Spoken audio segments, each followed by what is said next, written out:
particulars. For No. Concepts of triangles exist only when minds hold them. The concept of a triangle just is a mental particular. This is what I was trying to get to. Where like Zeleny thinks that like you have to start with these particulars if you're anomalous, which you don't have to do. Yes, they do. That's all that they think exists fundamentally, and everything else is constructed fictionally from them. Like. But there need not be any particular to have a mental particular about it. That's the point. That's right. We've got mental particulars. We've got concepts of unicorns. There are no fucking unicorns, but we still have that mental. The point is that particulars stand in relations with other particulars, right? So like they have like I mean I don't actually believe in like intrinsic properties, but you know most people do. So according to most people, they have intrinsic and extrinsic properties, right? The point is just that like it's extrinsically the case that like they stand in a relation with a certain concept, which is also a particular, and so does this other thing, right? Properties are universals. What do you say? Well, properties are universals. They would have tropes, not properties. Well, I mean, I'm using property talk in a deflationary sense here, so I'm not talking about some reified notion of properties anyway. But I can just not say property. You know, the point is that like the same with like relations and resemblance. Like they would need to be clarified to be like a class of tropes. So like a resemblance between my concept of a triangle and Judd's concept of a triangle is like a totally different resemblance. The resemblance between one chair and another chair. Like those are two different things, like a ball and a tree. The resemblance between the two mental states. Is that what you're talking about? Yeah, the resemblance also needs to be a trope.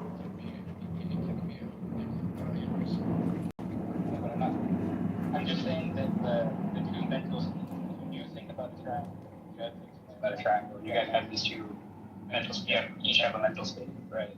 And we want to say like they have something in common or something like that. They're the same in a certain way, and like how do we understand that? Right? And the point is to understand that by saying there's this other thing, which is the concept of triangle, or even just the concept of thinking about a triangle. Okay? Something like that. You know, so it's a concept about a mental state, right? A certain type of mental state, right? And the two mental states in question stand in a satisfaction relation with that, you know, concept. And how do those two meta concepts, like, how are they the same concepts? Because there's a third level. Nobody's saying they're the same. Connects them. They're close. They don't have to be the same. Just close enough. Which two are the same? Like there aren't two. I only have three things here so far, right? So we have like your mental state and Judd's mental state, right? Yeah, and you're saying I have a concept thing that connects them, but that thing exists also for other. There's a third particular, right? If you were to then ask me like about some other similarity, like yeah, I am just going to say the same thing each time. You can say it's an infinite regress if you want to. Yeah, we're just going to mention it. It seems that it's just going to go into infinite regress. Yeah, I don't think it's a benign regress.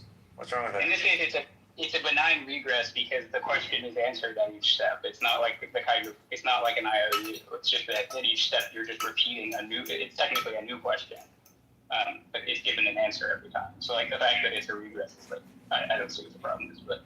There are vicious regresses where like the point is that the question can't be answered without moving to the next step, and then it's never answered.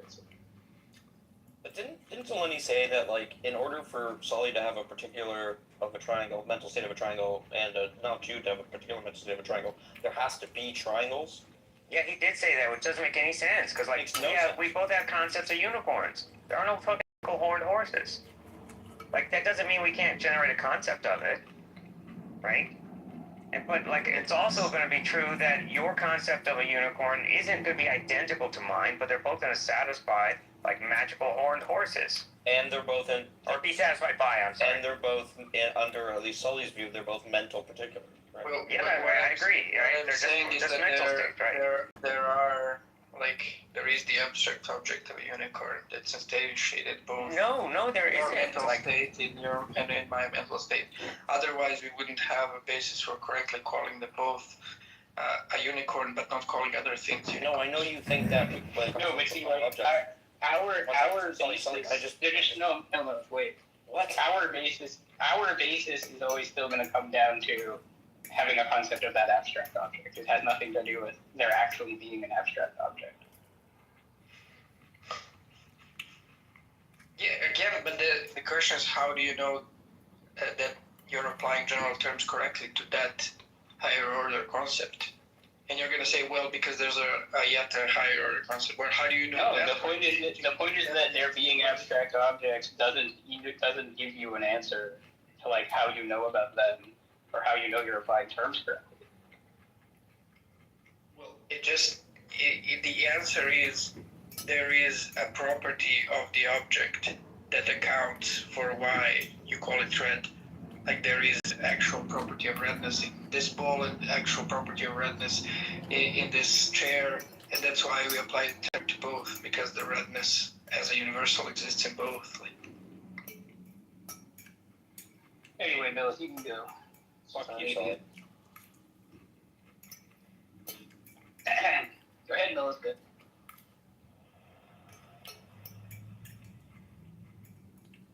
I mean, Zeleny, it sounds like you're just saying right? Like, I don't see. Yeah, it doesn't. It sounds like you're just. Oh yeah, you didn't make an argument there, so. There are no unicorns. I do not believe there are unicorns. Dead Yeah, in it's just them. right? Basically. What are we talking about? Dead in them. Like, maybe you You're don't repeating think like the it's. claim that you need a universal for blah blah blah. Because you're not- Yeah. So like, maybe you don't agree that things like you could have a concept without like there being some abstract object like actually existing, but like you're not giving a reason to think it's impossible other than just saying it's impossible. I'm literally like pointing out the fact that when you say this ball is red and this chair is red, there is nothing that's shared by these two chairs. Like there is no thing that they both have that accounts for why you're calling both of them red, according to you. Like there is no. They both satisfy the concept. Present in both. Like, yeah, they both satisfy like the concept. The same thing applies to the concept. Why are we calling this concept in your brain like Harry Potter and this concept in my brain Harry Potter? Because, and according to your view, there's going to be nothing inherent in either of those two concepts that they both share that accounts for why we're calling them Harry Potter. You're just going to say, as Sally said, well, there's a higher order concept called the concept of having a concept of Harry Potter that accounts which is why we're calling these two things Harry Potter, even though they don't share anything like inherited themselves, like that makes them both Harry Potter. Well, I don't know what you mean by inherent, right? Because the thing that is going to be the reason that will say that your concept is the same as mine, right? Is just going to be because like the relation between the concept and the referent, right? The thing that's being called, this has the name, right? That's And let me finish my sentence. That's not true. Yeah, but what's the problem? I don't even understand. Like, you didn't point out an issue. I explained why, like, even if it turns out to be a regress, it's a benign regress. You know. But like, are you just upset because like it's the relation is the thing that's making us say that they're quote unquote the same and not like something in the concept itself? Is that your problem? Yeah, that's the straightforward, common sense way that realism solves it. Like, why are we calling this object red and that object red? Because they both have the property of redness. That's it. But your answer is like, no. They don't have anything that they share in common. There's no like this common thing between them, this universal thing that they both have. Yeah. There's this third thing called we made up that like we're gonna call both of them red. And this accounts for us calling them red, and that makes it true that they're both red. Okay? This requires bringing in a lot more like metaphysical commitment than what I'm saying, because like look, if you want to say like red is a genuine ontic item that can be multiply instantiated, and it's like instantiated in red objects. All the other properties of said object are also like instantiated in that object, and then they can be taken apart. As in like you can say, here's this red property, and that's not identical with the red ball or something like that, right? So like for any object now, you just have this like enormous set of ontic items that are its property instances that somehow like inhere in it, and they can be like distinguished from the object itself, or you can say like so then you have this question of like, okay, do you have to go all the way down to like a substratum or like a very particular where you have like the object, which like because it's distinct from all of its properties as an ontic item, it's a very particular because taken apart from all its properties, like that's a secondary issue. You could have a notion of very particular. You could have a notion of an object as a bundle of its properties. Doesn't matter either way. Yeah, but okay, I don't. If you do a bundle, if you do a bundle theorist view, right? Now you have like questions about composition, right? It's basically like you're saying every object is like a bundle composite of properties, which are themselves like distinct individual, existing objects, right? And then I can talk about the properties of the properties and so on, And then I get some crazy like gunk thing going on for like every object. It's like its own little gunk universe. There's no gunk. Like you just get a hierarchy. You just get a hierarchy of categories. Which is like all of this is common sense. Like people will understand properties right away. People will understand higher categories. Like if you say like, oh, this is a dog. Dogs are mammals. Mammals are animals. Animals are physical objects. Physical objects are concrete. Everyone understands that you're doing a nested hierarchy, like of concepts, and you're going to get to some root concept of like a thing or whatever, like existent. Doesn't matter. Like, okay, why is that like weird? Like there are like these nested abstract objects. Like, well, they're not themselves, but I don't know. Well, you're saying that if you're a bundle theorist, and you're saying properties are abstract objects? Yeah. Okay, so concrete objects are like made of abstract objects, then. Is that right? Well, they would be instantiations of abstract objects. Okay. So is an instantiated property an abstract object or no? So if that happens to you and you want a second go at it, feel free to raise your hand. Time permitting, you will be invited back up onto the stage.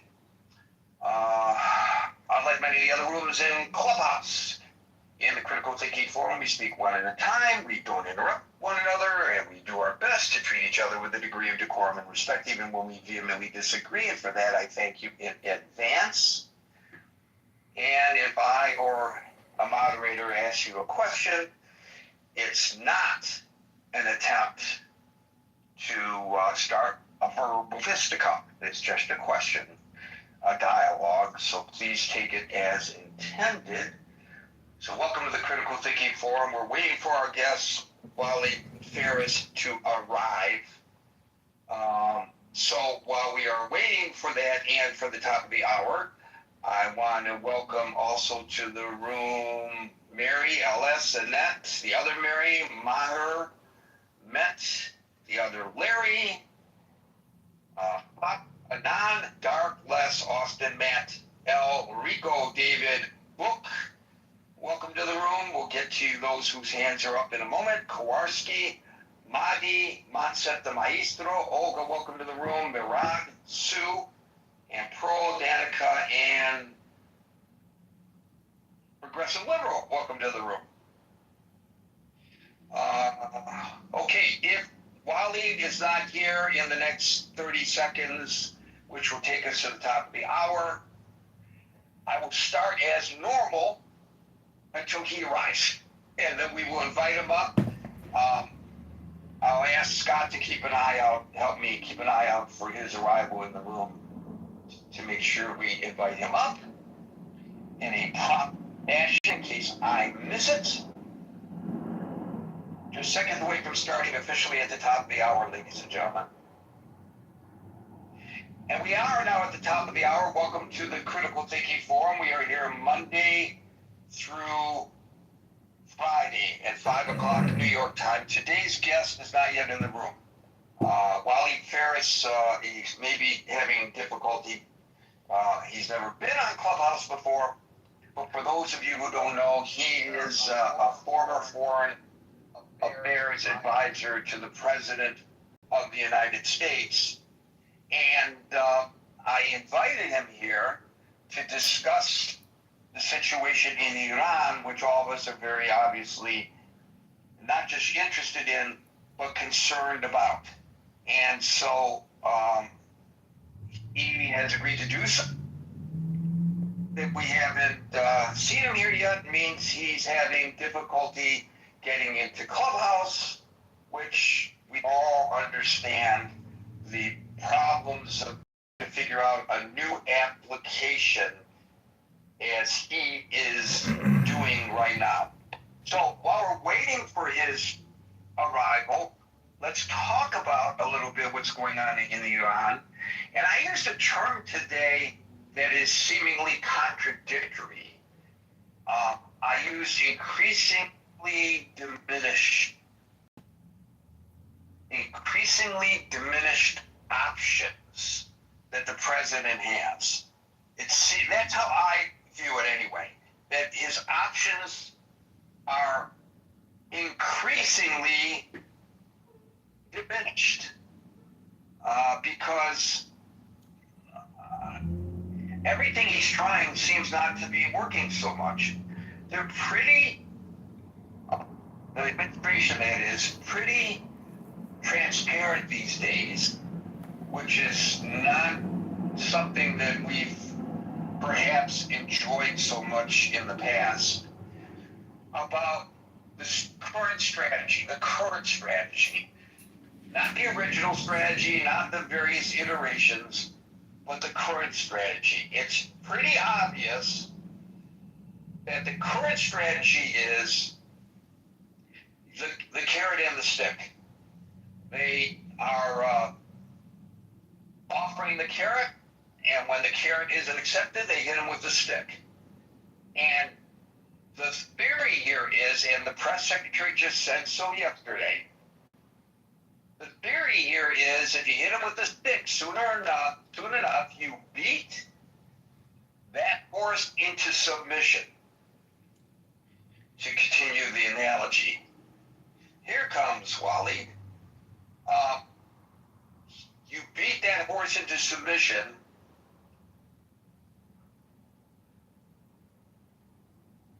and we invited you up, Waleed.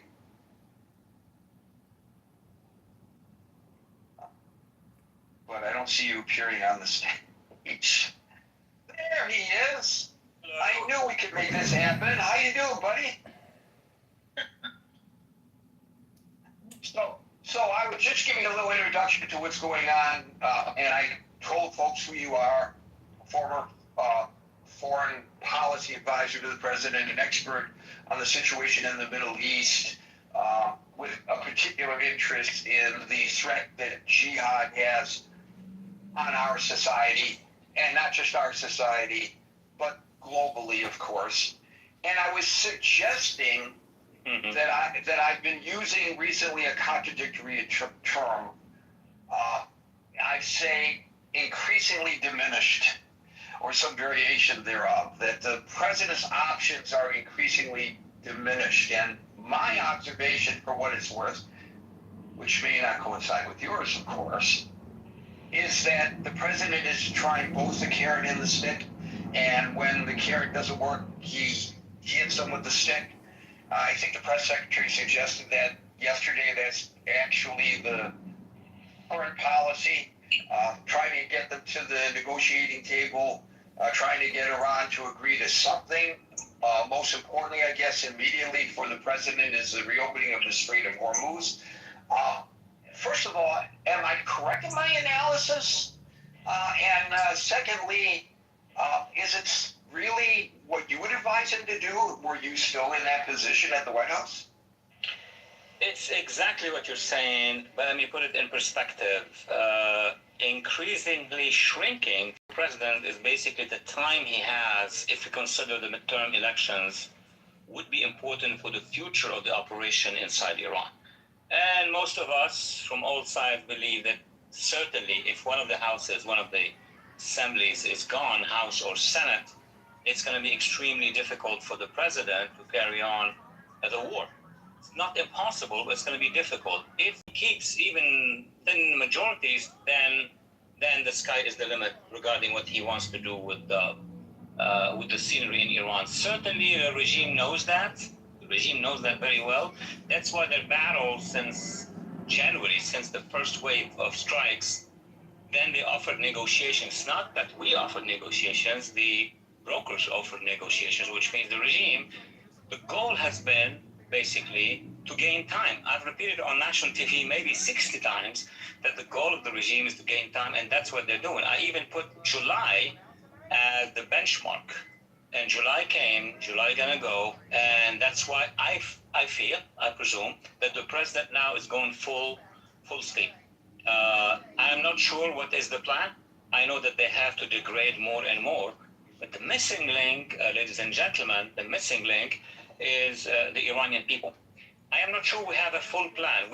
Our agencies may have contacts, stuff could be done, but a full plan starts always by recognizing the interim or the transitional government of the other Iran, the Iran to come. And that apparently, because it has to be public, was not done, which tells me that we can still do it. We're going to have to arm segments of the population.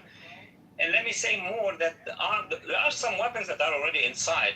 Many of the millions, actually, of the Iranian youth have gotten training in their high school, military service, and they could be. But I don't see yet the strategic connection as the Allies had with General de Gaulle when he was in exile, and he had the Force Française Libre on the inside. We're not at this level, so that's why it's crunching. It is really crunching for the president. Well, I've often suggested, and I do not profess to be an expert, but I do profess to be someone with great interest. I'm well-read on the situation. I do have contacts, although, of course, lately limited inside Iran. I have a lot of contacts in Israel. And so I may be a little bit biased based on the perspectives that I'm getting from those folks. But I've always felt, and not just with this administration, but with previous administrations, that there's been a misjudgment, a misunderstanding of the mindset. Did we lose him? Yes, we did. That's not good. Especially in the middle of my most excellent question. Let's give him an opportunity maybe to come back up. Let me tread water here just for a couple of seconds. Well, at least we got one good soundbite. Can you contact him back channel on his phone or something? Well, I'm sure he's trying to come back in. I can check the back channel here in a second, but I'm sure he's trying to come back in. Look, guys, I said in the beginning, this is an experiment. I know they used to do this on Clubhouse all the time. They bring brand new people in, famous people in, interesting people in. That was how Clubhouse got its initial reputation. And for some reason, that kind of went by the wayside with Clubhouse. I don't know. People find different platforms. I have no idea. I still think for this kind of interaction, this is still the best platform. And I gotta presume that those folks went through some of the same issues, growing pains, if you will, as we are having right now. So let's continue the conversation without Waleed, and then he can jump right in as soon as he comes back. So, Scott, I was going to ask Waleed, well, you know the question I was going to ask, and that had to do with the misinterpretation, not just by this government, the misunderstanding by this and previous governments of the mindset of the Islamic fundamentalists who are running Iran. And I was going to ask him, at least his opinion, about where he thought we can actually even go vis-a-vis negotiations, because I think, at least from my perspective, there's a trust issue.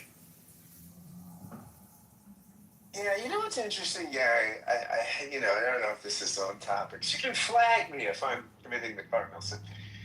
But when I think about that, about misunderstanding the mindset, right? And I used to talk ad nauseum about the liberal society stuff. What's funny about that is, if you look at Trump's speech, which I'm sure he didn't write, no president writes their speeches, but I mean, he signs off on it and stuff. In Saudi Arabia, right? That was a speech that recognized this was not a sort of George Bush, Barack Obama, everybody loves freedom, the world wants liberal values sort of mindset. It was, hey, you do things differently. We're not going to come here and tell you how to run your culture, your society. You're prosperous and you've done it without Western do-gooder values. I'm editorializing a little bit, but, and if you look at his security document that came out, we talked about it last year, that was also very multicultural in its awareness, and it was a kind of a Huntington Clash of Civilization sort of framework where, again, it seemed to recognize that there were significant differences in the world and illiberal differences and cultural differences, and that was going to be taken seriously, that Western civilization, it talks about Western civilization in that document, and again, in kind of a Huntington way, which is, as I get older, there was a time in my life when I hated that book. And now as I get older, I find it more and more compelling. But, yeah, I mean, I thought what your friend Waleed was saying, too, was great about buying time, right? You got these people that don't buckle the way we would buckle. As we were talking about yesterday, just don't buckle the way liberal democracy would buckle, right? When you have to take poll numbers and stuff about a war, it's not the kind of operation they're running. And so, yeah, I think that it is interesting to misunderstand the mindset. And again, we're giving them time, which I think is an interesting thing that Waleed said, that's, that time is on their side. It's not ours from Waleed's perspective. I found that really interesting. Okay, I don't know what else I have. Well, I want to jump on something that he said about his perspective, and I'm asserting as a former Foreign Affairs advisor to the president, he has the contacts, some of the same contacts that he had while he was in office. These guys and gals tend to keep back channels going after they leave officialdom. And of course, he has his contacts in the Middle East, long-standing contacts in the Middle East. And he suggested, I think the direction he was going in was that there may be attempts for a support of a popular uprising in Iran, and we hear Alan and other expat Iranians raise this issue often. But I, for one, sometimes think, Alan, Amir, maybe he can speak for himself in a moment here. Is this just wishful thinking on your part? Or is this something that actually can occur? Remember, you're starting from a baseline of 0 weapon. I cannot imagine, with the number of weapons that are available to the populace here in the United States, I mean, I'm from Michigan, and I know when it's hunting season, there are more armed individuals in the woods of Michigan and forests of Michigan than some countries have standing armies, you know? So there are a lot of people with weapons.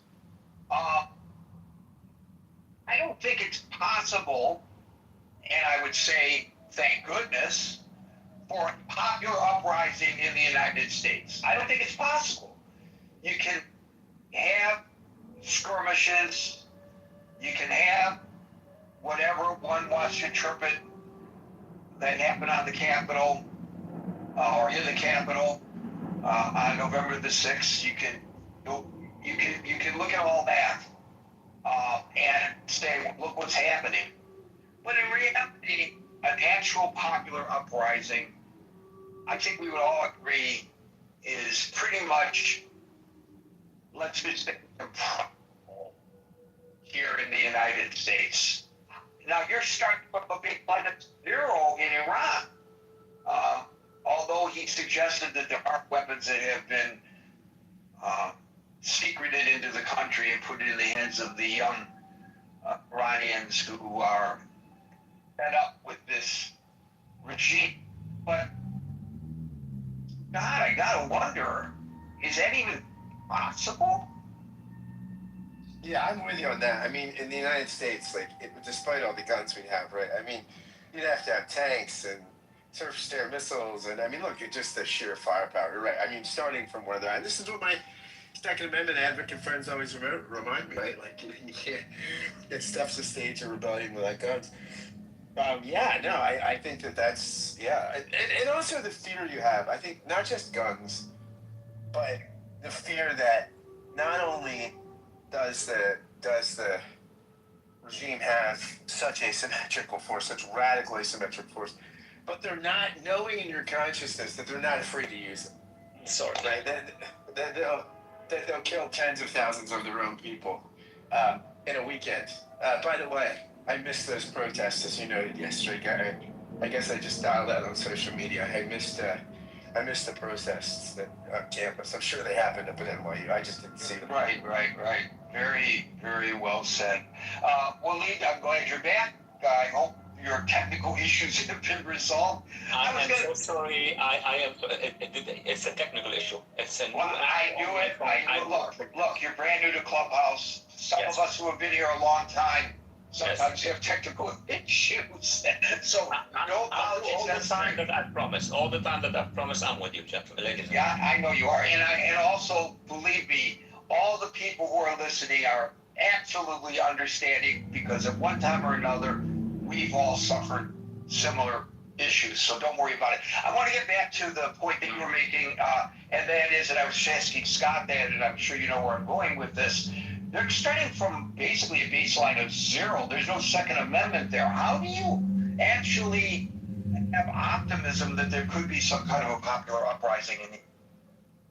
Well, input number one is I'm deeply connected to the various elements, not just one major element, various elements. Should it be the older ethnic, territorial, regional uprisings? Of course, everybody mentions the Kurds, but I also have been interacting with the Arabs in the Ahwaz or Khuzestan, with Baluchistan, and that for the last 10 years. It's not only yesterday or the day before. And it seems to me that those components have already prepared themselves for a form of a guerrilla, but they have expected. See, at the end of February, they have expected, when the president made those posts asking all Iranians, including the Persian majority, which is the most important, that they need to continue to march. They need to identify their oppressors, which means, in diplomatic language, there will be trials, there will be courts for mass killings and war crimes, so on and so forth. And obviously, the term, help is on the way. All of this was basically convincing the Iranians, millions of them, to take to the streets. They did it. 52 or 53,000 people were killed. That's, in sociology, that's the ultimate indicator that the population will rise. There is no way they're gonna coexist with the regime. The problem is that the regime has immediately went to Qatar and to others and told them, let's offer something so huge to the administration, And the administration, obviously, when they decided to negotiate, the president said, okay, we're going to give them a chance, thinking that it will be resolved in a few weeks. What did the regime do? They went back to the population and crushed the cadre. They have been executing almost 2 or 3 a day, or 4 a day since then. So they did a big maneuver, which is to calm down the clash with the United States, obtain that negotiation, which took too long, many months, made some mistakes, because I think their lobby in the United States is telling them, look, everybody wants the deal, Democrats and some Republicans wants the deal, so therefore don't just get the minimum, try to get the maximum. And that explains why the brokers, our brokers, will come back to the administration and say, well, they are determined, they want to do business with us for $300 billion, that's dizzying. And it took that long to realize that the regime is not in the business. The regime was in the business of pushing us to July, and now, of course, they're working on August to get us weak. Us meaning the supporters of the president weak before losing the election, as they thought. That was their plan. Now, it's critical between now and, I would say, mid-September, what the decision in the Oval Office is going to be. And the president said that we're going to crush their ability, strategic ability to recover. That's what they're trying to do now. And we know a few months ago, the administration was saying we destroy the Air Force, Navy. I made that statement earlier on in the winter that they lost the strategic weaponry. What they have are about 475,000 militiamen, the IRGC and the Basij, and some of the mukhabarat, meaning the intelligence services. That is a continental problem, meaning, yes, we took out all these weaponry systems, and yes, they said, okay, now land here and fight us. So this is how they convince themselves and us that the American public is not ready for a white fight on land.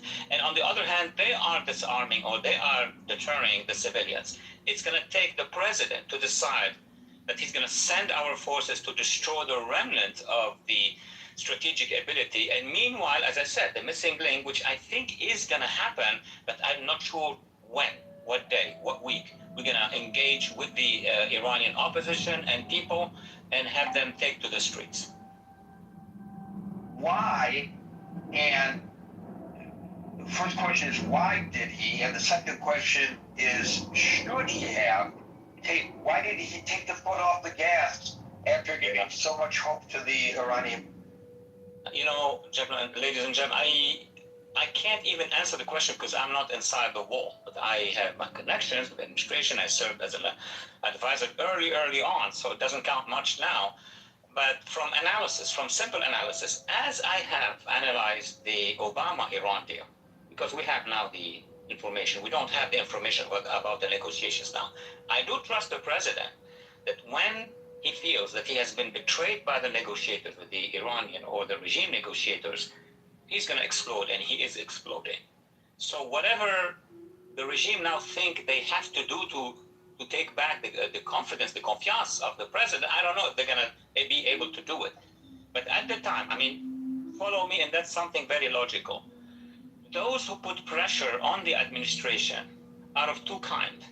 Those companies and the insurance companies for the boats who were trapped in the Gulf during the last clash, they put humongous pressure on the administration, and the president is close to these milieu. He knows them well. They put pressure, saying that we're going to have a serious crash in economy, and that would translate into a problem, economic problem here, not at 3-4 months from the election. That's number one. But number two, probably more important, is the fact that the same companies, the same financial interests who got engaged in the Obama deal have approached the regime.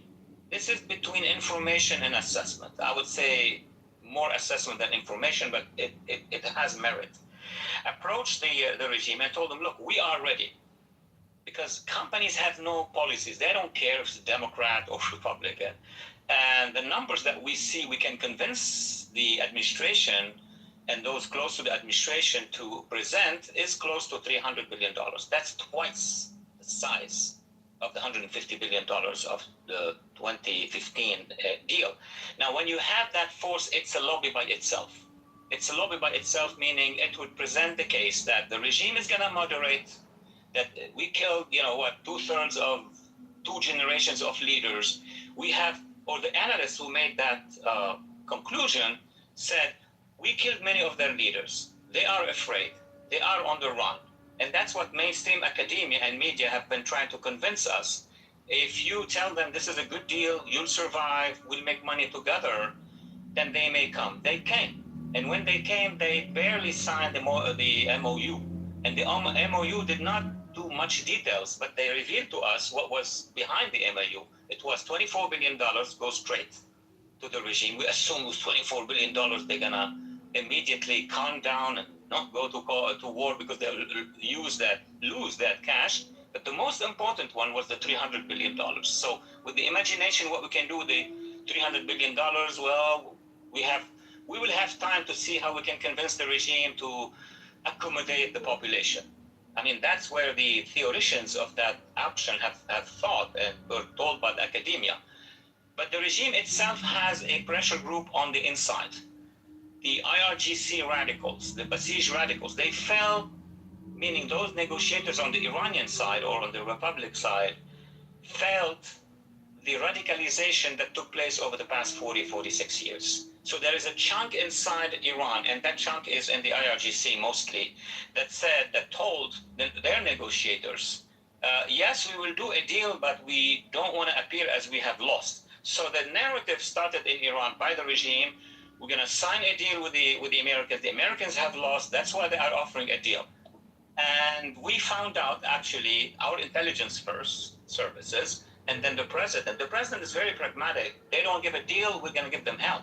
And that's what's happening now. But having said that, if we strike the remnants of their forces, and I'll repeat maybe for the fourth time, the only segment between us and victory is to mobilize the Iranian opposition. And to conclude very quickly here, we may also count on weapons that have been sent by the Artesh, which is the classical army of Iran, smaller in size, but they're still inside the country, and they would close in. That would be the equivalent of the French resistance and the Allies meeting mid-distance.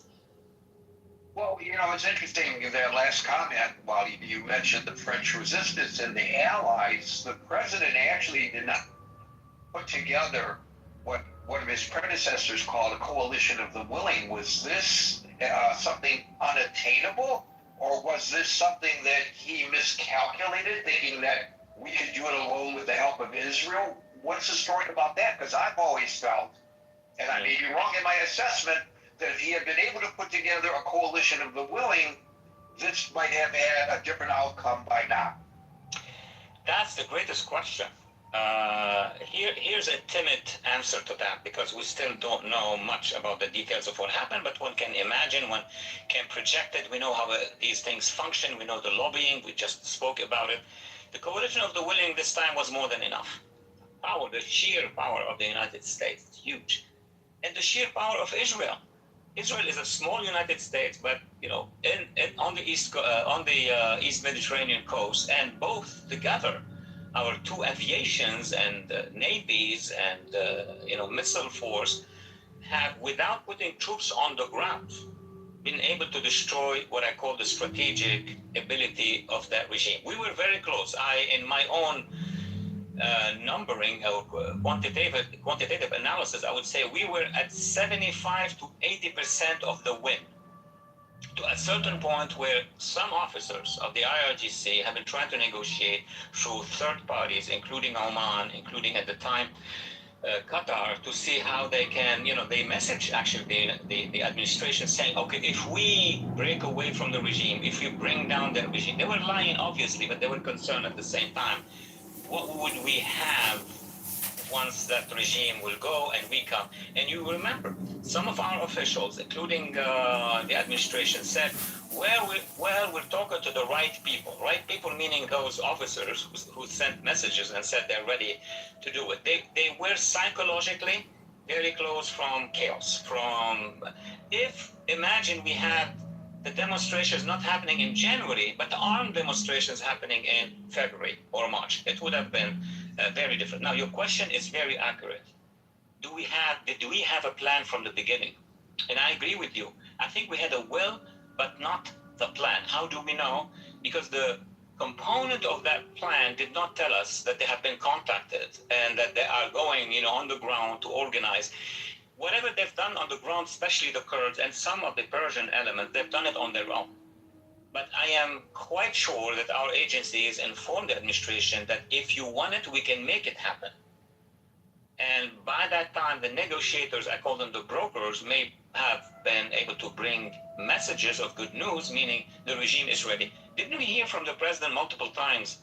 We have reached them, they are messaging us, they are ready to sign, they are ready to negotiate, translate this into reality. It means he doesn't do the phone calls. Actually, his envoys are doing the phone calls. So the remnant or pieces of the regime told the envoys, tell your president, we're ready. And they did it at the time where they felt that their towers are going to go down.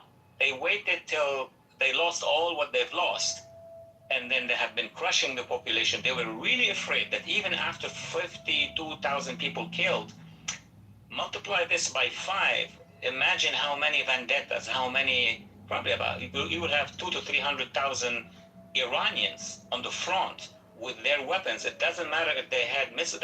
Missiles can win a revolution. AK-47s, individual weapons, especially from when Israel, at the end of that confrontation, started to target the checkpoints, the security checkpoints of the besieged, the lower militia, the lower SS, I call them, and the IRGC are the higher SS. They started to have losses, and the Israelis sent those birds, the drones, the mini drones or the medium drones.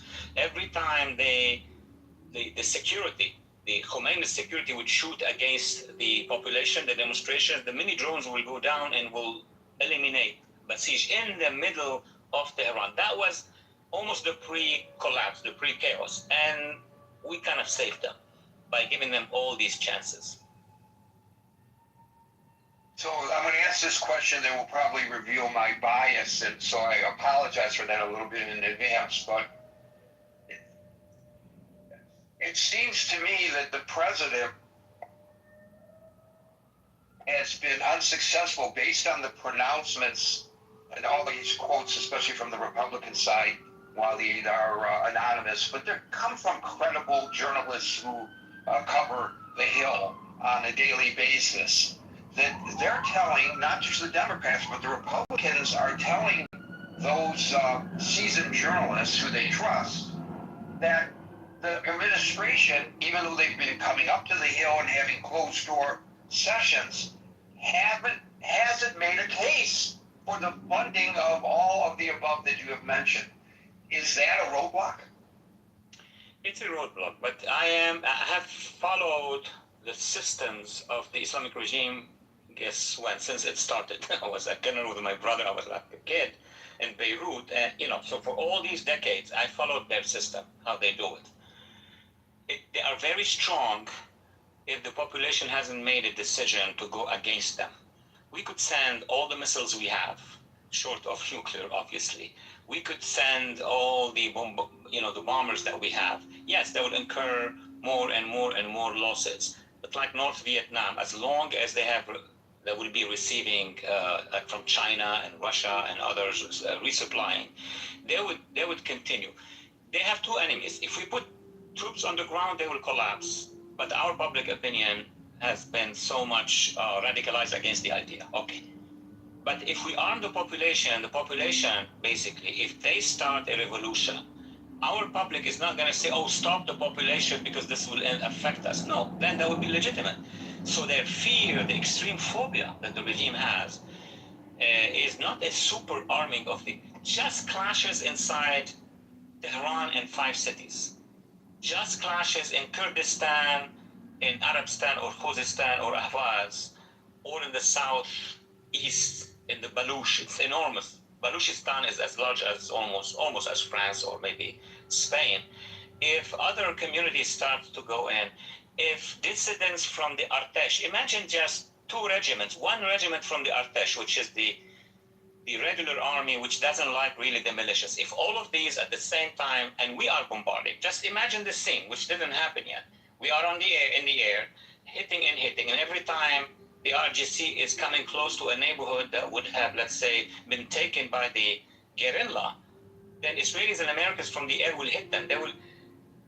the revolution, it won't be alone this time. The revolution will be marching with smaller weapons, lighter weapons, but up in the air we'll have the heaviest weapons ever that could destroy. So we will be doing, I don't like the comparison, but what we've done in Libya, I don't like at all for other reasons. We've done it for the wrong reasons, but nobody could stop the population with AK-47 and then having, you know, B-2s in the air supporting them. That will take them. That's what happened almost in Afghanistan. Afghanistan.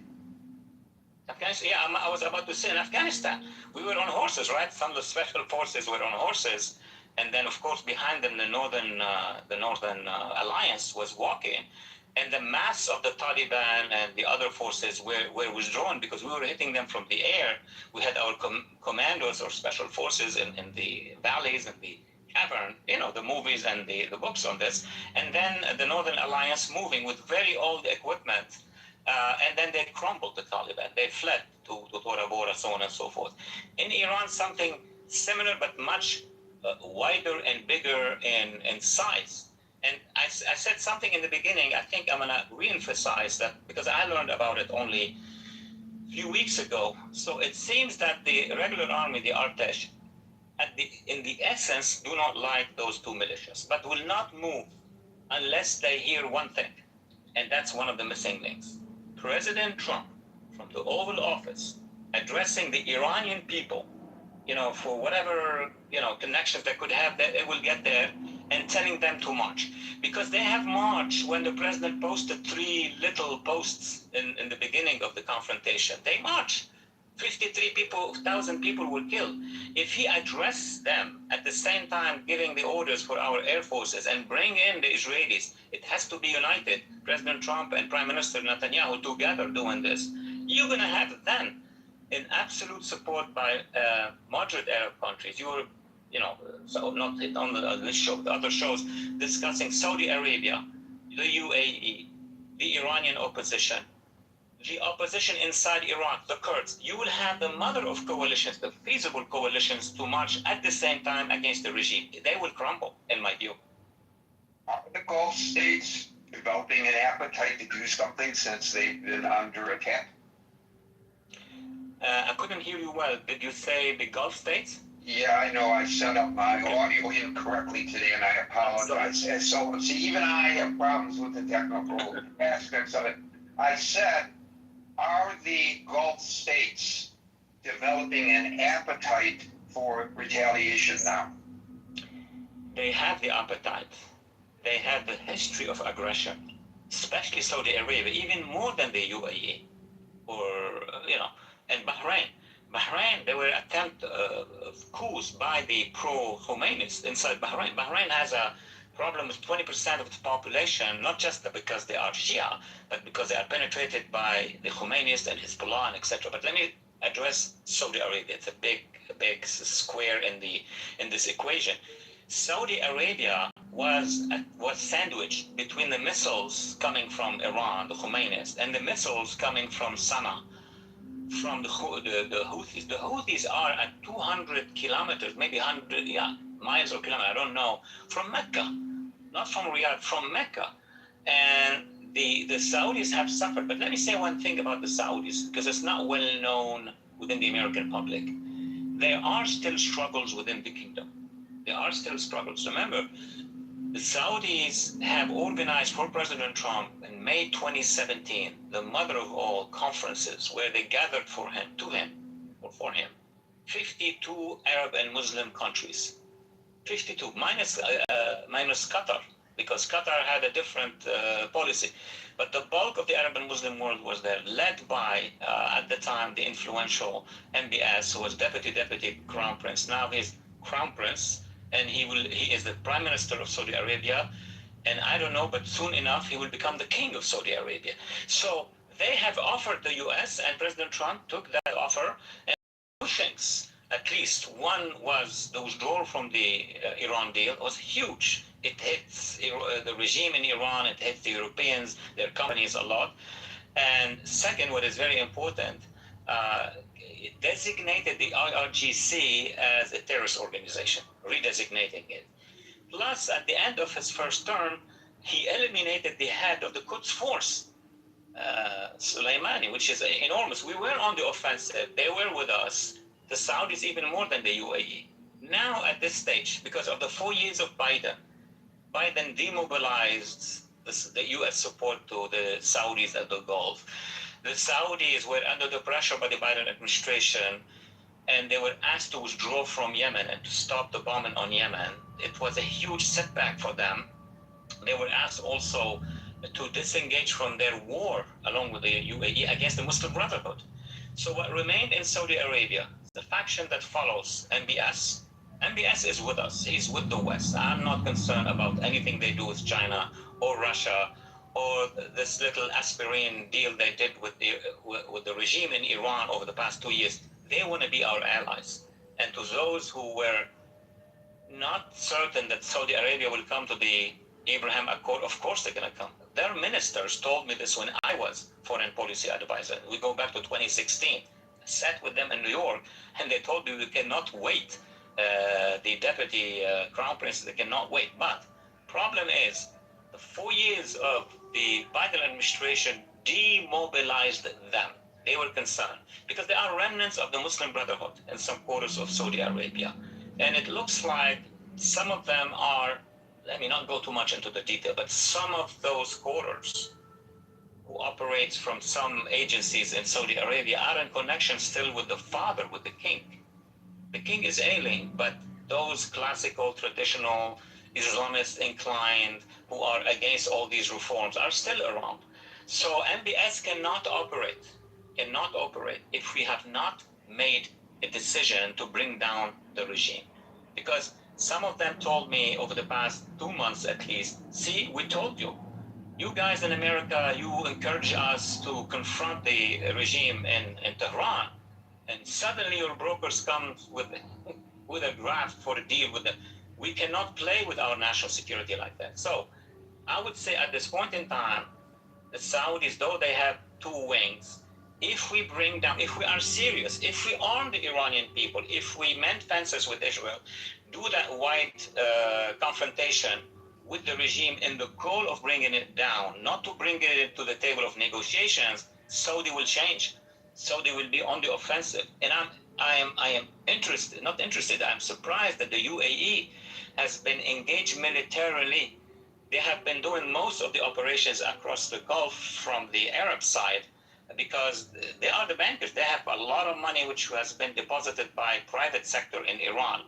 And they don't want to lose this ability. They don't want to see the regime coming and take it out that money. And then Dubai is all about stability. So they have more interest than the Saudis as well. So in a summarized way, yes, the Gulf will be marching not behind us, but to our sides if we decide that big overlord campaign, meaning the Normandy, meaning getting all the allies at the same time coordinating against the regime. And before I let you go, you've been very generous with your time. I got two things to say. The first one shows my bias, and the second has to do with what you did up on Capitol Hill yesterday. I want to give you the opportunity to tell us about that. But you and I are in accord. This is Gary's bias here. You and I are in accord when it comes to the removal of the regime, because that's the only way you can stop these jihadists from terrorizing the Middle East. And as you point out, they're not just terrorizing Israel, they provide a threat. Look at Jordan. There's a huge threat to the Jordan kingdom there by those who would like to overthrow them because they don't see them as being carriers of the Islamic torch in the manner in which they feel the Islamic torch ought to be carried. So I would just add, to me, I'm with the Iranian people. The solution to all this is removal of the regime, and I think the president maybe, hopefully, starting to understand that after all these failures at the negotiation table. I agree with you 100%. I knew him, of course, I was his advisor for a period of time, and he's let me put it that way, he's a real estate strategist, not just to sell and buy and, building, but he sees it as a map. He understands maps very well. When I showed him, I'm just gonna give a little bit of something that happened. What I was advising him the first time in a briefing in New York, before he wins, I brought a lot of maps. I love maps, and I put them. And he said, "Give me the information on the maps." He can see the balances of power. He can see where the oil is. He can understand, So he will be sensitive if he has, and sorry to say it, the right advisors at the right time. But then you have another pressure that comes, Mr. President, we can get the deal. He loves deals, but he knows the ground, and he knows when those deals are lying deals. They're not going to get him what he wants. So having said that, I would say that I imagine the president now, in his conversations with Pete Hegseth, with Secretary of State Rubio and others, and still the Israelis, he understands that this regime is not going to give him what he wanted, which is a partnership, business, etc. He knows that they're lying. So now he still hears, with one ear, he still hears what the negotiators are bringing, but the way he's giving those orders to destroy the regime, to do that, indicates that he's tilting towards engaging fully. I hope his advisors, I wish I can be an advisor now, I hope his advisors are presenting to him logical ways and very quick ways to mobilize the population, the people of Iran, and to close in with our military. Well, I held you much longer than I promised to, so again, I want to thank you for your time. But before you go, please tell folks, because it didn't get the kind of coverage it deserved, yesterday's launch of the International Freedom Coalition on Capitol Hill and what that has to do with our fight that everybody here agrees is necessary against global jihadism.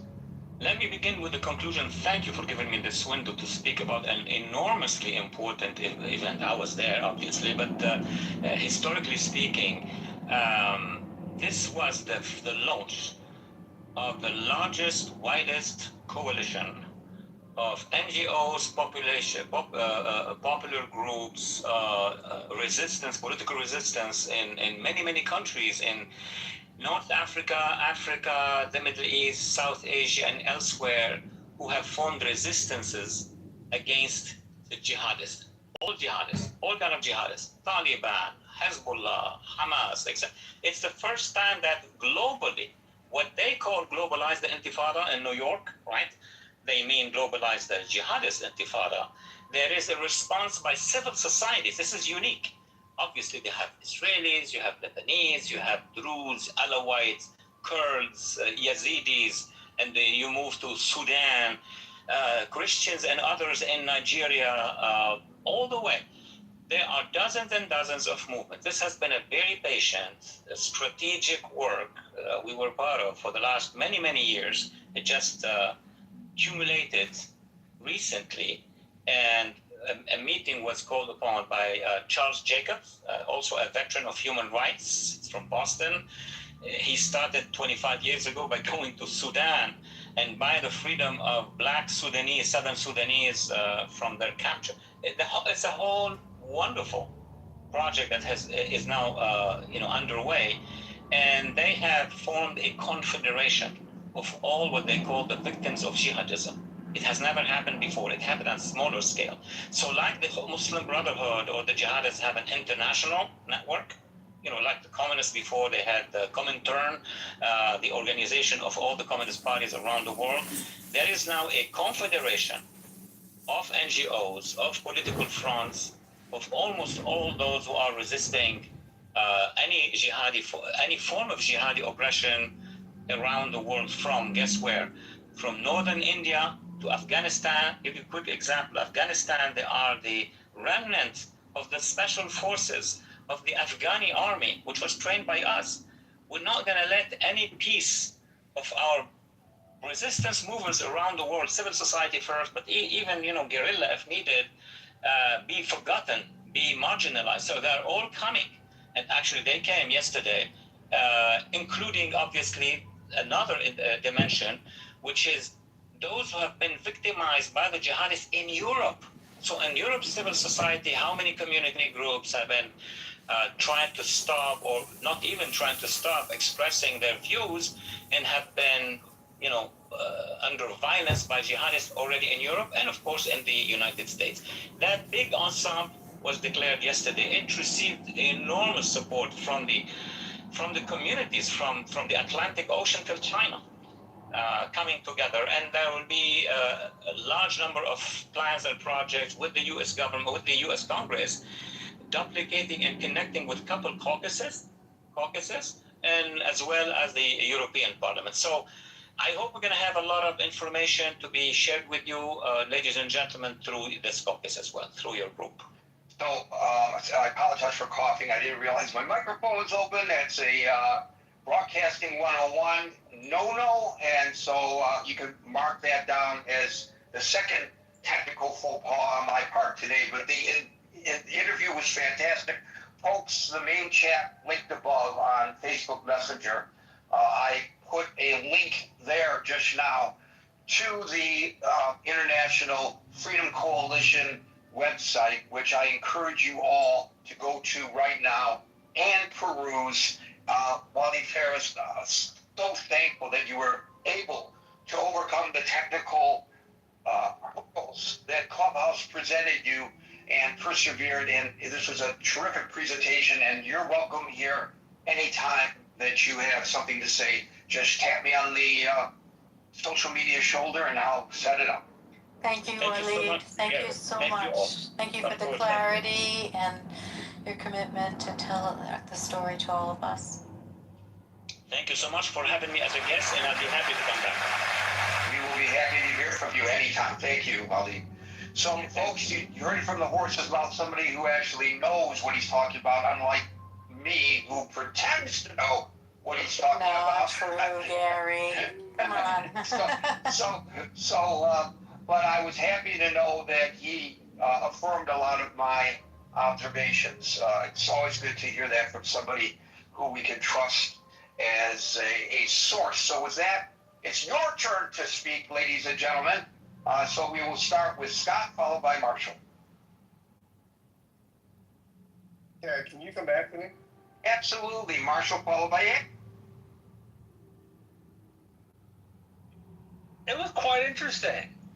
I think I found the machinations of the administration probably the most interesting part of that. He at least seemed to have an idea of what Trump was thinking. And that's more than I have, so that's nice.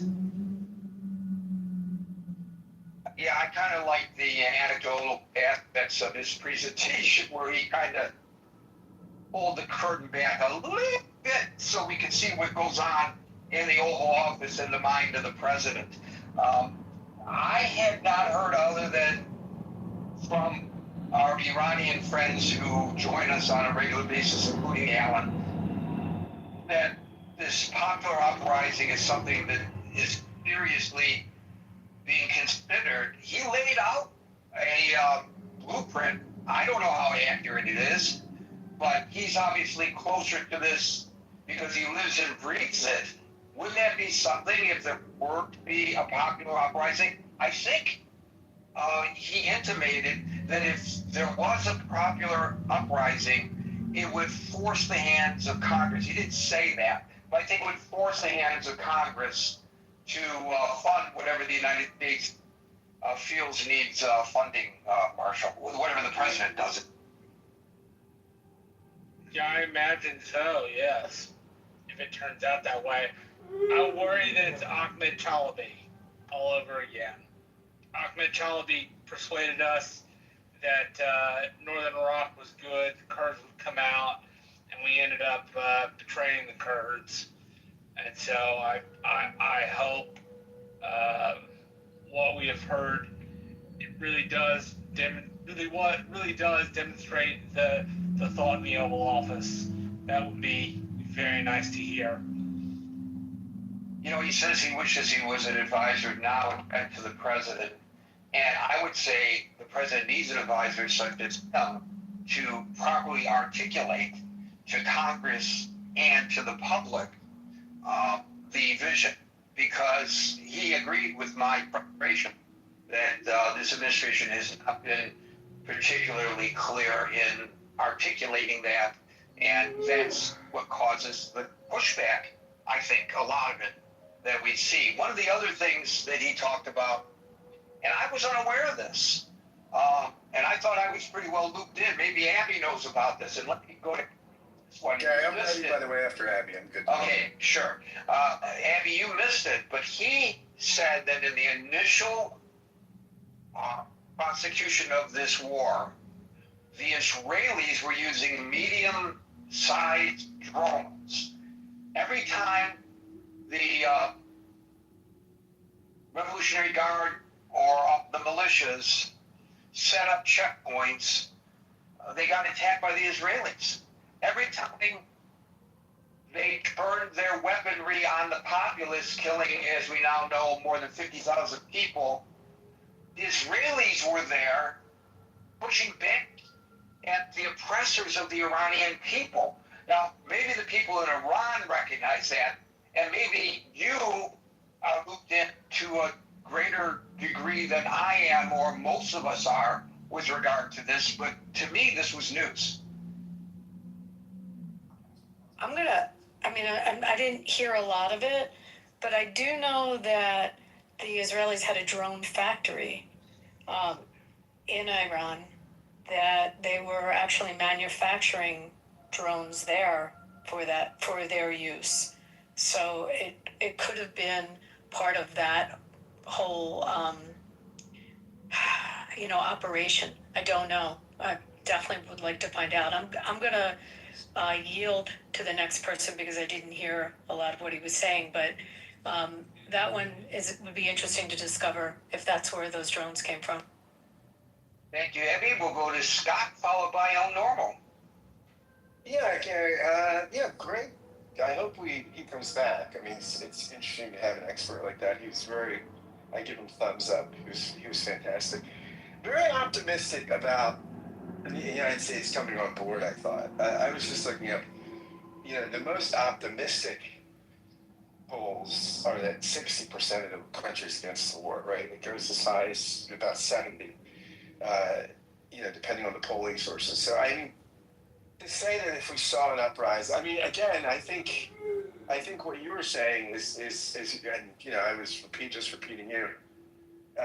The unlikelihood of the uprising with no guns. I mean, that's just it's just difficult, right? I mean, it's just when you have not just a heavily armed regime, but one to people know not shy about using them, not shy about killing tens of thousands of their own people in a weekend. I mean, that's just a weekend at the office for these people.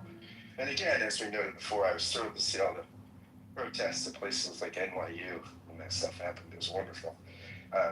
Students are very conscious of global injustice these days. But I think that's it was interesting. I thought also you can contextualize Trump very well. The map stuff, right? I think you only get to show real estate, and that was a very interesting insight, right? That how different presidents think, and just how personality shapes people, right? Like how the team of rivals people versus the real estate people versus it doesn't matter the temperament of the person in the office, not just the information they're getting, but just the way they see the world emotionally, psychologically. That was really interesting. Yeah, I mean, I think that this is. I appreciate his optimism, right? I don't know that I share it. I don't know I don't know that where we go from here. And again, this is not to diminish a significant weakening of the conventional forces of the Iranians, right? I mean, I think we could continue probably to do that, right? I think if Congress will fund it, which again, that's another question that we have to consider as we assess where the conflict's going. But if Congress would fund it, I think we could pummel them. But as we talked before, will that bring them to their knees and doesn't get us closer to the nuclear dust? I call it the nuclear decade. Doesn't get us. I don't know that it gets us closer to that. I don't know what the end game is here. I don't know what a victory would look like. I'm not saying there isn't one. I'm just saying I don't know what it is, right? what is it? We talked about, is it regime change? Is it simply détente? I mean, is it after we've pummeled them, getting to a point where this regime is demoralized enough that it will deal, that it will be less of a pariah? I don't know. I mean, these are open kinds of questions. I mean, I think the president certainly seems to believe that's what's on the other side of the game for him, of the actions they're taking right now for him, right? That they're going to buckle, and then they'll be willing to deal. And I mean, that would be great if we get a favorable deal. I mean, it's been costly. It's been costly, and I think, as we've said before, ad nauseum, sure. I think that the American people, I mean, the rallying around, this is post-Afghanistan, post-Iraq too. Post-Iraq 1, I think, sure, I think the American people would have been in a much different place. That's not to say that you can't bring people along, maybe, but that's certainly not Trump's skill, right? I mean, of all the skills and personality quirks and strengths and weaknesses he has, this is not in his wheelhouse, right? Bringing people along, especially the unconvinced, the middle, the possibly pursued. That's not who Trump is, right? Trump is a go to the base, rally the base. He's not somebody that's a consensus builder. So yeah, I don't know, guys. Those are my thoughts. Great guests. Love it when you have guests. Keep them coming, my friend. Thank you for that, Scott. We'll now go to El Normal, followed by Emil. Hi there. I will keep it uncharacteristically brief. This was a coup, Gary, for you and for us, and for Mr. Fares, Mr. Walid June, which is a term of affection in Farsi. What an encouraging presentation. What a great perspective. I'm delighted to hear his inside view of the solidity of our coalition, including the United States and the Gulf nations and Israel, against jihad and against the Islamic Revolutionary Genocide Corps. The Persian people are a noble and brilliant and millennia-old people with wonderful art, wonderful cinema, wonderful food, wonderful culture, wonderful music and theater that are under the heel of this oppressive, bizarre, suicidal, apocalyptic regime. They're not even indigenously from Persia, these crazy people. And they need to go, and the Persian people need to be free, as do all the Iranian people, including the Baluchi people, and the Yazidi people, and the Baha'i people, and everybody else they've been oppressing. And the people of the region need to be free. Lebanon, Hezbollah, armed and funded and trained by this horrible regime. And Syria, they're already out of. Yemen, they need to leave. Iraq, they need to leave. The United States, they need to leave alone. Europe, they need to live alone. These crazy people need to go, this IRGC. And Gary, thank you for bringing this note of encouragement as we head into Shabbat. And thank you to Mr. Walid June, who took his time to share this with us. And please, many more, Gary, and let's join that coalition for freedom against this horrendous attempt at worldwide jihad. Finally, some encouragement after the betrayal of my party, Gary, the Democratic Party, and the horrible mistakes made by both, unfortunately, Barack Obama, for whom I voted, and Biden, for whom I also voted. How they can be so wrong-headed and so treacherous, I do not know. But let's turn it around. I'm surprised to hear how highly he spoke of President Trump, but then I am delighted to hear it. And I'm wishing us all success in this struggle against oppression. Thanks again, Gary. Thank you for those kind words, Norm. It was tempered. He did point out diplomatically that this is not the art of the deal, buying and selling an apartment building or a hotel in New York City. You're dealing with a different type of mindset, and the president, the president went in and said, look, we can all win from this. And it sounds great. Anybody else would have grabbed it. It's actually a lifeline to them. But that's not how they think. And he's now starting, the president, as Waleed told us, is now starting to understand that. And I think most importantly, when he characterized it, he basically said, not in these words, the president's getting pissed. And I think we all know what happens when the president gets pissed. And I don't think it's a pretty outcome for the people he's angry at. So let's see where this all goes. I will note that one of the things that Waleed Ferris points out is that this is not just about Iran. It's not just about Israel, as many people are trying to frame this. This is not even just about the region. This is about jihadism globally. It's a global network. And now we have formed, and I think he's at the helm of this, the International Free Coalition. There are representatives of jihadism, including Middle Christians, Yazidis, Kurds, Americans, Europeans, and other groups from across the world. This is valuable if for no reason that they may be powerful enough to take this message and re-educate people who've been led astray by propagandizing as to what we are dealing with. When, I remember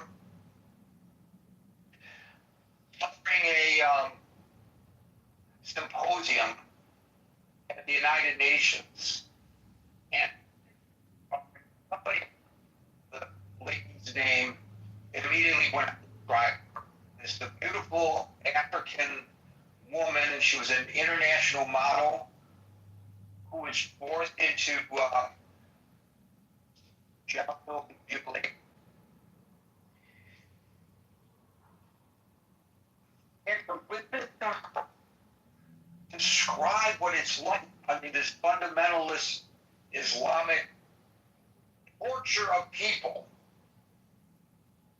I got sick to my stomach, and it brought tears to my eyes. That so many women are going through all of this. This is the real genocide that's going on in the world. And the lies are repeated, and we learn this during if you tell the lie over and over and over and over and over again, it becomes a truism, and people believe it. Your only real counter. We're not going to pick up arms. Norm isn't going to pick up a gun. I'm not going to pick up a gun and stop the jihadists. Our voices, all of us, whether people we associate with are oppressed, or more importantly, even if they are not, our own people are being oppressed. Our voices are so important in the fight against global jihadism, because that's what it is. And I pray that this group is successful in getting that message out. And And we're not talking about unintelligent people. They're not dummyheads. Some of the people who I've written about are lovely, lovely individuals. You would think that some of the words coming out of their mouths shows that they are full of hatred. No, it's actually, for many people, their misguided commentary is motivated by concern because they don't know any better.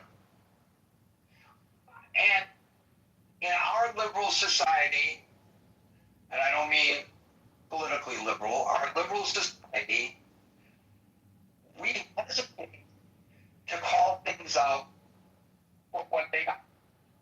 Maybe for fear of not being fair to groups of people. Well, here's the counter argument to that. People these human rights violations in the name of their jihadist agendas.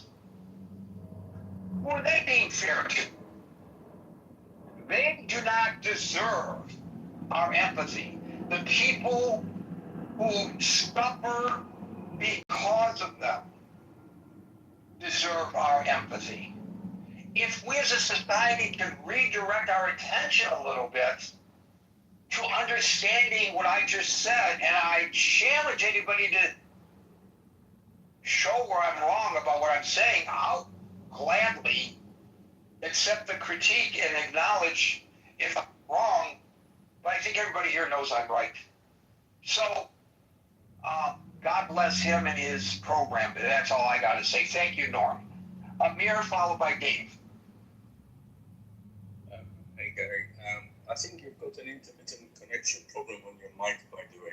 I could sort of interpolate between what you're saying, but you're breaking up. I know. It's I screwed up. I apologize. I'm going to fix it while you're talking. Go talk for a couple seconds, and I will come back, and you will be able to hear me. And some people are going to say, darn, Amir, we were doing so well not having to listen again. Correct. Well, great guest. Thanks for inviting Walid. That was very, very informative. That was very good.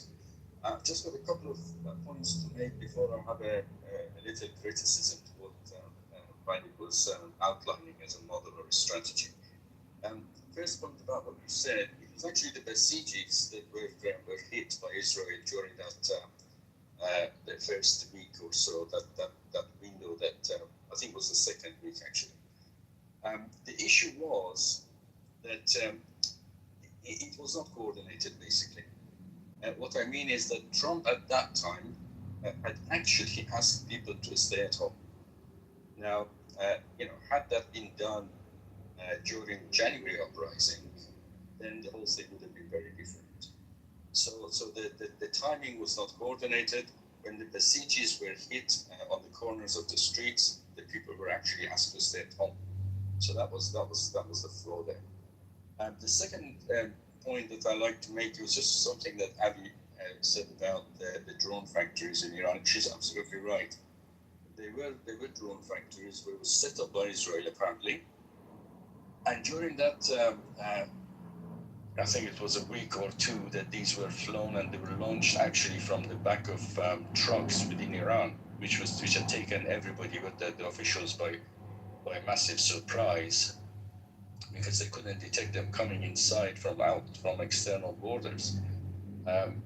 So this was kind of similar thing to the sort of what was it called, the pagers scenario. Exploding in amongst Hezbollah members. It was a similar sort of technique which had been worked on for years and years and years, and then it was actioned again. It was actioned at a time that it wasn't coordinated with other things. So, and then I come to my main points regarding Walid June, as El called him. Now, what was missing, I think, in his model and in the strategy he outlined was the lack of solidarity, especially amongst Iranian diaspora.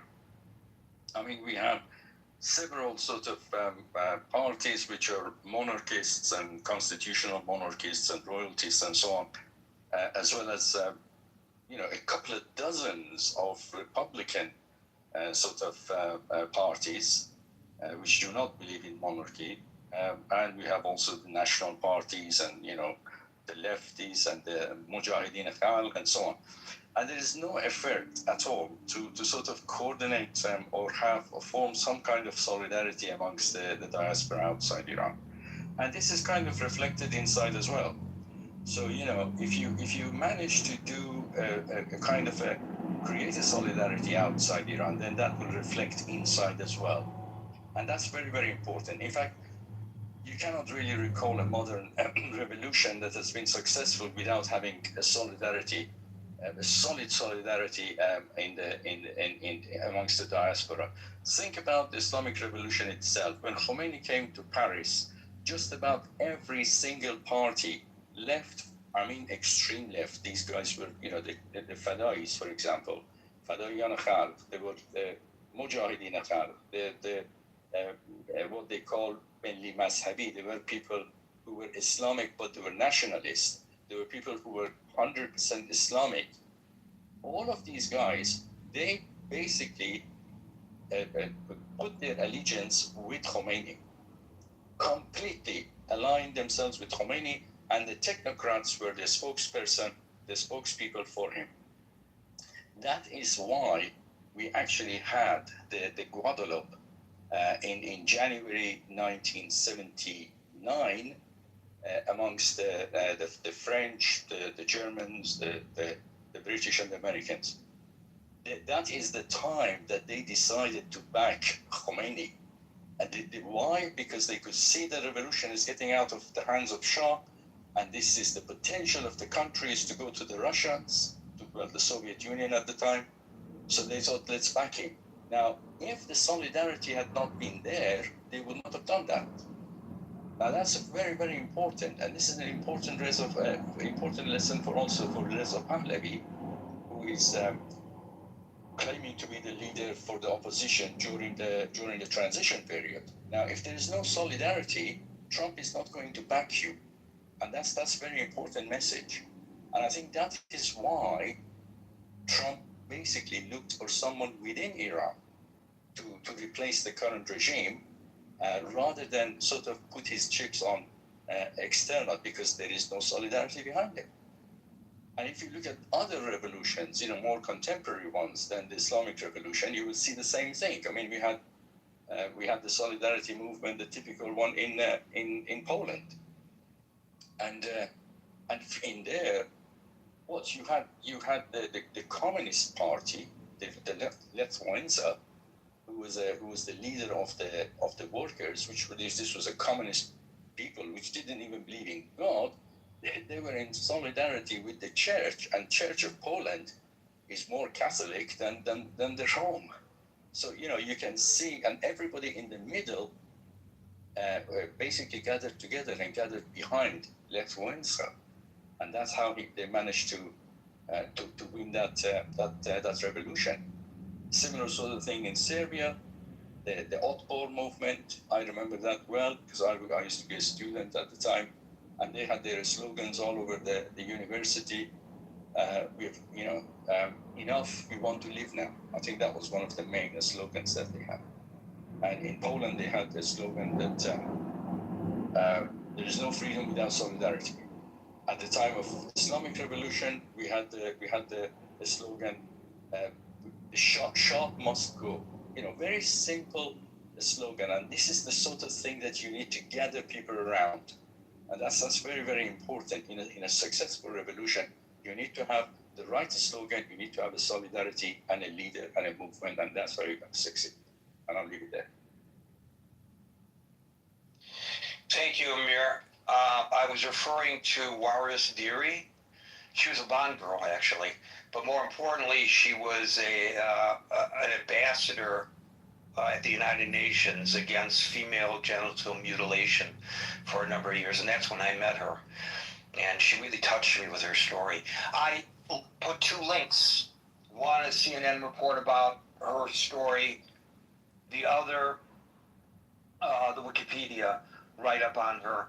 In the chat which is linked above. Thank you, Amir. We'll go to Dave, followed by Murad. He lists who are the jihadists. It's like Hamas, ISIS, Houthis, and Hezbollah.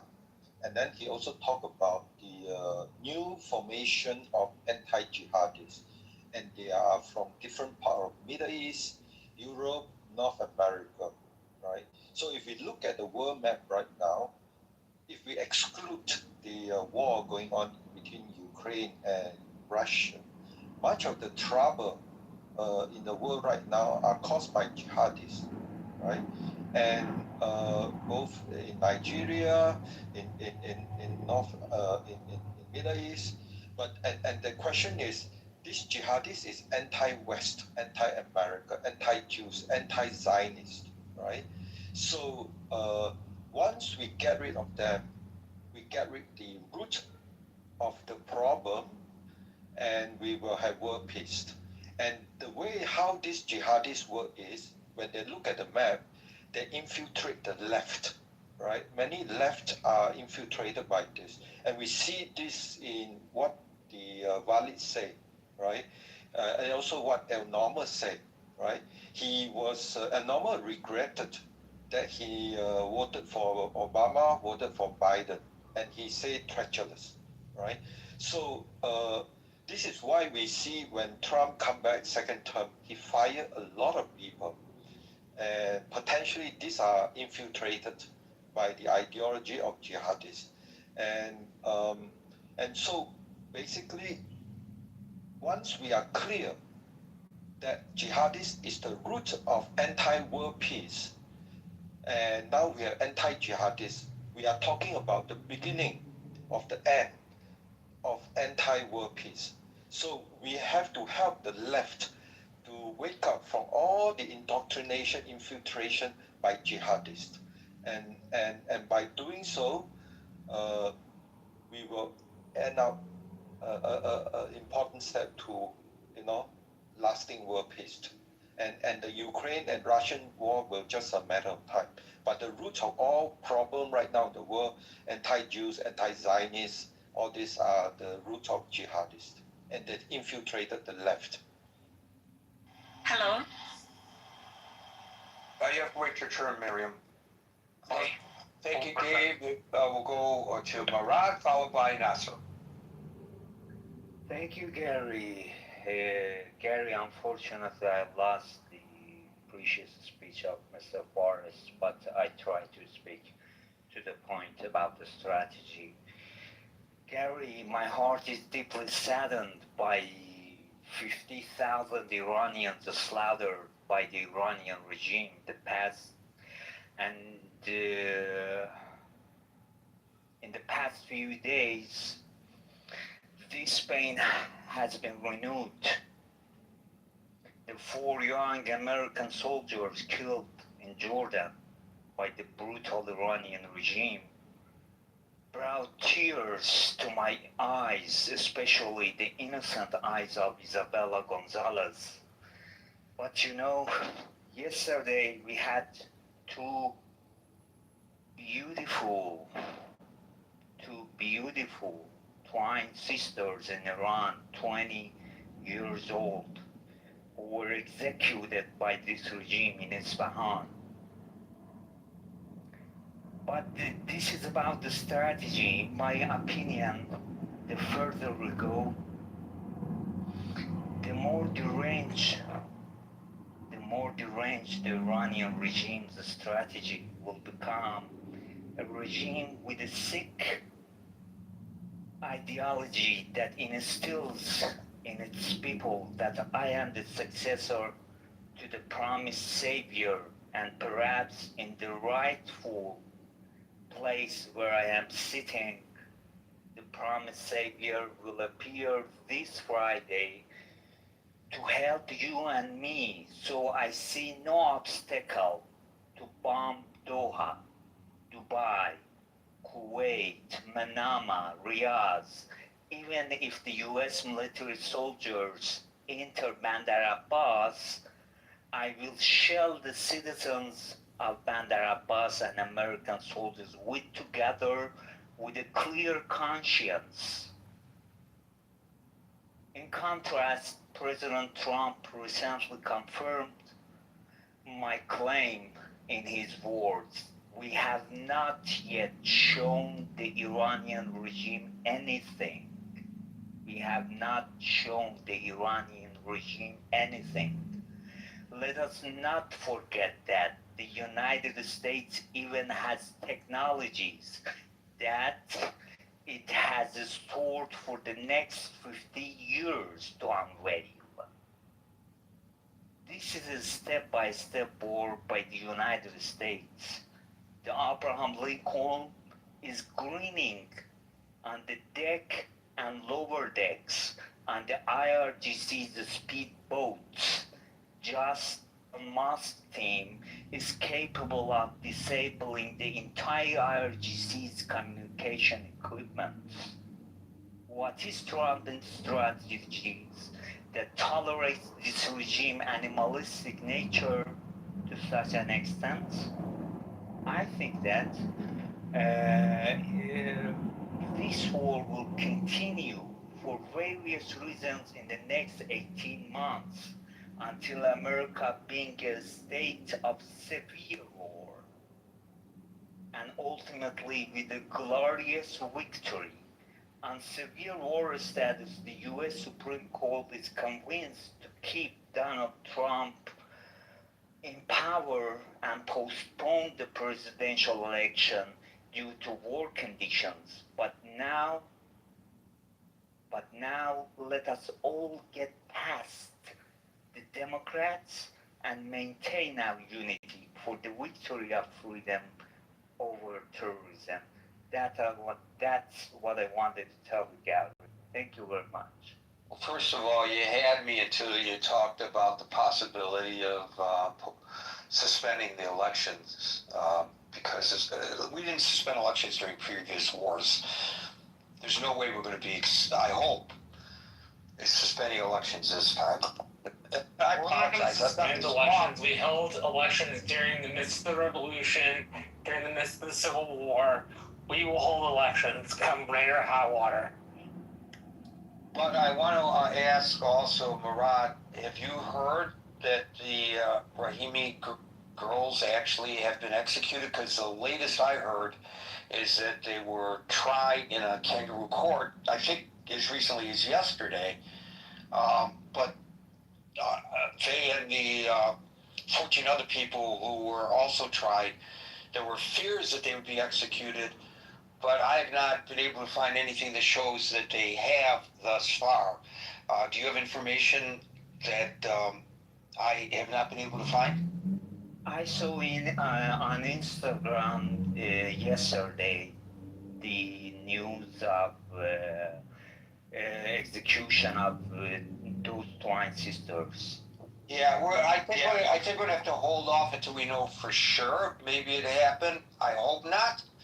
I will read you this paragraph so that people know to whom we are referring from Radio Free Europe, Radio Liberty. And again, if I cough, I apologize. I don't know where this cough came from. Anyway, here's what they write. 16 people are facing charges connected to protests in the Iranian city of Isfahan in January, during which a colonel in Iran's Revolutionary Guard was killed. Rights defenders are raising concerns about the legitimacy of the case, including the charges against two young twin sisters, 20-year-old Tarena and Romina Rahimi. Sources in Iran told RFE RL's Radio Farda, I think that's a Farsi broadcasting entity from Radio Free Europe, that authorities use torture to extract confessions from the defendants, and there are concerns that they might face the death penalty. Maybe they have already, and the word has not made it to the media as of yet. Let's pray that they have not. Horrible. Thank you, Murad. The real genocide is against their own people in Iran. More people killed in a 2-month period than 2 years in Gaza. Think about that. And who's being called a war criminal? Nasser, followed by Miriam.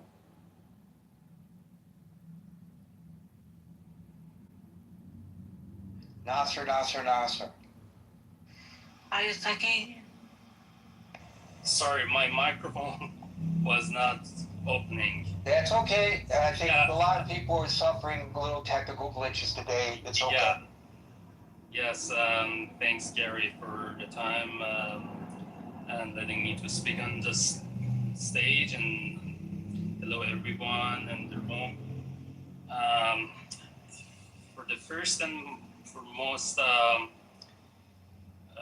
sentence that I'm gonna refer to as the President Trump's recent words about people who are asking the foreigners or the foreign countries to bomb their own country. He says, I hate people who want their own country bombed. They're such stupid and idiot people. So unfortunately, we are dealing with those type of Farsi-speaking so-called Iranians, who unfortunately there are my country's people, and they come to your stage and they justify the war against their own country and their own people. Shame on them. What are you talking about? No, sir. What are you talking about? Oh, Miriam, you gotta wait your turn. I'm also from Iran. I know you are, and I want to hear what you have to say. But I will now, because this is our protocol, ask the same question. Nasser, what the hell are you talking about? Well, I'm talking about people who are justifying strikes and attacks to Mariam. Yeah. Let me handle it, okay? Please? I'm the moderator, not you. Gary, Nasser, I don't even want to talk to these kind of people. Well, because you're gonna explain yourself, which I'm giving you the floor. Which kind of? Mariam, I don't want to talk to traders. Nasser, these people are traitors to their own homeland. Do the Iranian people who come here feel like they have to take over the moderation of the room, no matter their position? Do you want to take over? Do you want me to give you a hat? Nasser, do you want to run the room? No, I don't. Okay. Mariam, do you want to run the room? No, not sir. Okay. Not at Okay. Wait your turn. Please. I don't think it's asking a lot. Nasser, please try to explain what you're saying, because I am as confused by your position as is Miriam, although I may not yet be as disgusted as her, but I'll give you the opportunity to bring me to that point. Go. Yes, please don't let the people interrupt my words. I'm not letting them interrupt your words. I'm asking you for your words. Okay, please. Because when someone interrupts me, all those... I don't want you to talk about how the room is run. I want to hear your point. Get to the point, please.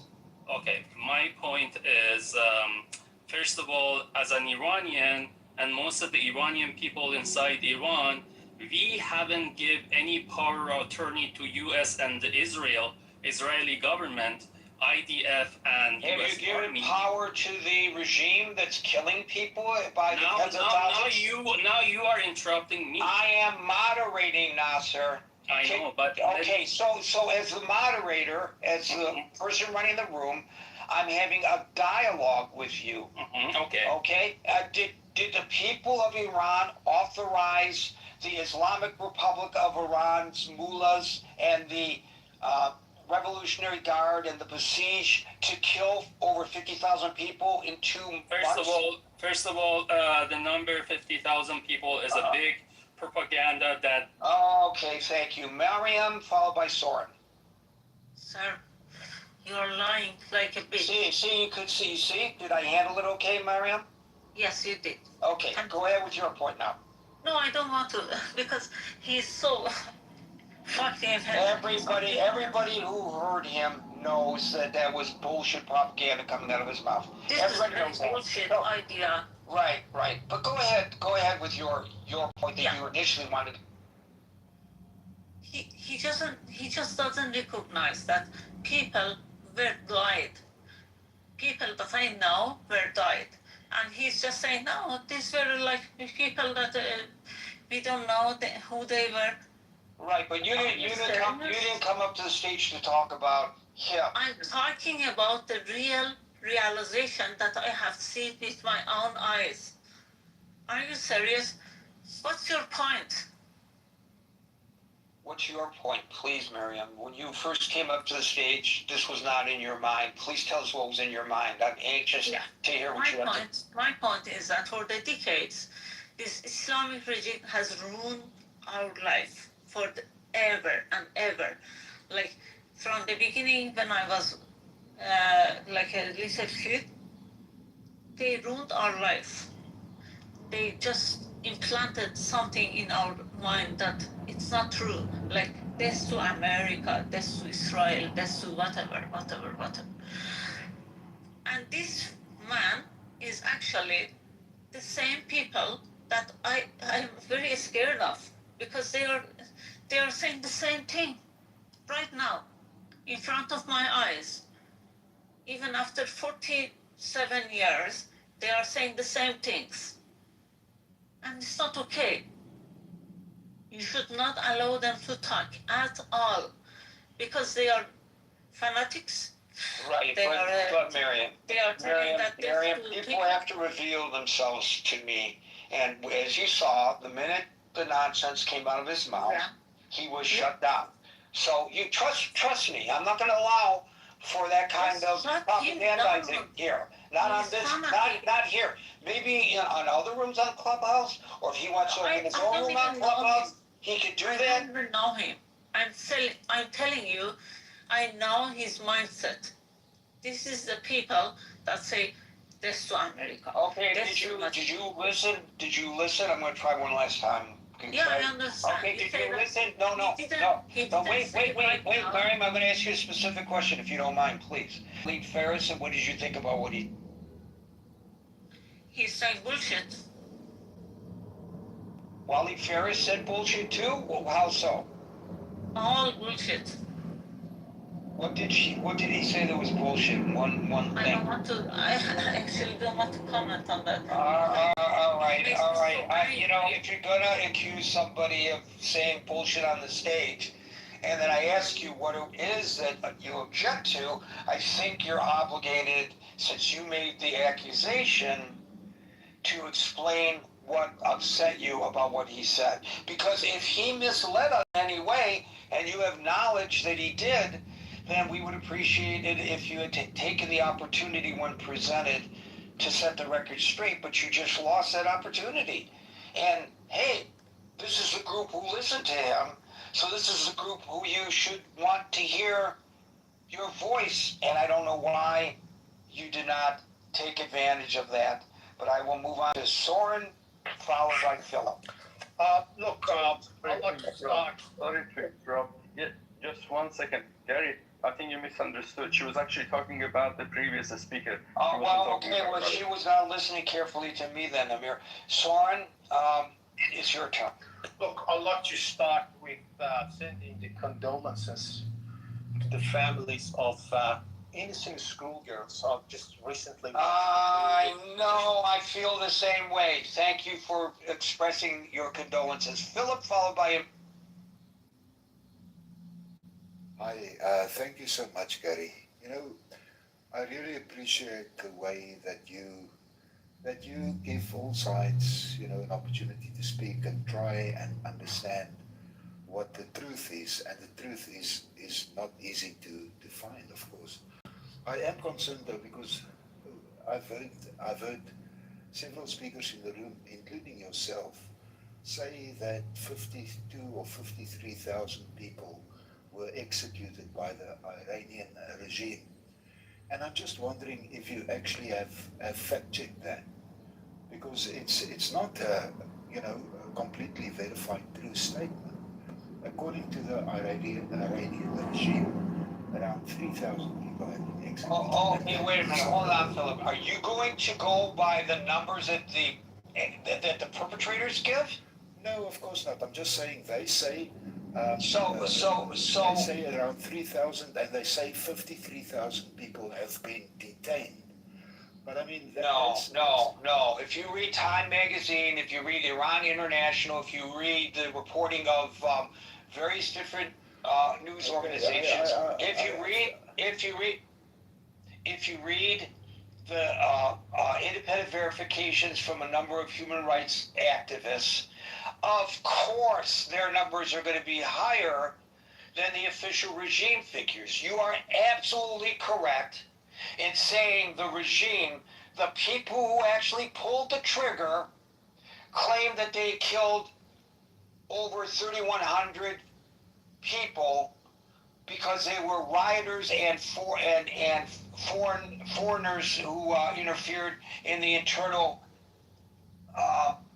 workings of Iran.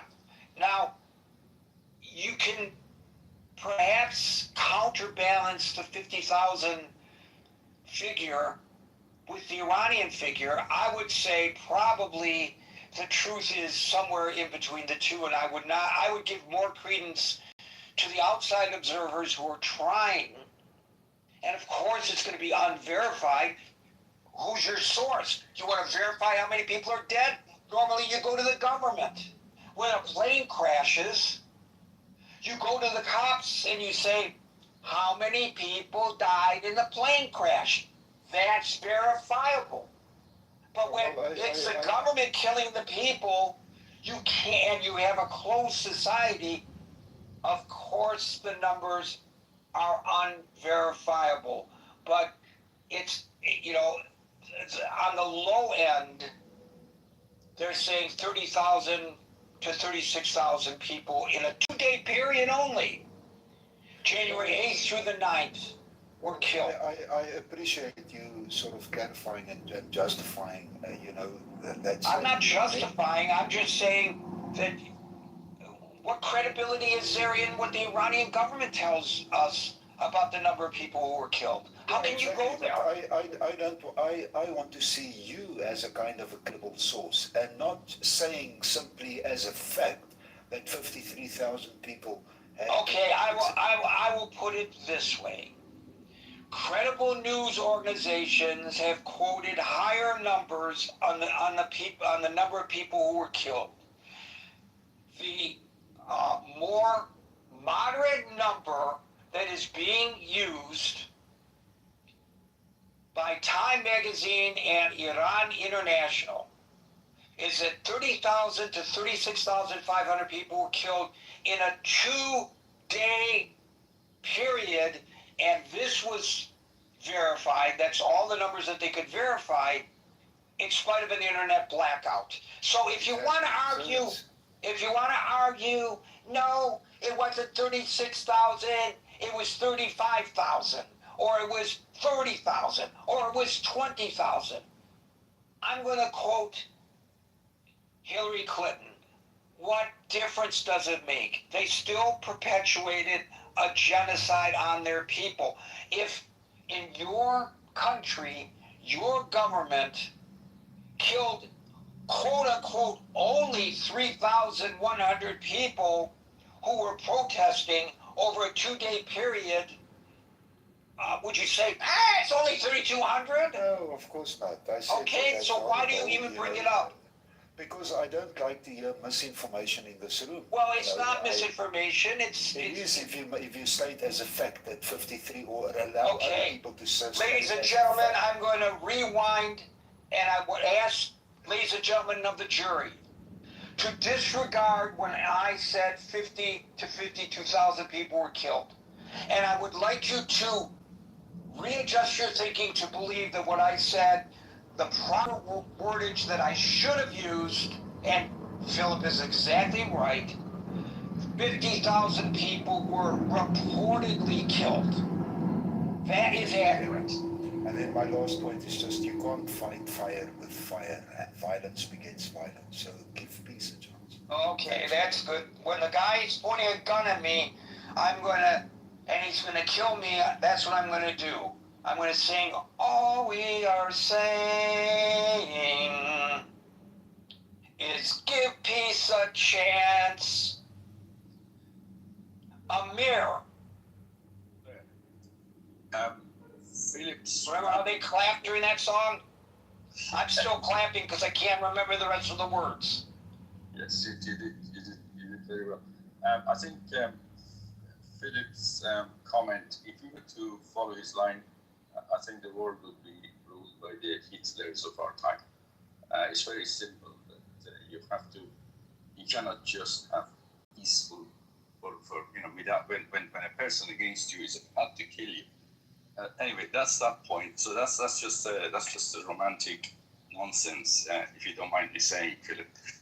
So my point, 2 points about the speaker Nasser that came here. I just wanted to mention that I have come across people like Nasser quite a lot. They basically fall into 2 categories. The first category is the NIAC. It's a very famous National Iranian American Council. They are funded by the IR. I'm not suggesting that Nasser is, by the way. I mean, you can give me thumbs down or thumbs down all day, Nasser, but that's a fact. NIAC is funded by the Islamic Republic, and they are lobbyists at the Congress, and they're very well, very well placed people. I mean, these guys work at top companies, top multinationals in America as well. So they have a lot of influence. So beware of NIAC, National Iranian American Council. That's the first category. The second category are basically the people, Iranian people on the left, who are prepared to sacrifice the country and the people for their fight against imperialism. And they see America as the arch enemy.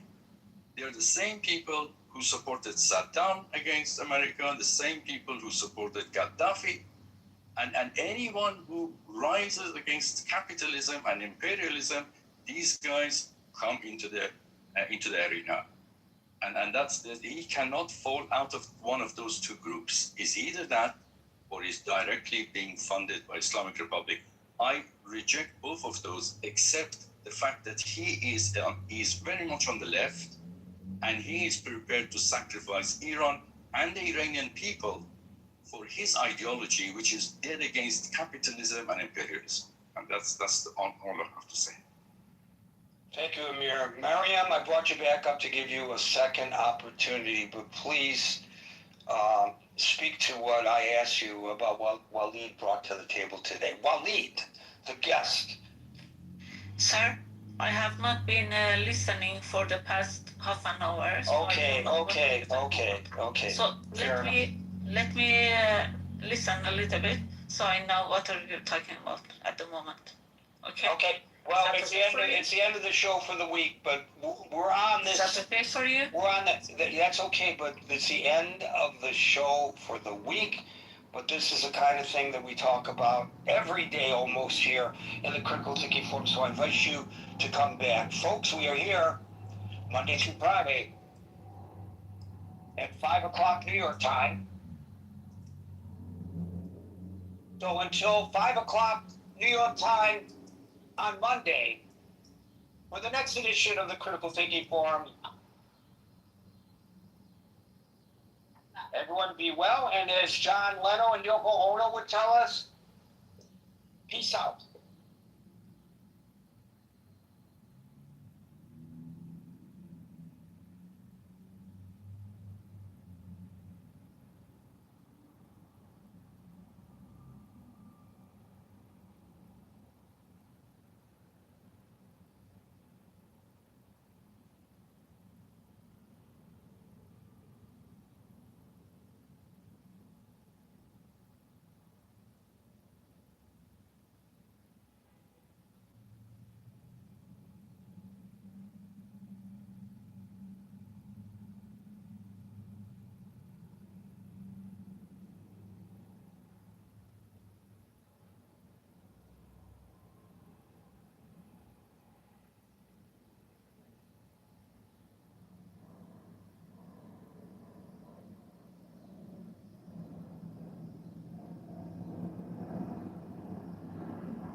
That's what's up. Awesome.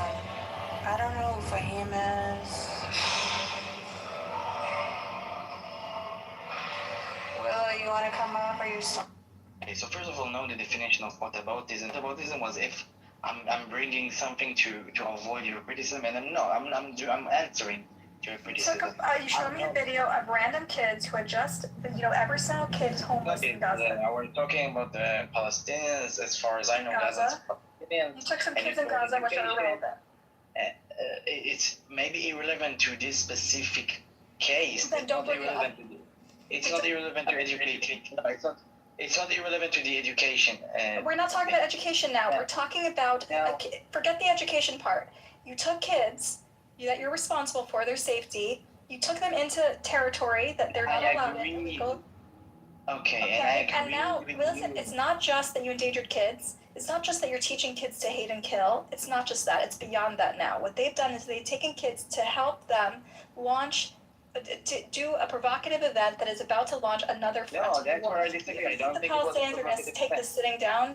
I don't think it was a provocative event. That's what you say. That's what your lefty mind tell you to say. Adi, you don't know what's happening tonight. There's 15 villages on fire right now. Okay. Wait. That's nothing to do with the kids coming.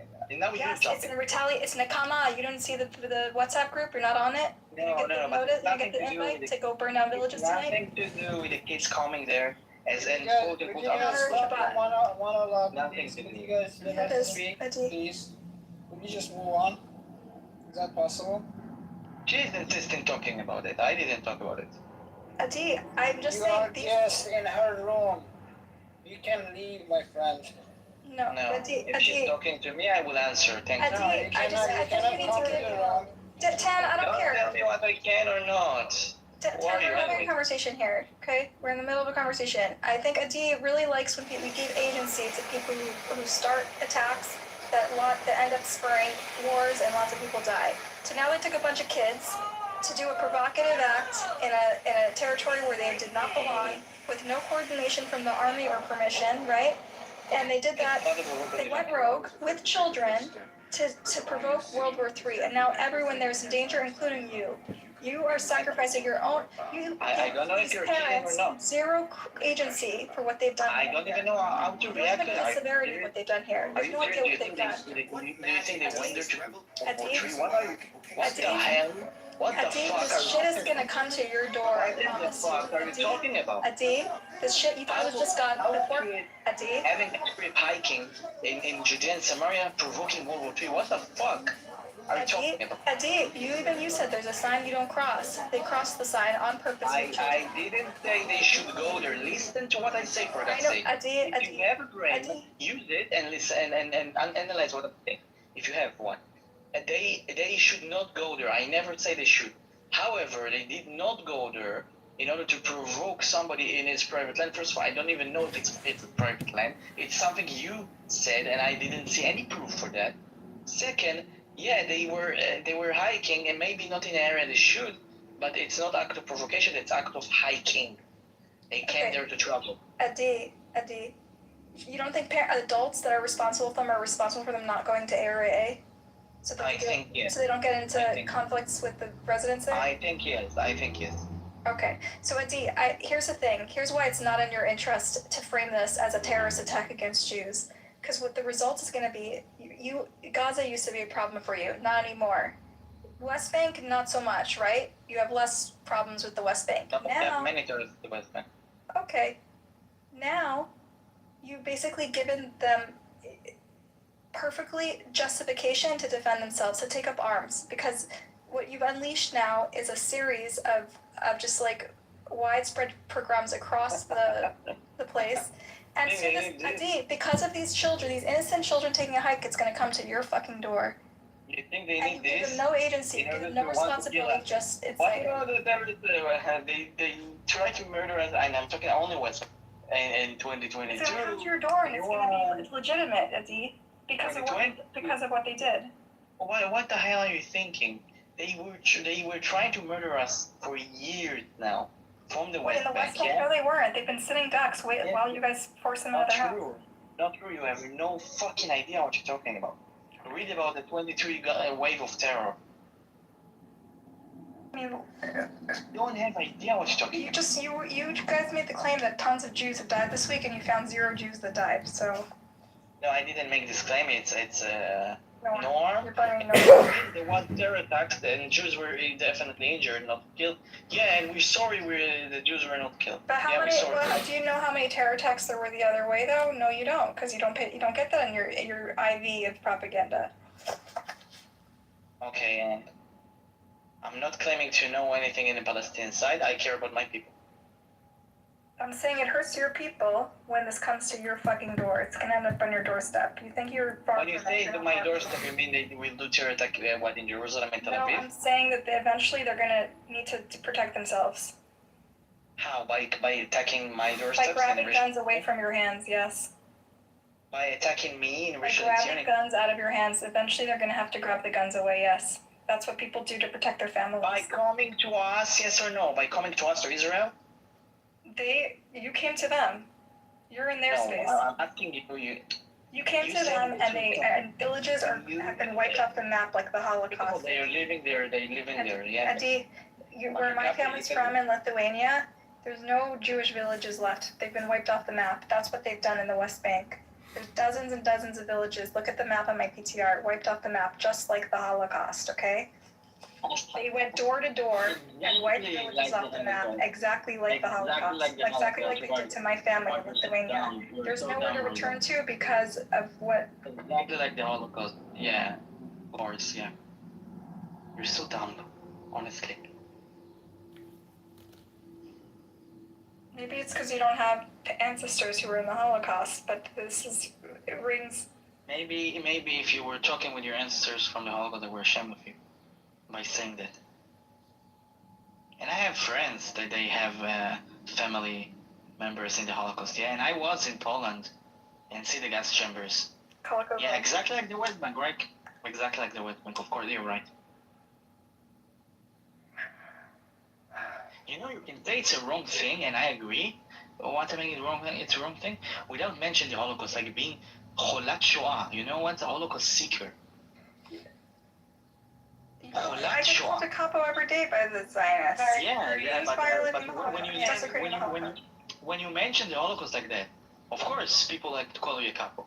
What are you expecting? Adi, what is the practical difference between wiping off villages off of the West Bank and in broad daylight on social media where everyone can see? The only difference between that and what happened in Lithuania is that was done before social media and nobody could see and nobody heard about it until lately, until they got a telegram 3 months later. The only difference is it's being live streamed. And you think that, and you only see, and you're looking at it through like glasses that say, oh. Bachelor of Science school ever. And the sad part, I wondered, just to see the conversation is, my daughter, 28, soon to be 29, she has had Botox. She's dabbled around. She can't afford it, number one, so don't even go there. But what's so sad is that, I guess, is this the phrase looks maxing? She tells me, you have to start now, Mom. You have to start now. So that's what. Yeah. That's what they tell you. Now I will disclose to the room in a non-replay room that I had a couple Botox. Oh my God! But hold on. But it was interesting because one of the things it really helped me with is it's not so much for the looks part, but it helped in keeping my eyes from like drooping on the. What is happening in the West Bank? They're wiped. They're disappeared. Not even close. Not even close. You know what? You are willfully distorting history. Even you know that's not what's happening in the West Bank. So to compare the two, it's like apples and bowling balls. It's not comparable. Okay? You lose credibility by making that comparison. So maybe it's apples to oranges. Let's together. No, it's not. It's apples to bowling ball. All right, Randy. So give me an example. Whose Give me an credibility example when you of say something things different like that? about it. Your word for it, Randy. Give me more Right. example, please. Okay. They're not killing children in the West. Israeli Yes, soldiers they are. You are want not some killing children who children. were killed? No, they are not. I'll show Number you some two, videos of children who number killed. number two, Palestinians can go anywhere. They can leave. The Jews in the Holocaust would have loved, Anne Frank would have loved to have left. You know, the big crime that you say is that they're destroying towns and people have to leave. Anne Frank would have loved to have left Amsterdam and gone somewhere else. Okay? Some major differences, and you need West Bank. Because it sounds like you're really just shooting from the hip. You know? Or why you feel compelled to slander your own people like this. But you need some real research and thinking about what you're doing when you make these random actions. Why are you taking that? Now. What kind of validation are you seeking? Listen, I want to dissect the facts with you, Randy. Muslims? My friend, let's go through the facts, okay? Yeah, let's slice and dice it. I'm open to what's happened in the Holocaust is a million times worse than anything that You're right. There's ever always did. a scale difference. I never said apples to apples. Okay, But there okay. are similarities in Why don't you focus on that scale difference? Randy, let's have a conversation. The scale difference. Randy, my friend, calm down, please. I'm going to read something from ChatGPT about the villages, okay? Buttercup, my friend. Buttercup, my enemy. Okay? You want to call me your friend? You're my enemy. Okay, I'm going to have to put you down. You're being really disruptive, honey. Yeah. All right, so 44 communities have been completely uprooted or forced to leave their homes since October 23. 13 additional communities were partially displaced during the same period. 117 total communities facing full or partial displacement pressures and restricted land access in Area C, according to Amnesty International data. And most of it is because of settler violence, nighttime raids, physical intimidation, outpost expansion, rapid and military measures that restrict movement. So those are the facts. While there's always no two genocides are the same, and there are always differences. Of course, there's differences in scale, right? In the Holocaust, 2/3 of European Jews were murdered. That doesn't change the fact that there are many common characteristics, and it's a warning. You know, anyone whose family experienced displacement on a systematic scale like this can see it. Knows it when they see it. That was beautiful. You should say it one more time, but they may get mad at you. It's an unfair and ridiculous comparison. I don't believe it. I understand, Pearl, but I feel that Pearl, there are some Jews that think it's taboo to compare anything to the Holocaust, and there's many of us, the way we interpret our Judaism and our culture and our shared trauma, Pearl, throughout our lives and in our Hebrew schools and in our communities, is we see the Holocaust as instructive about man's capacity towards evil, and it's a warning for the capacity of man to hurt other people, okay? And so many people, including the founding Zionists, saw in the militarization of Israel something that smelled familiar to them, to the people who had just survived the Holocaust. So I'm not the first person to draw this analogy, and I won't be the last. And part of the way we interpret what happened to us during the Holocaust, Pearl, is by learning lessons and being vigilant against this ever happening again. Bring her up, bitch! And we're not that person, but similarities would be a betrayal of our heritage and our family history. And you live in the U.S., right, Buttercup? What do you say? And you live in the U.S., right? Yes. Okay, thank you. I am really sorry that the country that I am coming from is hurting your bombs and your soldiers. I apologize for that. What country are you Emrose is back, by the way. Emrose is back. I think she should come back up on stage. You're from Iran? It doesn't matter. Like, I guess some Nazis killed your ancestor and we have to pay the price. And I'm really sorry that, we heard your bombs and... I think he might be... He's trolling. So, Okay, I don't know what you're talking about, so. He's saying, why would someone like Randy take it out on Palestinians when they had absolutely nothing to do with the Holocaust? I think that's his comment. But that shouldn't be directed at you because you're arguing exactly against Randy. You're saying we should treat the Holocaust as a lesson for all people, never again applies to all people. That's Buttercup's position, which is the opposite of Randy, who's trying to use the Holocaust as cover to try and downplay the genocide of the Gaza. Just to be clear, that Buttercup is not agreeing with Randy. She's disagreeing. Well, I don't know where she stands with Randy, but he was trying to deflect, trying to use the Holocaust, classic Zionist tactic. We've all got to constantly, the whole world has to feel guilty about the Holocaust, and therefore nobody like the Palestinians can have any sympathy, because nothing could have been worse that happened to the Jews in history. That's his fucking argument, and many people are getting fucking sick of it, you know. Hey, Bubbles, you want to weigh in on the incident this morning in the West Bank, or what? No. Okay, smart. Ralph, I don't trust your intentions. I think you speak. Yeah, I don't give a fuck what you fucking think, you stupid cunt, so shut the fuck up. I'm so my sorry, intentions Ralph. are my own fucking You gotta go down. Alright. That was an easy one.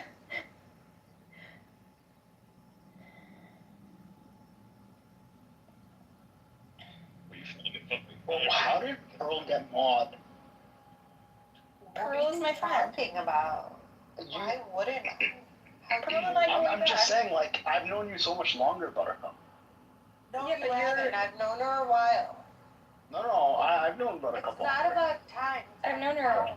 We've known each other around the same amount of time. Oh, I didn't know you guys knew each I other. also I'm also easily persuaded by two things in her profile picture. I knew you would be. I'm just kidding, Pearl. I'm teasing you. I don't think she is. The cross. That was the third thing that I mentioned. Her picture looks AI. You look hot, Pearl. Thanks. Is that Samir? That's Samir. I didn't see him. What happened at the West Bank today? Oh boy. We have to start this again. Basically, I'll just tell you the abbreviated version. A bunch of settlers brought their teenagers on a hike through Area A, area that they're illegal to cross into. Although sometimes it does happen with Army coordination if they're going for a particular purpose, but that wasn't the case here. They just went there willy-nilly into restricted territory, crossed over into someone's property. The guy, an unarmed farmer, there was a confrontation with some unarmed farmers. A Palestinian farmer who was unarmed, and then some settlement security guard joined in with a gun, and it started hitting. They started hitting. There was a scuffle, and the Palestinian farmer tried to take the gun out of his hand to protect his property, and one guy who had pointed the gun at him turned out to be like a big, famous, notorious terrorist, got shot and died. And that's what went all over Israeli newspapers and TV. Everyone's like, oh, there's a terror attack in the West Bank and a Jew died. What actually happened is 4 Palestinians were shot in the fallout. Our soldiers showed up. There's videos all over the internet about it. And you can see the scuffle where the unarmed Palestinian, tries to wrestle the gun away and then shoots the guy who had attacked him. And because of that, Adi and others here are saying it's a terror attack against Jews. A guy that wrestled a gun out of his assailant's hands and then shot him. They're saying is murder. They're calling that murder. And because of that, it's unleashed a wave of Actually, they're calling it violence. terrorism. She didn't provide any proof. It's actually private property. She's just saying that. But even if it was public property, to wrestle a gun out of your assailant's hand and then shoot them is completely okay. People fighting each other. It was not only the guy with the gun fighting. He was his assailant. Second, the Palestinian terrorist is the one shot first. Yeah, he shot the assailant who had a gun with his own gun. He shot the assailant with his own gun. I don't know. In like action films, when you see the person being chased by the perpetrator, and they need to like be a hero and save themselves, they turn the perpetrator's gun on themselves. That's exactly how you save yourself, right, Eddie? It was on the Watching ground. the action movies, like where like you have to like escape like bad guys.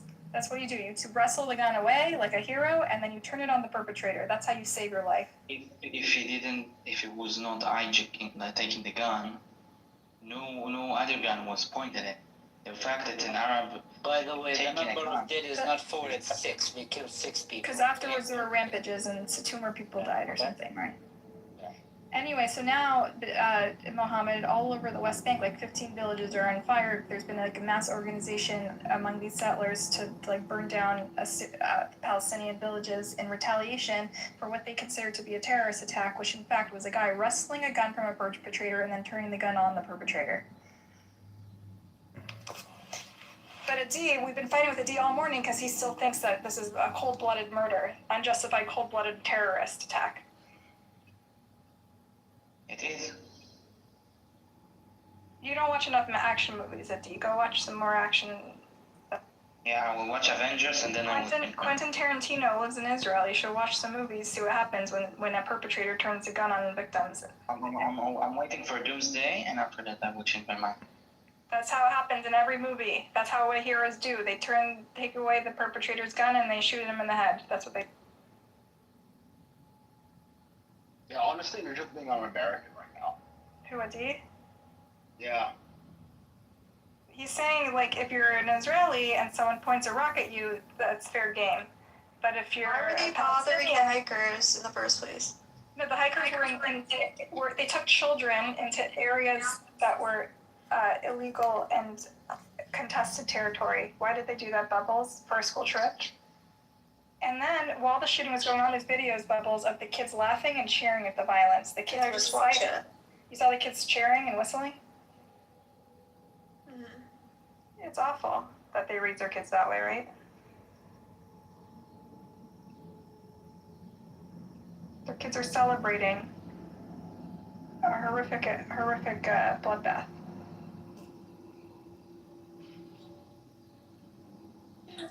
But the most responsible are the parents that dragged them into that situation and is now going to set off like a whole... These are weird settler kids in this video. These are not regular Israeli kids, I would say. No shit. These are settlers, but they're terrorist settlers. They took kids, not the teenagers, right? Like not the hilltop youth. These are children who are in school, who adults are responsible for, who took them into this contested territory on purpose for a leisurely hike. And then when they encountered an unarmed farmer and a scuffle ensued, they tried to shoot the farmer, and the farmer turned the gun on the perpetrator. Yeah, we need more information about that. He was not unarmed. The moment he took the rifle, his arm. That's how you fend off a perpetrator, you fucking dumbass. You shoot them in the head. That's what you do when someone's trying to kill you. You don't know that, Eddie? What do you learn in the army? You did basic training. What do they tell you to do if a terrorist attacks you? Do you take their gun away and shoot them in the head, or you let them live? The moment he took the rifle, he's not an unarmed. It's not like he's in handcuffs. You guys should handcuff people. This guy is attacking him, and he tried to assault him with a gun. Yes, you're allowed to shoot someone who's actively assaulting with a gun. The guy attacking him after he took the gun from the other guy. And he was on the ground, by the way. He was not need to shoot. I know. He should have taken his gun and give it back to him so he can shoot. Adi, your soldiers shoot people in cold blood that are handcuffed. Don't take the gun from the first place. Adi, People are fucking yes, there's a famous case. Adi, who's that guy who there's a lot of protests because he's like the one Israeli soldier who was like arrested for shooting a handcuffed Palestinian detainee? You mean Azai was not handcuffed? Yeah. But people are very upset that he's been arrested. Again, you're not telling the story. They're trying to liberate. It's become a political touch point. He was not handcuffed. He was neutralized on the ground, and he shot him. He shot a neutralized guy. So it's the same thing, same situation, right? No. No, it's better or worse what he did? Who did a worse crime? The guy who was an unarmed farmer, or the guy who's a soldier shooting a neutralized terrorist on the ground? Well, Elor Azaria act against the orders, and he was sent for jail, like, properly so. He was not just sent to jail. However, I would suggest he did the justice with the terrorist. However, he should not take the law in his. What happened today is a Palestinian terrorist taking a gun. You're not a terrorist if you come unarmed, Adi. The moment he decided to shoot. The problem with people like this, they would never ever admit that they did anything wrong. It's always the other people's fault. Listen, Pearl, anyone who's outside the situation, never ever. They would never look in the mirror and say maybe something is not okay. Isn't that right? Never. Okay, so Bubbles is like half American. Because just in this conversation today, they can't compute, right? Their brains can't compute. It's obvious to everyone except them. Out of your ass, of course. You're an Arab from Iraq. Sorry. And that's what you know to do. Talking out of your ass. Yes, and yes. I mean, I don't think that you can grab a gun out of a security personnel's hand and shoot. He was being hit on the head with the gun, Bubbles. That's not our gun. He says security personnel. The guy was a terrorist. He's a well-known terrorist. Grabbed the gun away that he was being hit with. He was not just a tackler. Yeah, because he was being rowdy and trying to yell at the guy. He was responsible for the security of the. Fucking settler, bro. What would you do if you're in a crazy crowded situation, people yelling, and someone's pointing a gun at you, telling you to get the fuck away? I would turn around and walk away. That's not what these people did. That's not what's happening. Bubbles, it's not. They trespassed on his property. No, this not the guy who shot people's property. Of course, she's. Yes, the farmer. That's not the one who took the gun. The one who took the gun is a farmer that whose property it is. She didn't Who was being hit by some random security guard and a bunch of kids. No, that's not the. I just watched a video of it. Babel, she didn't provide anything. It's a private property, and she's telling you that like it's a fact. I'm not reading that it has anything to do with the property. It was near a mosque. Can someone put the link in the chat of the video, please?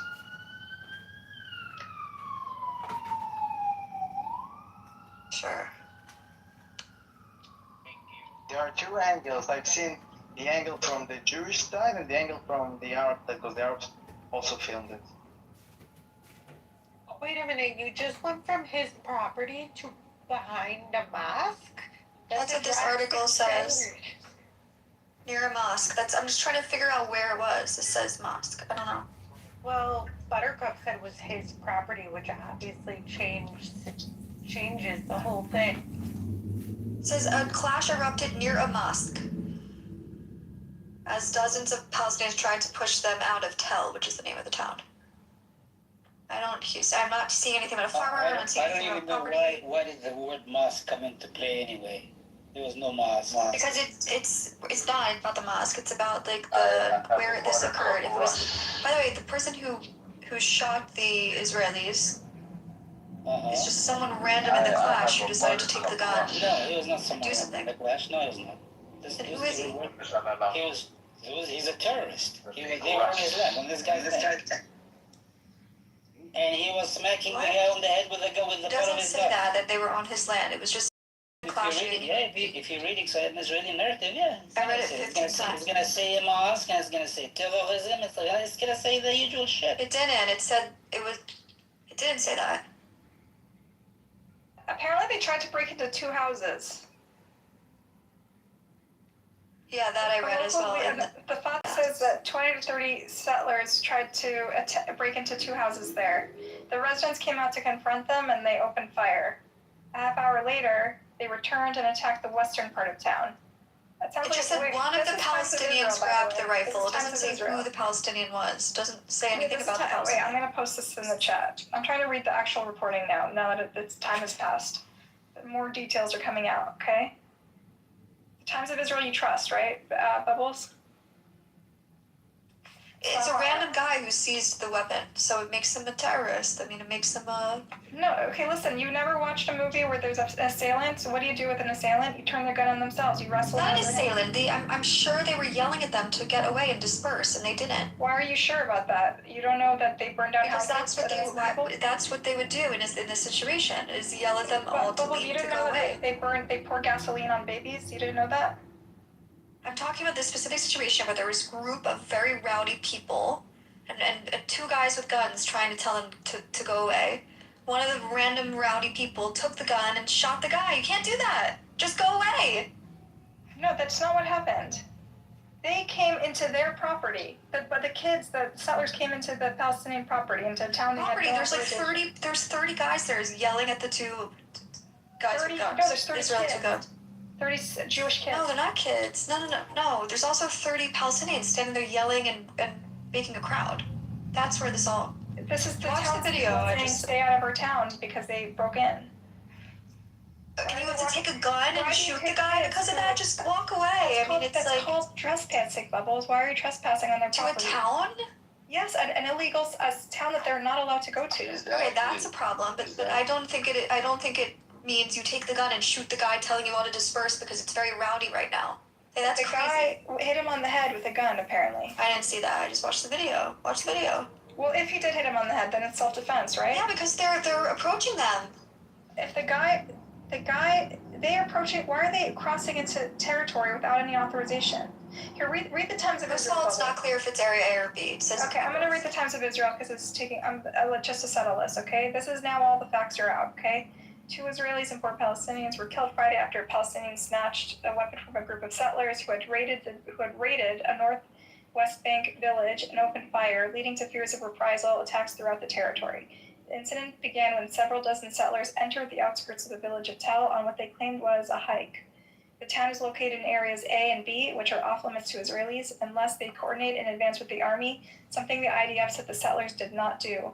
After illegal entry by the Israeli group, including armed men and minors, a clash erupted near a mosque as dozens of local Palestinians tried to push them out of Tel. So they're in this town illegally, right? Assam Saifi, a local leader in the Palestinian Fatah party, tells Tel that he got in a call that 25 to 30 settlers initially attacked the eastern area of Tel and tried to break into 2 houses there. The residents came out to confront them, and the settlers opened fire. Half hour later, Safi continued, the Israelis returned and attacked the western part of town, striking a minor with a weapon. They struck a kid with a weapon, okay? Around this point, a civil defense squad from dispatching Chabad Gilad settlement was dispatched along with our artillery soldiers stationed nearby, the IDF said. Upon their arrival, footage taken from one of the raiding settlers showed an armed Israeli firing his weapon into the air amid shouts of revenge by young Israelis looking on. A pair of Palestinians was then seen confronting one of the armed Israelis, Chabad Gilad Civil Defense Squad member Benayahu Melet, 32. Unfazed by Melet pointing his weapon at them, one of the Palestinians grabbed his rifle and quickly opened fire as a gunfight ensued. Yeah, you can't do that. He had a gun pointed at him. That's exactly what. No, if you watch the video, you can see that the 2 Israelis walk away, and those 2 guys that took the gun keep going towards them. You can't do that. Why are they pursuing these 2 guys with guns? In an adrenaline situation, who knows why they shot the gun? But the confrontation. No, I'm not saying why. I'm saying why were they? Started the confrontation. But just watch the video. They were pushing into them. Their guys with guns, and then they just stole their guns and shot them. What the fuck? You can't do that. Bubbles, do you think it's normal for a group of 35 men and children and armed people to barge into a town and try to break into? No, but I also don't think it's normal to steal a security personnel's gun and shoot them. I think that's also not normal. If the gun is being pointed at you when they're invading your town? I don't think it was being pointed. I think it was they're invading their town. They're illegal. They're holding the gun as they're approaching a gang of 30 people who are very rowdy. That's normal. They're not supposed to use their guns at all. Where's the gun supposed to be? They're pointing guns at unarmed people. Pointed to the ground? They're pointing guns at unarmed people. Because they wouldn't go. But watch the video. I mean, it's all in the video. I mean, everything I believe is in the video. Okay, so why are the kids screaming Nekama? I don't know. They're stupid religious kids who probably are. Okay, so you don't think it was an act of revenge what they were doing in that town? No, I think they're stupid religious kids. They're stupid religious kids. So when they go into houses barging in with guns, it's not an act. It's not a crime. This is like an organized trip of 30 people. It's not just kids, it's kids and adults and armed people. No, I don't agree with it, but I also don't think that you can steal someone's gun and shoot them. This is like an organized educational program. Yeah, I don't like it, and I also don't like the Palestinian it's an organized educational program. Let's go and see how we can kill some people and steal their shit and burn their homes. I don't agree with any of it. I think it's all bad. I don't even know if the terms you're using is like an outing. This is not an outing. Those people don't go out on outings. Right, they claim They go out to terrorize people. quote unquote outing. And they're idiots. They're like claiming it was stupidly an going into innocent this hike, but town. they're barging into houses. I don't agree with any of it. I think it's all bad. Into houses when you're on the hike? It's all bad. It's both bad. It's all bad. But who's the perpetrator? Who started it? I guess the Israelis who were in the town. But I still don't think you can grab someone's gun and shoot them with it. I think that when they're just trying to disperse a rowdy crowd. How do you know that's what they were doing? Do you know because I watched the video 25 times and I read the article. Have you ever been in a settlement? Do you know how they operate? Doesn't matter. You can't, like, first of all, the guy was walking away, and then the other two Palestinians keep going up to them and then take the gun. Of course, if you're approaching people with gun, why are you approaching him if he has a gun pointed at you? It's weird. Go away.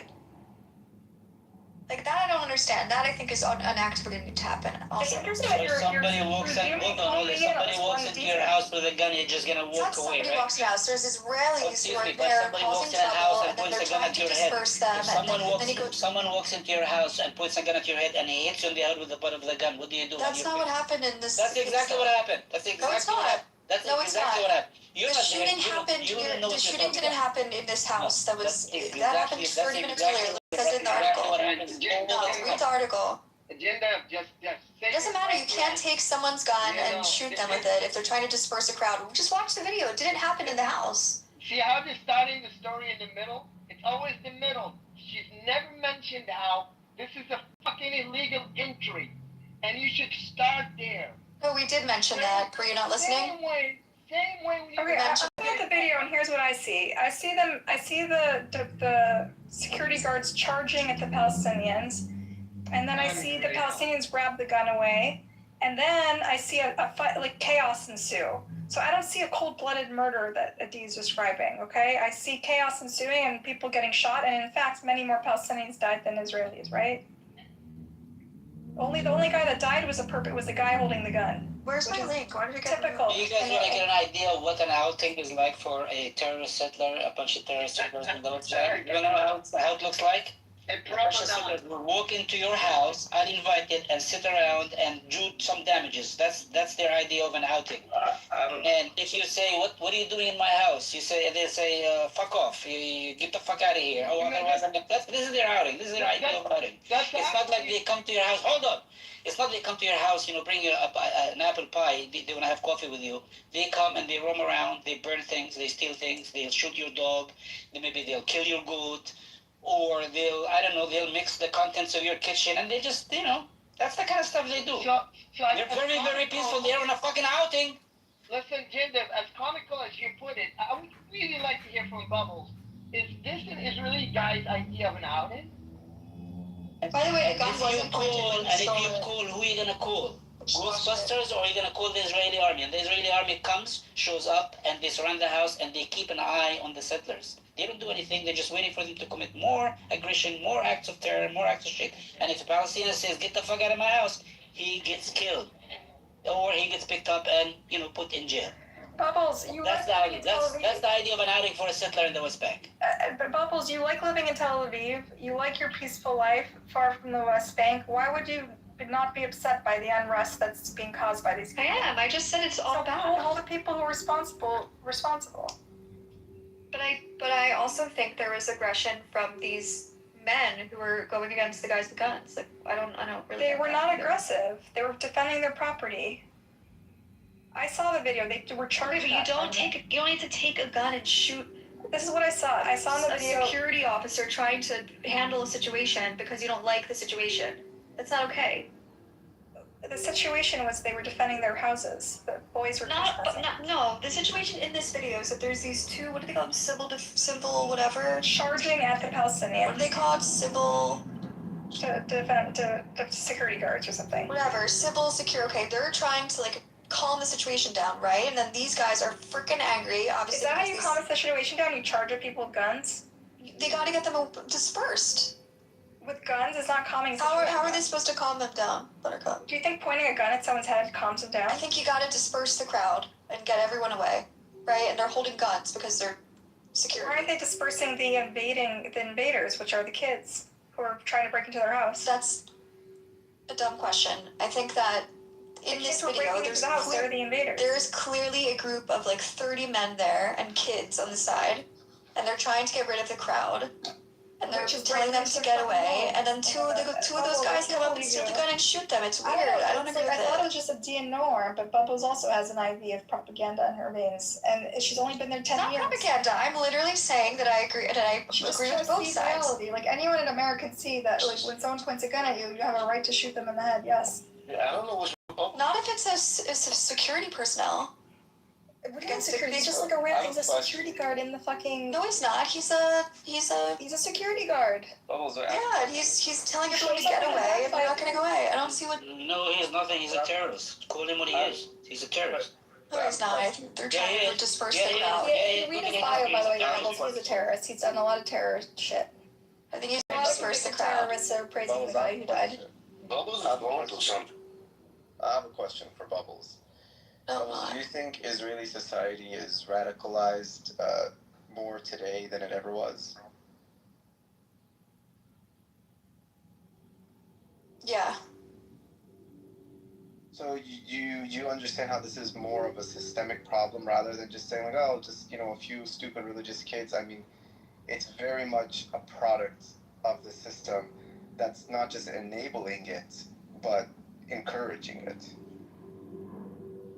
I don't think it's fair to say that, oh, it's just, a couple of, like, a few bad apples of these, very aggressive settlers doing these horrible things. I think you have to look at the bigger picture, and the system quite literally, either directly or indirectly, encourages this. Is it the system, or is it situations that have occurred over the past 5 years? Well, the situation that occurred over the past 5 years is also a product of the system.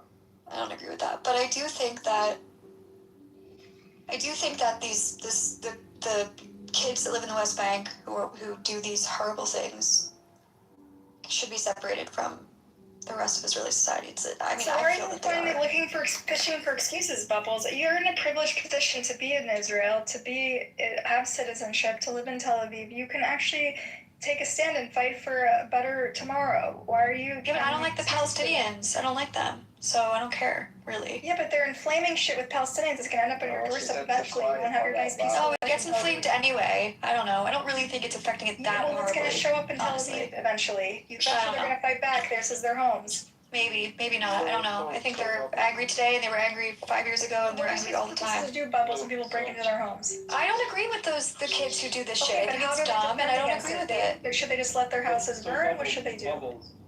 What do you think of the Palestinians who live in Israel that, we all call the Israelis? They're not Palestinians. Why aren't they Palestinians? Oh my god. They're Israeli Arabs.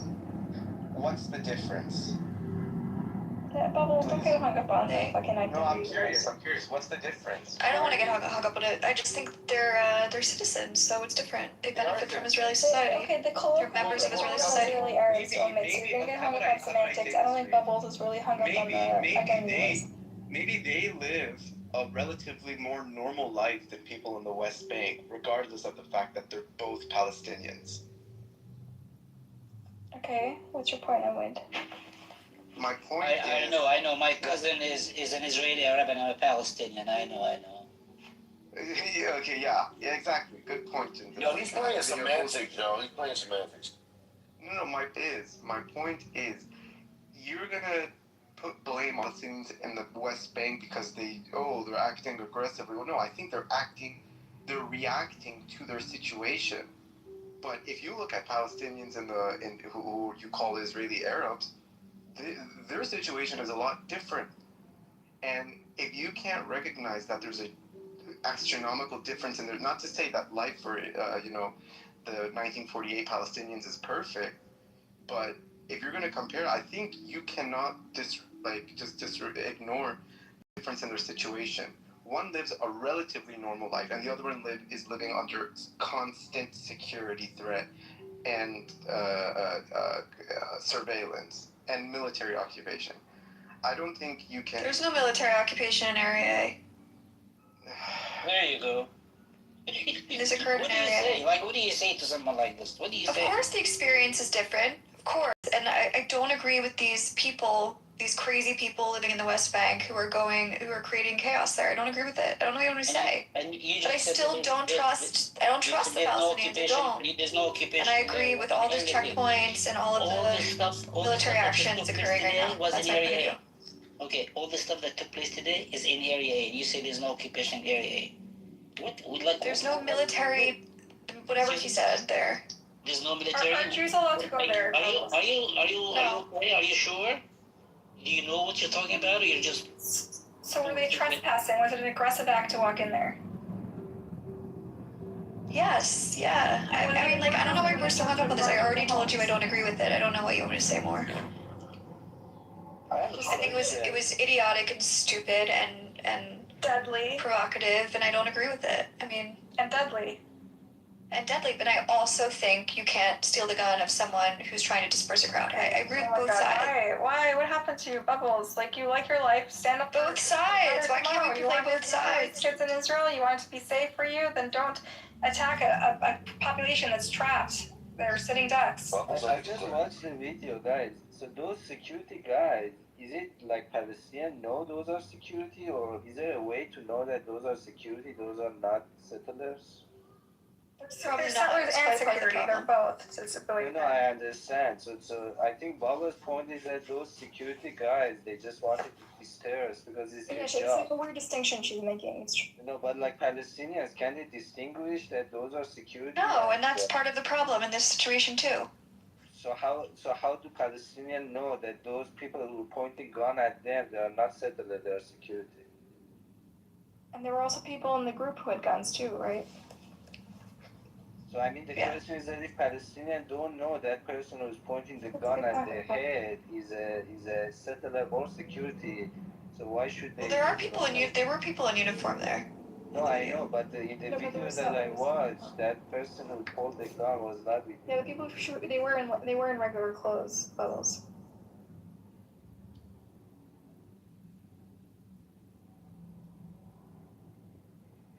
I'm exhausted.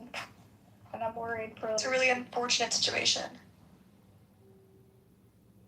I do believe that every single one of those Palestinian men, though, probably would want to destroy my life if given the chance. So, fuck them. But it sucks. Oh my god. I don't think they notice you. Sorry, it's what I believe. I wouldn't go as far as destroying their homes or going in places where they live. Wait, how is this surprising to you? That's the radicalization of Israeli society that the one guy was talking about. I don't know who was it. Like Bubbles, she's a she moved there 10 years ago. She's American. She understands the stand your ground culture that we have in America. She understands that people don't have a right to just trespass. Yeah, Bubbles live in a bubble. Okay, listen, hold on. Her dad live in a bubble. I love my bubble. Buttercup. Despite the fact that Jews in America tend to vote Democrat traditionally, especially now there's such shit. I hate when you explain Jews to me. Yeah. In Israel, they tend to be a lot more right wing.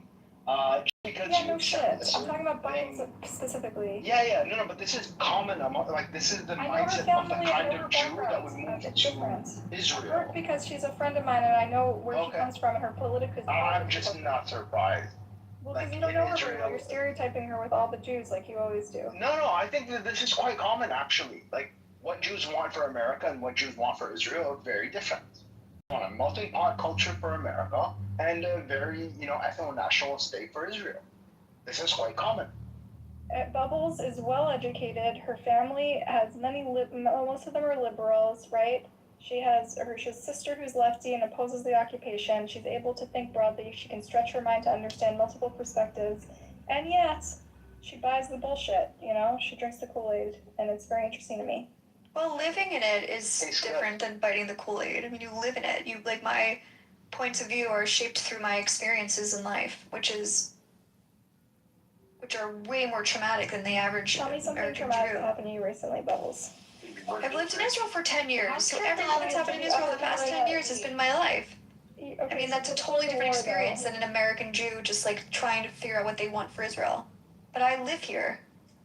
Your life Yeah, seems but you live pretty in Tel Aviv, idyllic. which is the equivalent of living in Los Angeles. You live in La La Land. No, it's not. We experience terrorism, we experience wars, we experience everything. Only recently, after the Iran war. No, which you no. support somehow. What do you mean only recently? There's ongoing missiles from Hamas every single year.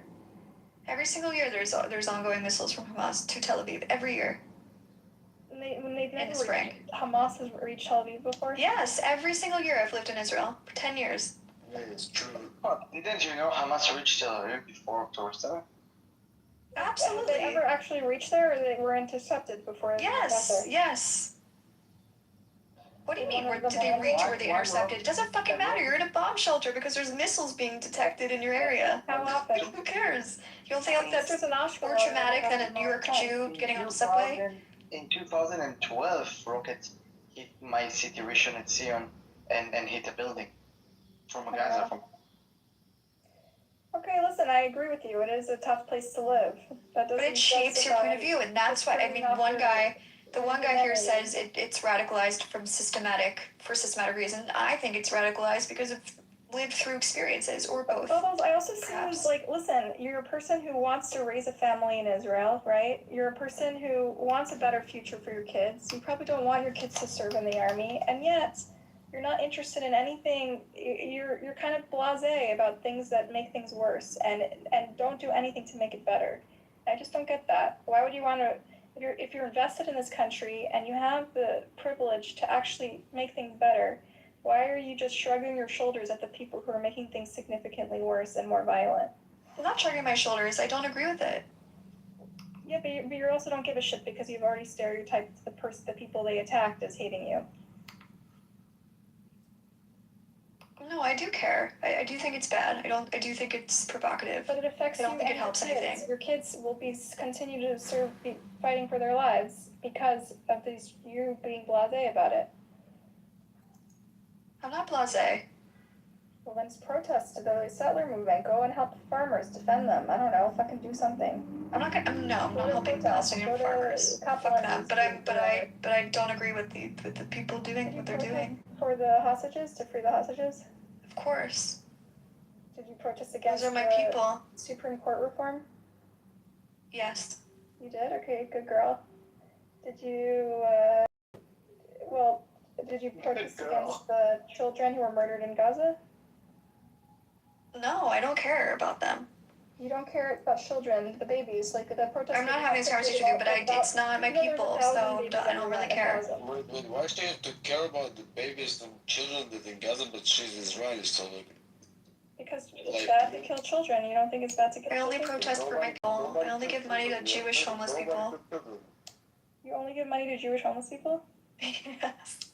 Damn, you're really brainwashed. What do your parents think about this? Your dad must be so disappointed in you.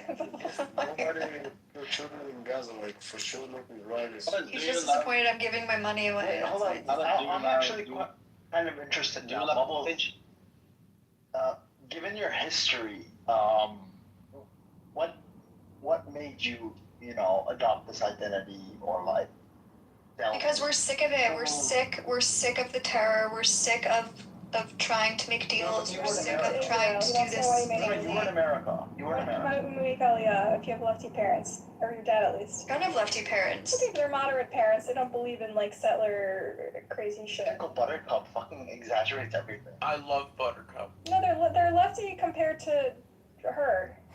What, like they're not communists? Only half of my families, but Buttercup, I don't really want to share the politics of my family with you're right. You don't have to people I don't know. It's like... You just speak about your personal experience. I have a sister who made Aliyah who reminds me of Bubbles. Bubbles has an older sister who's critical of the occupation who reminds her of me, and that's why we're friends, because it's like engaging with my sister when I talk to her, and that's why it's like a little, sometimes it pains me a little bit when we find these like insurmountable differences, Yeah.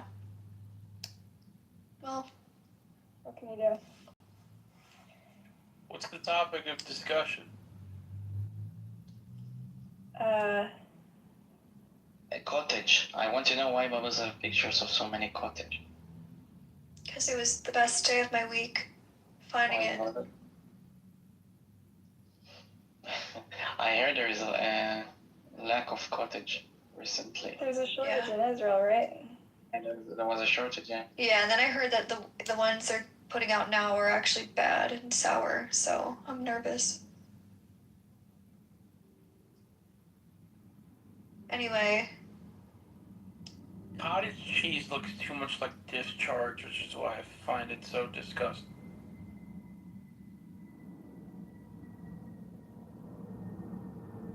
Anyway, And what are you, sir? Anyway, Benny, you have. I can't say it. If I say it, I'm gonna get pulled down. Just personally, just talking about the politics of your family and the. As a matter of fact, I want family members, I guess. Right. As a matter of fact, I want you to repeat to everyone in this room what you just fucking called him. A beater. What? He called me. He's a beater. A beater? Beater. Oh, that's not nice. You have to go down now because that's racist. Okay, but I'm a sand nigger. Okay, you're going down. Yes! Get him! God, that was so I have a awesome. hard and fast rule. Benny, in 5 minutes after timeout, you can come back up. Man, that was so cool. Buttercup coming to my defense, man. Who is this, Goo? Yeah, it is. You're like a Latino, that's why you called you like that? You're just going down because you're Goo. No! I like Goo. Ah! I heard like a yell on the way down.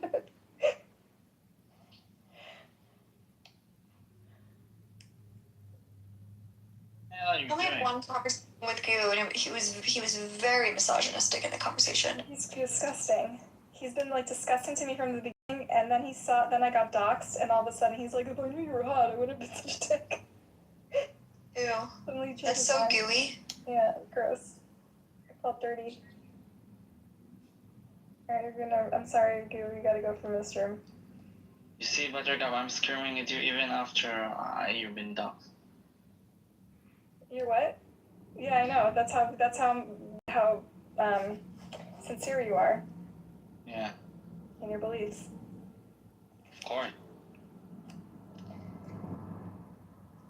Etsy, I just want you to know I talk to you harshly because like I talk to my family. It's because I think you're a good person underneath it, and I think there's hope for you still after all this with all the brainwashing and all. Don't say hope. Don't say hope. Oh yeah, hope is bad. I don't know what Israelis hope for. They might hope for my destruction. You know, I'm scared. Honestly, that was kind of worth it. A good throwback. What, throwing Goo out? No, saying what I said to get moved down. That was kind of worth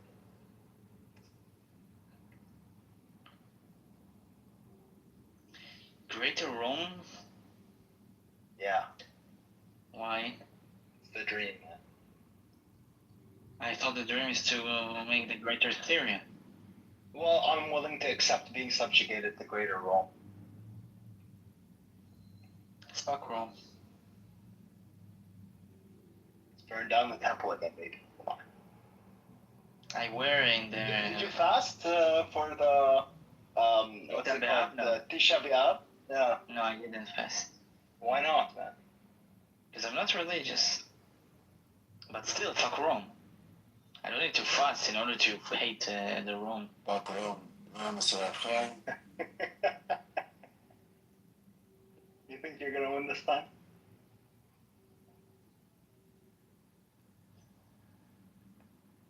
Hey, Buttercup.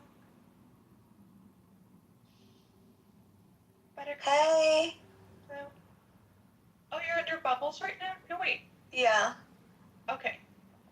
Bubbles, no, Bubbles is my twin. We have the same voice, but we're not the same. Yeah, I know, but you weren't here, so I said hi for you. Oh, okay. I said hi, but I was on mute.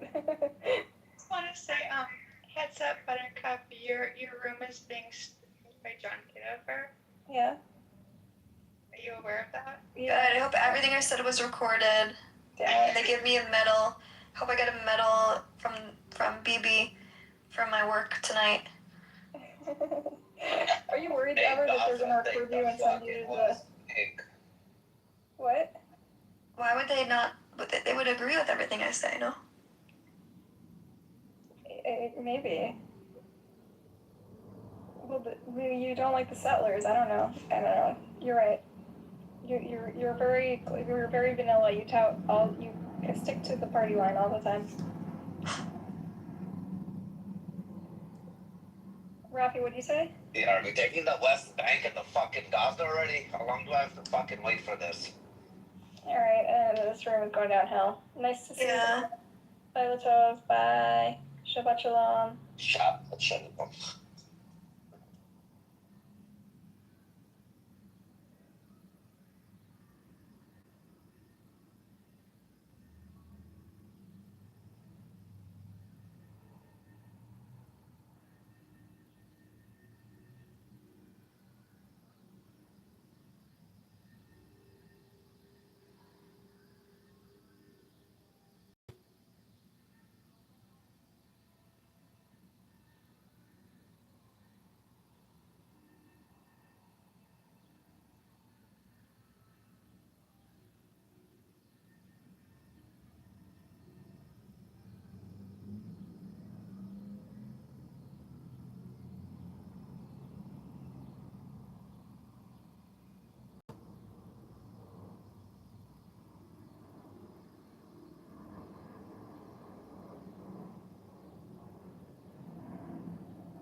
Yeah, I mean, can someone explain what's going on? By the way, I want you to know, Matt, Florida actually uses the N-word. So that's what I'm trying to say about these dumbass fucking liberals, bro. Dumbass fucking liberals. Did you call the child the N-word? The dumbass liberals. He acts like he gives a fuck when Florida uses the N-word. Did you just hear him say, why don't you say it to me? He said, why don't you have the balls to say it again? Dumbass nigga. He said, why don't you have the balls to say it He's again? alarming her and making her agitated. By making her repeat something. Listen. He was alarming you. Listen, that's why the charges were dropped. That's why the charges were dropped, bitch. Against the kid, not the It don't fucking, it was dropped in general, bitch. She was because she did not act in a disorderly way. She did act in a disorderly way. You know what's more? This whole thing is walking up to a bitch with a camera and trying to make her reenact something she already did. That's why the charges were dropped. Dumb fuck. Dumbass.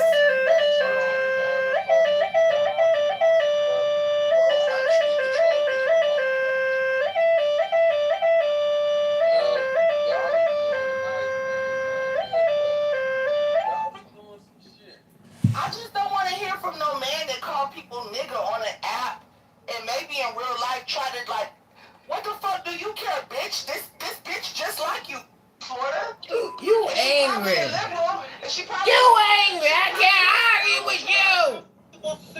She probably hates Donald Trump too, just like you. You use the word nigger, Florida. Like, what the fuck are we talking about? I don't want to hear from nobody that used the word nigger about somebody using the word nigger and how they're disgusting. You're just as nasty, you nasty bitch. You're disgusting, bro. Junior, fuck Senior, fuck Biden, fuck Hillary Clinton, fuck all them pale motherfuckers you ask me. I can't argue with you. I don't want to hear nothing from no stupid Uncle Ruckus nigga. You angry. Fuck all the pale motherfuckers. No, fuck a bitch that Hello? I'm not clicking up with Hello? somebody black just because they black. Hello? I'm not clicking up with Hello? Donald Trump just because Hello? I don't give a fuck. Fuck all y'all Hello? people. I'm only clicking up with Americans that want America to come first. Hello? Those are my type of folks. If you love America and you want America to be first, you've got me as a friend. You. like monkey, left side, right side, fuck you. Shit. Give a fuck. Democrat, Republican, liberal, conservative. Hello? I don't give a fuck if you a straight cracker or white or orange.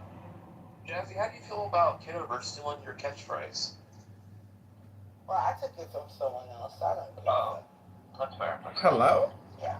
Yeah, I knew right away after I was in the trenches in the ghetto room and I heard other people saying hello. It wasn't special to Jazzy. I heard it in a New York room. They were like, hello. And it's really funny. It was really funny. Jazzy, the way you do it's the best. I know, I can't even do it no more. Hey, real shit, how it feel to be white? Who was this guy? I don't know, but like, yo, I swear to God. Hello? Always. But just keep swearing to God. Hello? Fuck your God. Shit. You angry. I can't argue with you. I'm happy. Leave me alone. Hello? It must suck being stuck in Chicago with a bunch of ghetto black people. He's always imitating black folks. Like, it's the weirdest shit I've ever seen. You know, for somebody who just said that Florida uses the N-word, you use the N-word a lot. N-word. Somebody who had their balls up in the air with 30 phones in front of them in front of the desk, right? Yeah. He calls himself a grown-ass man. I don't know how you still show your face here every day. Your balls are so swollen from no sex, right? You're backed the fuck up. There's semen in there enough to start a shitload of children, right? You know what they say when you make assumptions, right? Richard, did you want to say something? You came off mic there briefly. there's a lot going on right now, sir. I'm gonna just let the foreplay happen. No, please talk. Go ahead. I mean, I don't know, Dr. Jasmine, she's making a lot of sense with this previous conversation from like 5 minutes ago, with Florida. Obviously, I didn't know, like, I've seen Florida, I've heard him talk before, but I don't know too much about his personality, but he's apparently like a leftist, according to Dr. Yes, Jasmine. who uses the N-word, hate people that voted for Trump, and hates Trump, right? But will call you anything 2.2 seconds and defend it. So they nothing exactly. And Trump has never said the N-word in my face. I ain't never heard it. So, yeah, we're... Did you watch the Trump Correspondents' Dinner?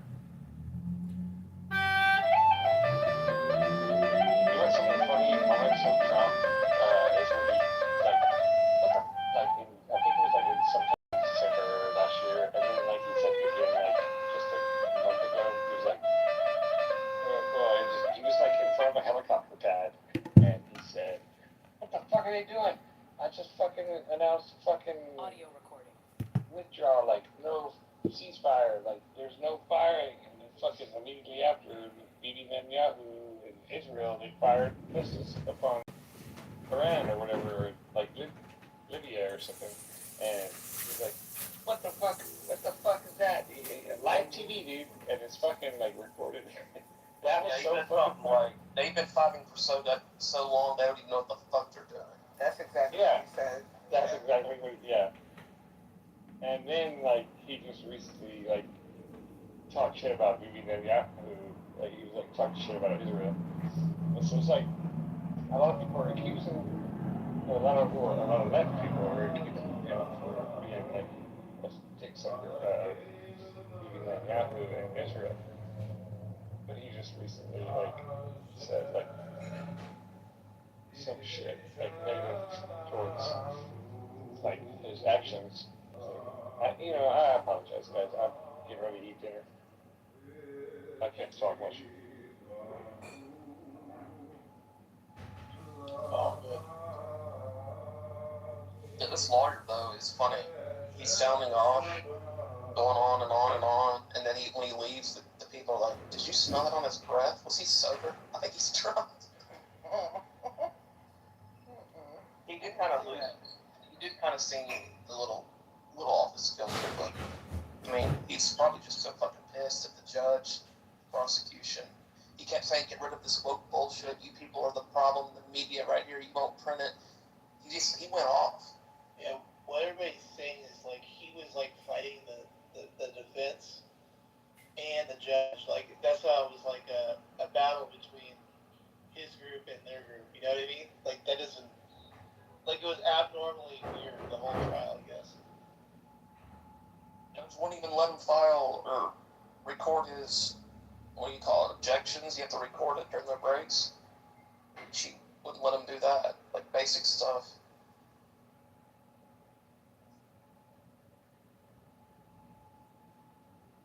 Jazzy, if a judge disrespected you, would you mouth off if you were working at If I can prove it.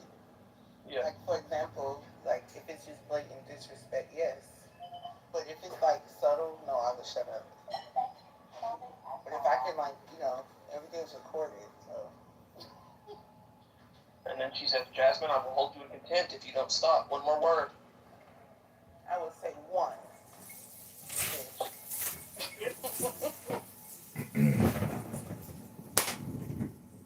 I just want to say that this woman, Shiloh, they wasted her time. They wasted the court's resources. Those woke faggots in Minnesota wasted everybody's time. This piece of shit should be deported. He raped, 13-year-old girl, 16-year-old girl. This guy's a danger to society. He should be deported. Fuck it. He should be executed. Get rid of pieces of shit like this from our midst. Send them I think back. Shiloh should Goodbye. be getting rid of, too. She's just on another level of Really? Really? Projection mirror says what? Projection mirror says what? You fat fucking piece of shit, loudmouth fucking piece of trash?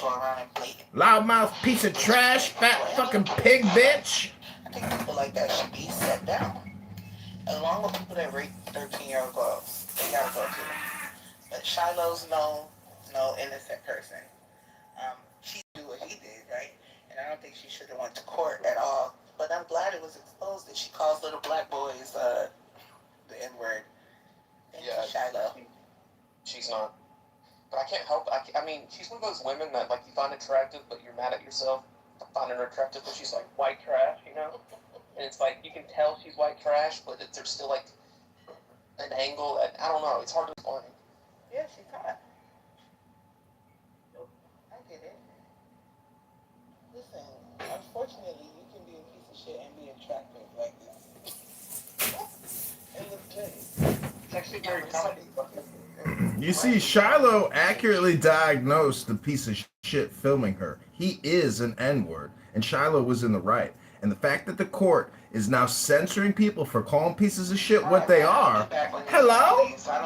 Go look at my underwear photo, fat ass. Go look at my underwear yoga photo, fat pig. Go look at my underwear photo, fat pig trash. Fat pig trash giggle, what? Projection mirror says what, fat fuck? Fat fuck, what? Hello, fat ass? I mean, who calls it? Can't call a child something like that. Even if he's trying to steal from yours. I mean, maybe I'm wrong, but I thought. Yeah, you're wrong, dude. When somebody kills somebody, when somebody commits an act of violence, that's breaking the law. Calling somebody a derogatory term is not breaking the law. It is the law that you can say provocative things to obnoxious, horrible people. It doesn't matter if it's unethical or moral. It's not illegal. So fat pieces of shit who are sensitive about an N-word but don't give a shit about the crime problem in this country, don't give a shit about the rapes, the murder, the harassment, the abuse, the never-ending homeless cocksuckers on the trains lighting people on fire, slicing their fucking throats. They don't give a fuck about the crime. They're more concerned about sensitivities and getting called an N-word. Hello? Hello? Call your child a vulgar name. I'm pretty sure you could beat their ass.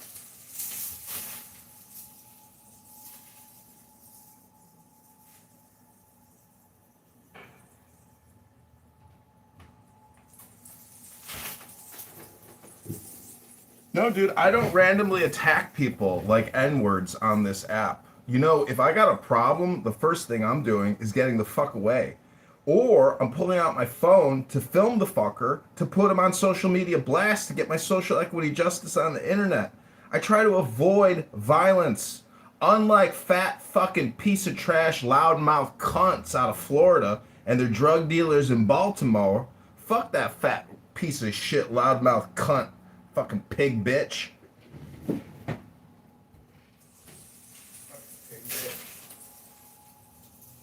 are you talking about? Look. Something about Jazzy. Jesus. Why did Jazzy deserve that, man? Jeez. Hey, what's up, Edmund? What's going on, Beaver? How you doing, Zen? Just zenning out. Alright, that's always good. Do you have any thoughts on the title, or do you know anything about it?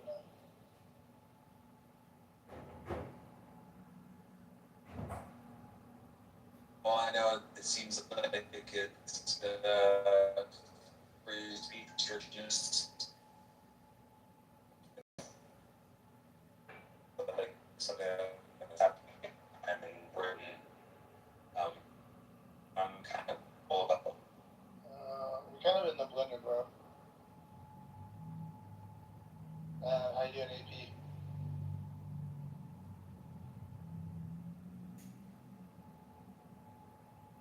What's going on, man? What's up? Just chilling. It's a Friday night. Hanging out with all the crazies on Clubhouse, you know, the usual. Yeah, you right about that. Crazy on Clubhouse for a long, long time now. If you just think back to all the big rooms, like with Nelson Apega or Grant Cardone and all these super successful people, and you listen to what they talk about, it's just arrogancy. It's just raw, ruthless. It's not educational. It's just basically flashy, like flashing your value, your fake value. What's the word I'm looking for? It's all fake. It's like a bunch of like selfish people with no self-esteem, inflating themselves, and never talking about anything. It's just this They're app. grifters. They're grifters, right? They're grifters, but what I'm saying is, it's like vanity. It's like the vanity show. Grant grift away, or did he grift away? Who? Grant. He said Grant. Look, say Grant's up on a different app. He's on the other social audio app a lot right now. Oh, really? Wow. Yeah. Well, somebody told me that Nelson Apega and Jonathan Bing had a fallout, so he's no longer on Chatter. But Oh shit. I heard nobody is even on Chatter, and X is just taking everything over. I think this app will shut down eventually. The gold transfer system, the gold coins, is completely not adopted. Nobody gives a fuck about it. And I had an account where I did the whole verification with your fucking social security number, and they deleted my account. So it's like, if they're deleting a power user's account over and over, and obviously these faggot retards that run this app don't give a fuck about like the long-term value of it.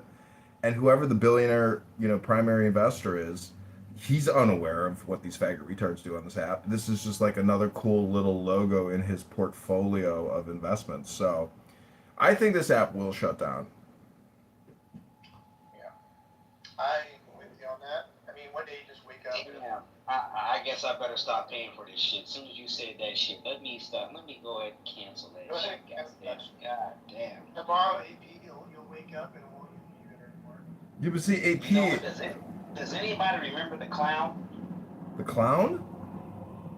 Yeah, early on Clubhouse. John Does anybody Kitover? remember, Edmund Yeah, Dakin? clown. This is He had the clown. He had the clown face on his fucking profile. Anybody remember that? Nah, I don't know who you're talking about. 18, conservative 18. Oh, yeah. Oh, yeah. Yep, that's exactly the name right there. He croaked. Yeah. He did. Oh, he's dead. Whoa, shit, I had no idea. But see, AP, why do you pay for Plus? Do you want to see who looked at your profile? Like, what do you use your Plus for?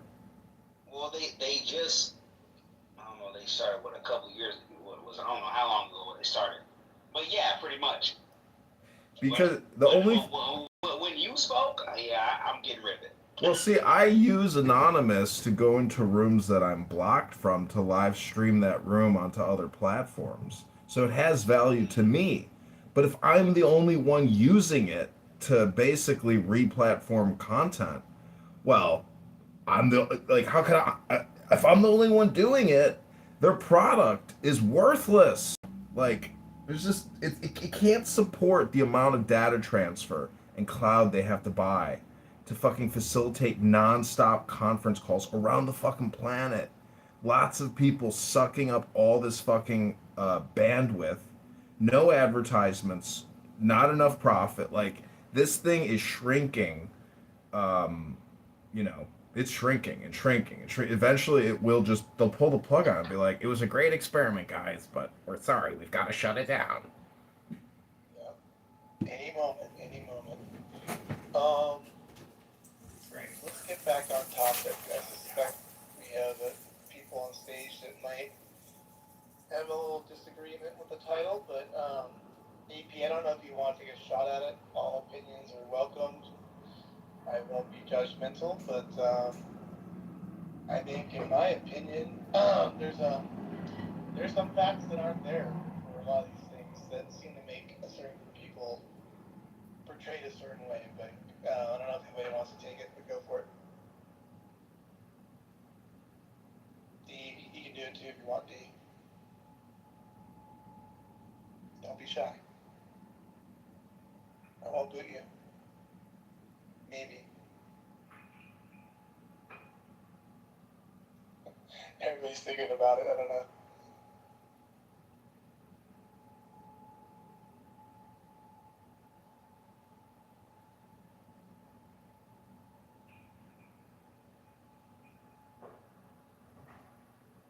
Well, I guess the app is dead.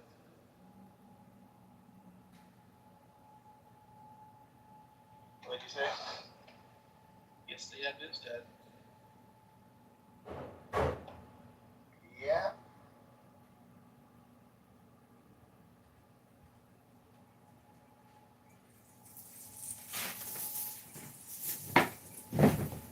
Did anybody see this Young Washington movie that came out at the beginning of July? No, I hadn't even heard of it. No. It's a great movie. You know, and historically, Washington was trying to become a British officer, according to the movie, and he slaughtered and killed all these French in order to like fulfill his ambition. And then it's such a crazy twist of fate that we're battling the French, slaughtering them in these, you know, French Indian Wars or whatever. And then we turn on the British, and then the French forgive us and arm us to the teeth to fucking kill the British. So it's like, I don't know, it's just a good movie. It's good battles, you know, good actors, a lot of blood. And it kind of shows you maybe who George Washington was. I think there's probably a lot they leave out, but you should look up the film. Just go on YouTube. You'll enjoy the clips on YouTube. I'm not going to see the movie, but the clips enough. He was born in Britain, and there was one other president. I can't remember who it was. It came after a few after him. I know Jefferson Davis and Abraham Lincoln, who fought each other during the Civil War, were both fighting, I think, in the Black Hawk Wars here in Illinois. Like, they were fighting the Indians to the death. And then they ended up fighting themselves to the death. So it's like, all this violence is retarded. It's a waste of time, waste of money, waste of effort. And when you don't do guerrilla warfare and you do this lineup bullshit, you know, this gentlemanly war bullshit where you're like, present arms, low, you know, fire. I mean, people did gentlemanly murder, like, and they died themselves. Like, if you were a fighter, wouldn't you be a guerrilla fighter, like running through fucking ravines and doing sneak attacks, never meeting the enemy in open battle? You know, that's the strategy, that's the terrorism strategy to basically fulfill your political goals and stay alive to win the fight. But if Trump deploys to Iran, and the moment we deploy, it signals to every one of our enemies to start sending supplies to that point of incursion on the mainland. And that's when our soldiers start incurring tremendous amounts of energy to destroy them. So keeping a distance and not winning quickly, it's a strategy. I mean, we are in perpetual war, and we're spending 1.2 trillion a year. We're not shrinking the budget for military defense. It's only expanding, and it's never stopped. So we are basically an empire policing the world, regime changing here and there, and it's just not going to stop. It won't stop. And the liberal progressives or the Democrat socialists, even if they get in power, it still will not stop because that is outside of their control. You might think politicos call the shots when it comes to the multi-trillion-dollar United States military defense industrial complex, but they do not. They are outside of that boundary. They can't penetrate that. So in a way, we have like this third government, this third economy, this third America that you're a part of or you're not a part of it. But you can't stop it because on military bases, they got UCMJ. They do not operate on the same platform that the United States of America has to operate on. So I'm just trying to accurately diagnose and identify what I view as the reality in which we live in. Hello? to war for Zionists? No. See, that would be a summation or a condensing, in one statement, which is not accurate. The more accurate diagnosis is that America is the Zionist entity, and little Israel is just our little mouse fart in the field. We are the elephant. Israel is the mouse at our foot. But if you don't see that the enemy is within, here in America, that we are the global hegemony, the sole survivor of the Cold War, look at Russia. It's burning. Moscow is on fire. The petroleum industry is in ruins. Iran is in ruins. Saudi Arabia is standing strong. Syria, regime changed. Like, we have terraformed the planet. You think that Lebanese Patriot attack was just the Israelis? No way. That was CIA operation, maybe in conjunction, but the CIA carries out international targeted assassinations of what we believe, domestic or international foreign terrorists. It's the reality. We are a militarized society pretending that we're liberal progressives. But that's what the faggot retard liberals want you to think. Because they're just cosplayers putting out spam videos all day, every day, nonstop on all platforms. Every senator, every congresswoman, everybody in this woke leftist bullshit, they're just doing communication consulting, but they don't stop nothing. In fact, they just want to spend more because they know they're going to get more in donations. It's grifter upon grifter. We have like a fucking honeypot mountain of grifters. You could say the president is the chief grifter ruling from the White House. We have an interesting government. It's unlike any other historical government on the fucking planet. It's a system. It's a platform. And it's all run out of Washington, D.C. and Wall Street. I mean, those are the two pillars of our society, is Washington and Wall Street. I am complete. I am a book. I am what you should be doing and reading instead of listening to a book. And you should be reading a book instead of, wasting all your time here repeating yourself like you have brain rot from being a boxer and a 4'11" Corsican anti-Semite. It's very easy to say, we did it for the Zionists, but you fail to see that America is the big Zionist, and you a part of it. Hello? You dipshit. You can't be an anti-Semite, you're European.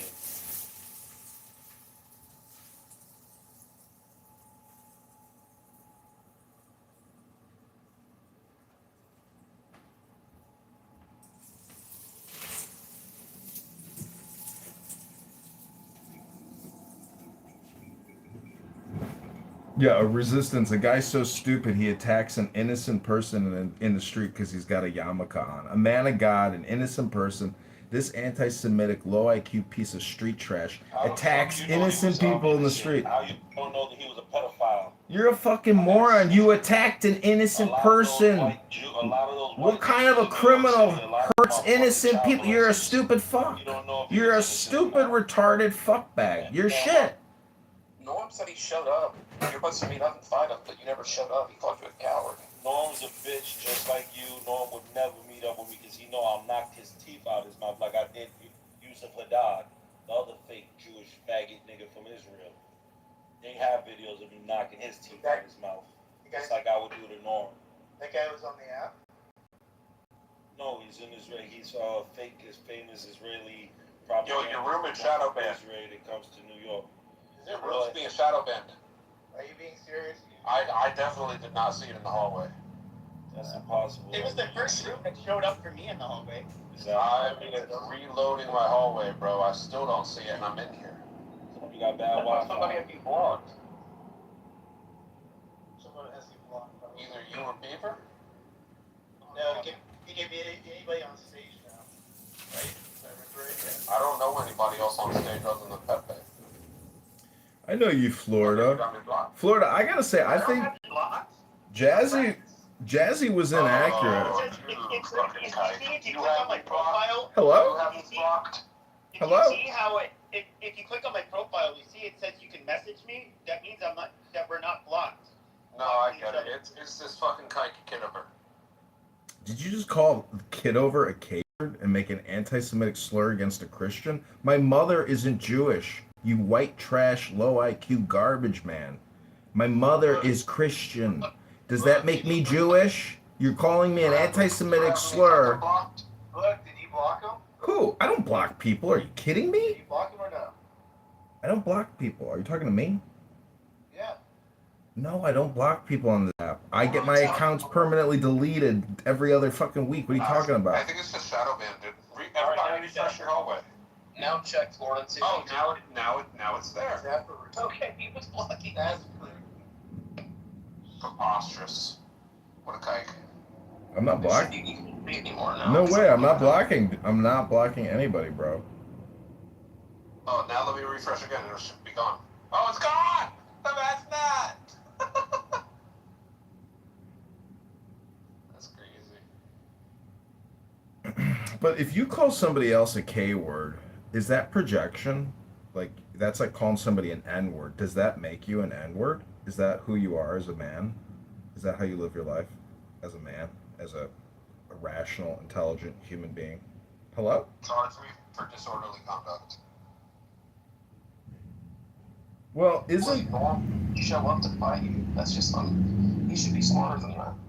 Yeah, Norm's crazy like that. Do you think that, oh, he's still here, Resistance is still here. I was going to talk shit, but no, I'm just going to talk shit, but do you think that's a real story, that they were going to meet up and fight, or what? Resistance, are you there? It's not a story. Anybody who was there knows. I was on the park, on the app as I'm talking now, while in the park showing the pictures. Norm is a coward-ass 60-year-old man. I will slap the soul out of his body in real time. Wow. He's a I'm bitch. curious, though, like, He would never be. But why would you, see, I'm in my 40s, and even I would not assault, like, somebody in their 60s. I just wouldn't do it. Yeah, I can't see myself doing I wouldn't assault a normal elderly man in his 60s neither, but he's a Zionist piece of shit racist. Damn, you could persecute. You could be like a, what do you call it, black Hebrew Israelite saying, fuck the white man, kicks my shoes, you cracker, fuck your little white girl. I violated the fake and ass. I still wouldn't touch him just because I it's violated. Well, it's different. The Hebrew Israelite, if he's in his elderly there, I don't think he'll make idle threats. See, that's where it becomes different. If you're gonna run your mouth and make fake idle threats, then I'm gonna punch you in your mouth. Aren't you, a grown-up? And don't you know that this is a free conference call app for lonely, bored retards? Do you guys actually believe any of this? Hello? I mean, Resistance, like, nobody really is taking what you're saying seriously. This is all just stupid hypothetical. I don't give a fuck about what he's saying on that. Well, why would anybody give a fuck what you have to say on this app? Ever. This how we know you're just a fucking synthetic cokehead. I don't give a fuck about people. Resistance. Is that projection? Why should you do that? I don't really trust that. I don't trust like that. I don't trust like that. I don't trust that way. I don't trust like that. Yeah, I don't trust that way, man. If any one of you bitch niggas ever in your mind to meet me in a New York City, I will shit out one in real timing. Wow. I don't care what you crackers say on the app. That's the only time you guys can say something is on the app. If Mamdani... Bitches in real life. Goofy goofball. That's all. That's why white cowards like you only stay around white. That's all I can hear from you is that the reality is you a bitch in real life. I would slap the shit out in front of your mother and you wouldn't do nothing. That's wow. White people are like that. They're pussy. Wow. It's just the facts. Wait, is this the next? White men are bitches. You can grab a white wife's ass in front of them. They won't do nothing. I'm not gonna lie, but I doubt that I could probably fracture your face and you would be knocked unconscious before your head hits. But the only thing you're gonna fracture is your skin tone. You would not even know that being inside of that sun ray.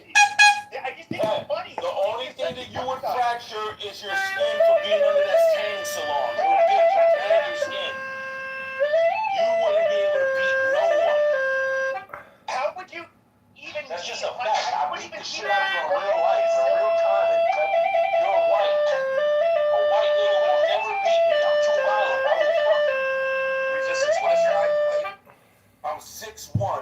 220 pounds. And I will beat the shit out of one of you white boys. Do you have any boxing experience? Yes, I do. What's your And grappling experience. And gun food, too. And knife game. What's your argument? As long as my dick. Well, I have the 74-inch reach. He's bigger and taller than me, but I quite frankly, You're white. you would even see Pep, the you're one white. coming. Pep, you're white. Get this through your thick skull. You're Okay, white. spaghetti Golovkin. We can look at You're white. Yes, do you think Canelo Alvarez is white? We can look at all of the white boys. If you have all of these fucking boxers that would fuck everybody up. Literally. Canelo Alvarez is literally he's fucking Canelo Alvarez is Mexican. He's not white. Canelo Alvarez is Mexican. He's not white. He's a white Mexican. No. He's Mexican. He's not a white. You're a white Mexican is a European. nationality, not a race. You are a white European. You're not Mexican. Yes. Once again, you can be European and be a Mexican. No, you fucking cannot. Yes, we can. Mexicans didn't fucking were not raised, not born in lineages. Their history don't come from Europe. No, you were talking about the Hello? And their ancestors aren't from Europe. I just want to say that peace comes from within, and always pray for other people's peace before your own. Mexicans are not from Europe. This is pure brain rot and a total waste of our time. Gentlemen, Has diarrhea of the mouth, guys. gentlemen. Only when your mother sucks my dick. But you know what's funny though? Like, I don't talk about beating up people in real life. It's just not something I do. But I think it's funny. So many people do it online. And look, I know boxers that would beat the fucking. I literally know world champions, gold medal Olympics, people that would fuck me up easily. And you know, I just to put things in perspective, I'm not a tough guy, but I just think it's really funny when people think just magically because they have this attitude that they're tough and they're prepared for a fight. That fucking white boy theory don't work here. I'm tough because I do tough things. Oh, that's I don't give a fuck about none of that white fucking psychology. You don't fuck with me. I'm tough in real life. See me in a dark street in New York, you across the street. You're white. Just deal with the facts. They're white boys. You know what I think is funny? Ain't none of you cracker niggas ever hang. This is how you know. For example, you as a white cracker in New York, you would never in your life go to Brownsville, Brooklyn at 2 or 3 a.m. and hang out. You wouldn't do it. You're too cowardly. You're scared. You wouldn't go to any parts of the Bronx. Probably wouldn't. You wouldn't go to any of the inner city because you are a white boy. It's in your DNA to be afraid of those type of things. Oh. I'm a pure nigga. I grew up around violence. That's you're brown. Nothing to me. No, I think you look like a swing from Puerto Rico. I wouldn't say you're a real nigga. We're violent in Puerto Rico. Okay, where would your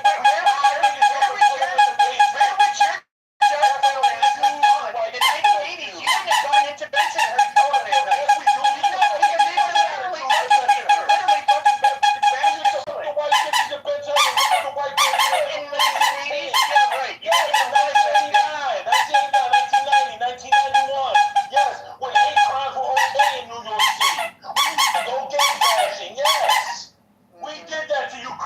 Downtown Brooklyn, Bensonhurst, Avenue T. Yes, I know all those places.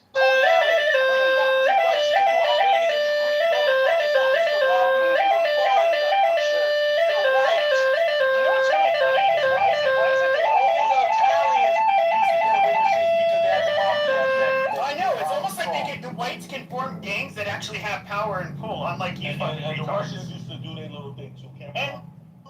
Hello? Their money, but they don't have Hello? Yes, they do. Hello? Yes, they do. They act like cocaine, degenerate, scumbag, alcoholic piece of shits. They rape women. Yes, they do. You're just a cheap Puerto Rican spit. Shut up. Yeah, I know. Y'all used to sniff all about coke, you fucking junkies. No, you guys didn't. No, it wasn't. Junkies. It wasn't you guys. Junkies. No, it was the Colombians and the Mexicans bringing it. Your girls hooked on that cocaine. They sniffed all my dicks. That's a lie. Hi, KB. What's going on, fam? KP, can you send the Avengers over here to mop up resistance? KP? How would you diagnose resistance in society as a man, as a contributor to society, or as a communicator here on Clown House? Look, you're the clown worried about what other men do. Diagnose this dick into your sister's mouth, okay? Diagnose that. Is that the truth of the earth, my N-word? I was asking KP a question. KP, what do you think about resistance as a man? I'm sorry, go ahead. It was too much going on. Go ahead. I'm just saying that resistance here is a foul-mouthed, low-IQ piece of street trash. I'm just wondering what you think about him. Ancestors and your grandfather was a fucking homo. Fuck it. You know what? We'll talk about this question another time.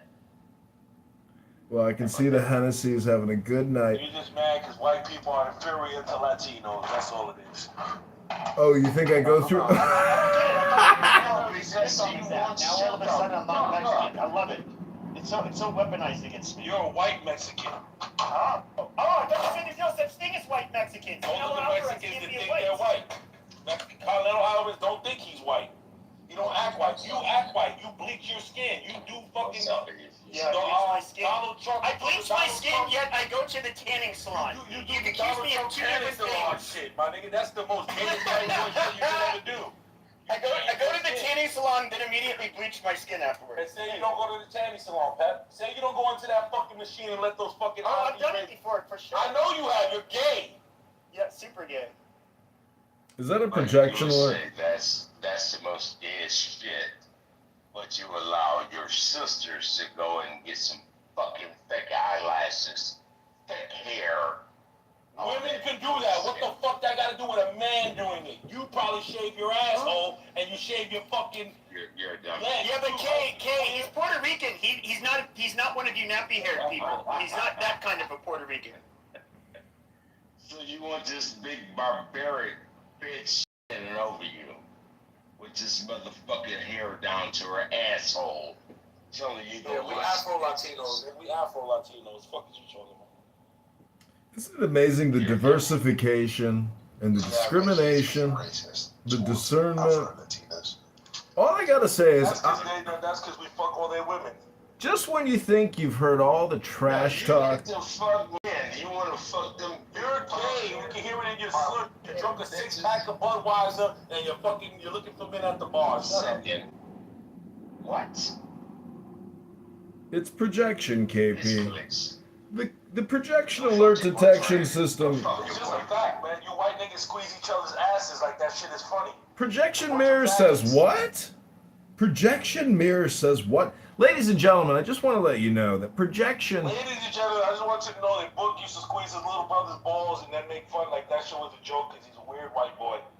Projection mirror says what? White boy. Projection is what's called making ad hominem projection onto somebody else It's not ad hominem, it's because a of your own self-esteem White issues. boys do that. You go to any junior high schools in America, white boys play Projection those activation. punch each other in the nuts, slap each Projection other in the ass. detection.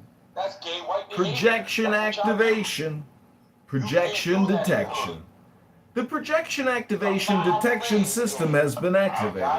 You didn't go to a good fucking high school.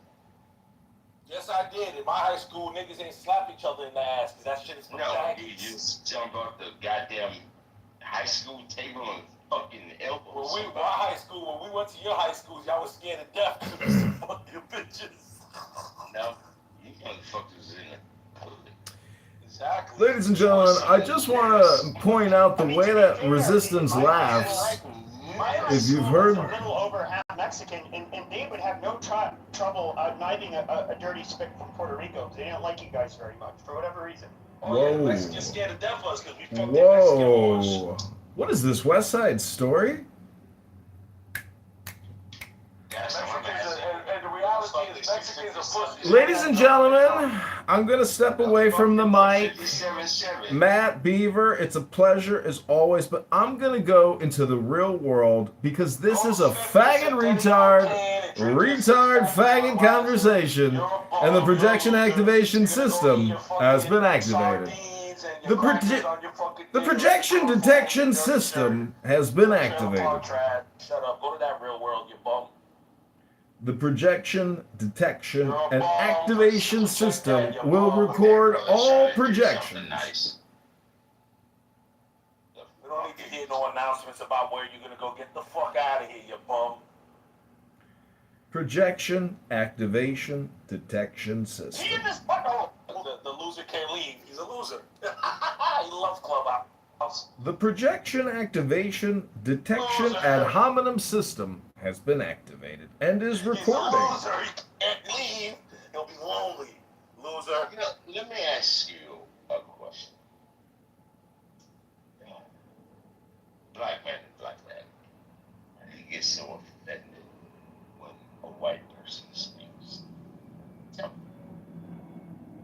Because white people ain't got shit to say. They're a bunch of fucking clowns. Why would you say that? He's just saying this shit. He's Projection activation projection detection system is recording. Oh, you still here, loser? Now, let me go with this. Why would you say that when white folks give you your fucking freedom? White people ain't give me shit, nigga. My fucking people die with the sword in their hand. Dude, us beaners made you guys. The only thing we ever did for the white people is give them our cocaine and let them OD off it.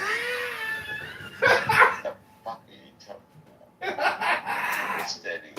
What is you be talking about? You white people, motherfucker, all you want to do is sniff coke and sniff heroin and touch little kids. Fuck the white man. And guess who would get strong then?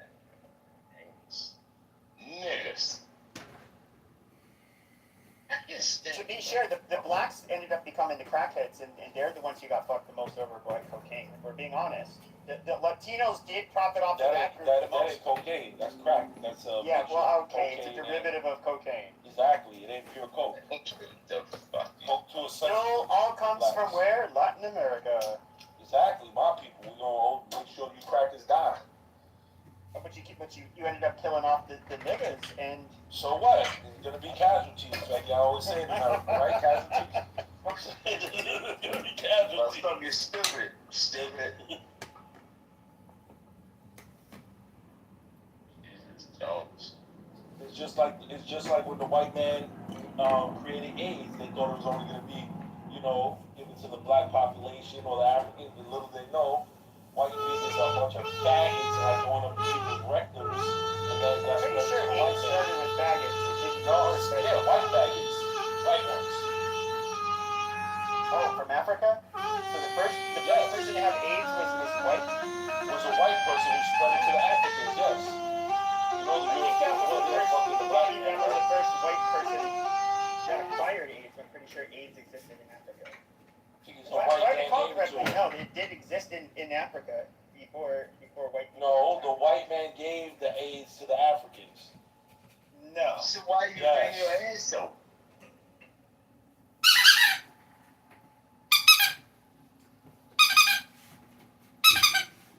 Tricked them. They gave I just want to remind everybody, welcome back to Clown House in the President Trump room with Resistance. A premium clown. Their sisters and pee in their buttholes, as Resistance likes to say. So you bitch your ass over. See how dumb you sound?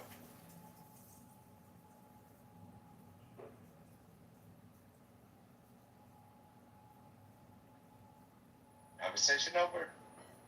Thanks, Beaver. Love you, brother.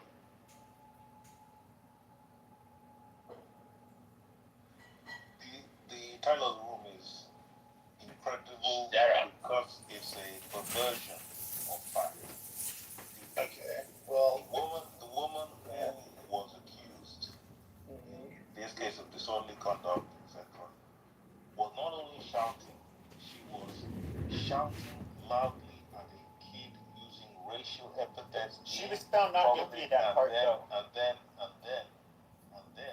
she was also doing it to an adult as well. There's no evidence. Guilty. Just let you know, there's no Oh, evidence. fuck off. Yeah, but here's the problem. Talk to yourself. Talk to yourself. You take care. No, Fly. There's no evidence of the child being told anything that you're mentioning right now. Of course he ran. What a pussy. Yeah. Goddamn. Sorry, guys. if I don't mind, why are y'all talking about that weak case, which is a misdemeanor, instead of talking about the case that happened in Georgia of the stupid white bitch and her white boyfriend that just got convicted and got 20 years and 15 years from flying the Confederate flag in an 8-year-old's birthday? That happened years ago, though. Yeah, and they got convicted today. So, 20 years, dumb bitch got another one got 15 years. Good for them crap. They got asses. convicted. And they were crying like bitches on the court. No, they got convicted several years ago. Today, motherfucker, not several years. Today. No, because I remember they were. I watched this shit. What do you mean? Was it an appeal and they got sentenced again? I don't know if it was appeal or not. It was convicted today. I seen that. Convicted up there. They were convicted of hate crime. Obviously, you jackass. That's the only way you can get 15 or 20. No, I'm asking you. I don't know. I'm asking you. Don't be fucking asking me questions. Use your fucking computer like everyone else with ChatGPT. Typical white people always want the answers to everything so you can steal the ideas and then profit off. He's actually dark-skinned black, by the way. He's a white monkey. No, I'm pretty sure he's like black, like Caribbean black or something. Okay, where in the Caribbean you from? No, I'm white. Well, we know you're white, but where part of the Caribbean you from? I'm from America. You ain't from no fucking America. You're from the fucking British Islands or something. Dumb fuck. Must be motherfucker. You Stack ass black bitch. St. Thomas or some The shit. Caribbean Latinos and the Caribbean apes are fighting.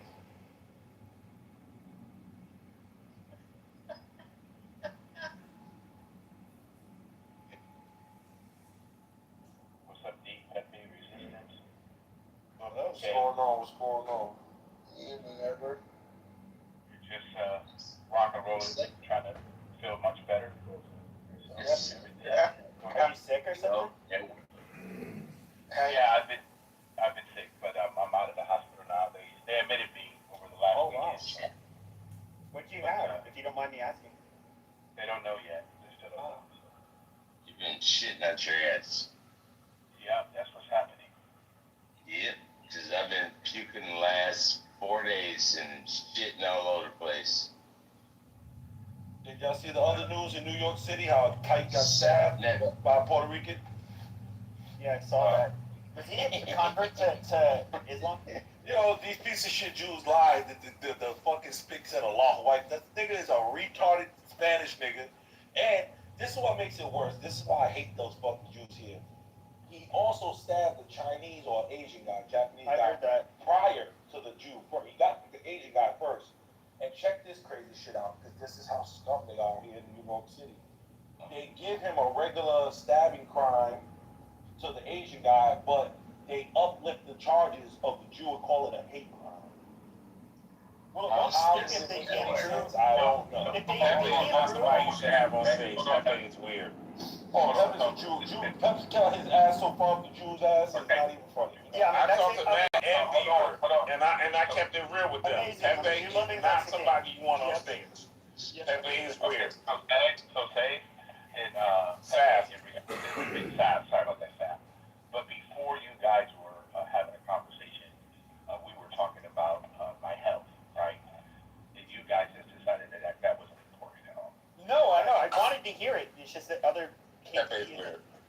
Go ahead. No, I got it. It's just kind of interesting that we talk about situations that you have no contact with. But the person you're talking about what they've been going through. But, so for the last 13 weeks, I've been having some different disease spells going in and out. So my doctor ordered a battery of tests. It's not neuro, so the next person I got to see is the infectious disease doctor. We're going to run a battery of tests.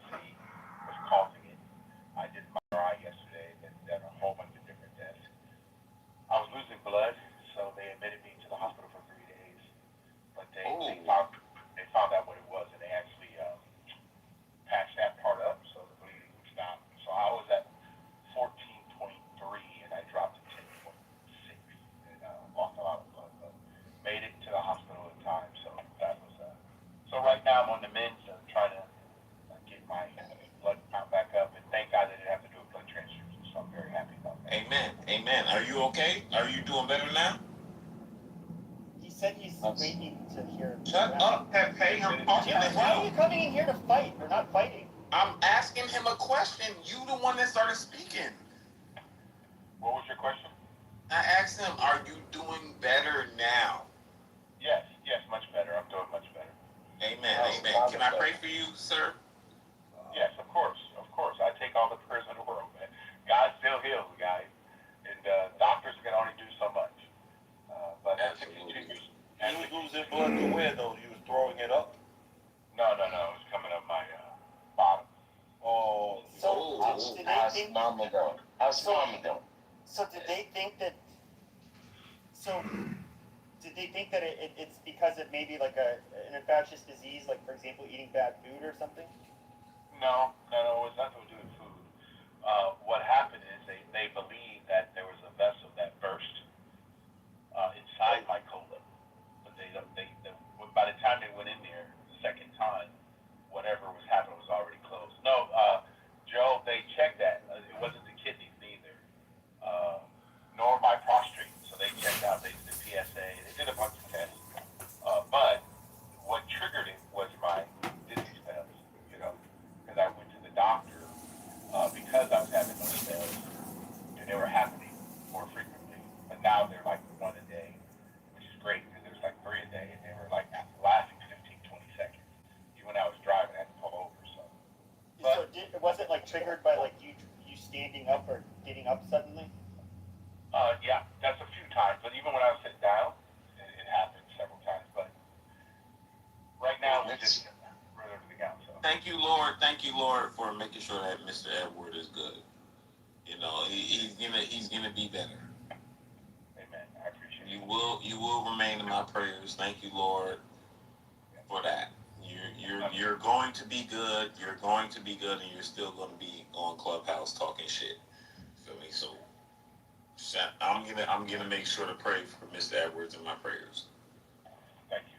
Appreciate it. Now, Mr. Edward, do you mind if I share your help that, coming through this with our other brothers and sisters?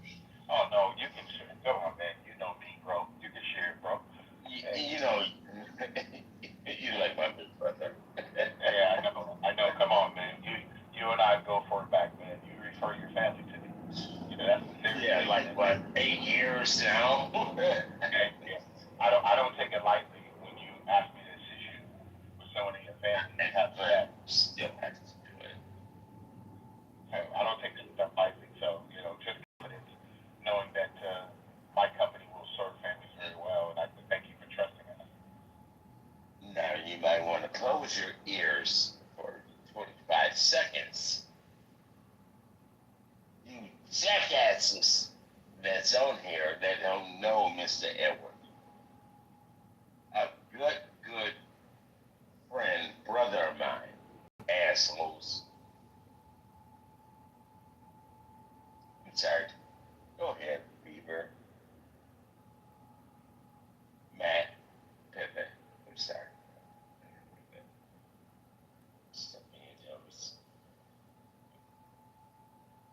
Man, I've been missing the heck out of you. Yeah, you can share. What's share. up? I haven't been on the app, so off and on. At late night, I try to get on and just listen to you guys. But Matt, you guys, some of the conversations are pretty. I don't know where you guys going. But I haven't been here in a while. It's not like 6 years ago. KP, you haven't been around. What's up? Yeah, you haven't been much around at all. Yeah, like I think the last time I saw you was like 2 months ago, I think. Yeah, I've just been chilling. Just because of this kind of BS. S. You hear the S. Been hanging out. I just went through some things in my life and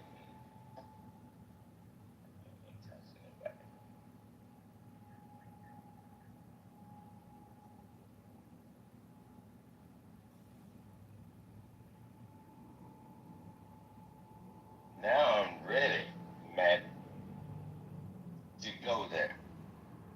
Back to the OKB.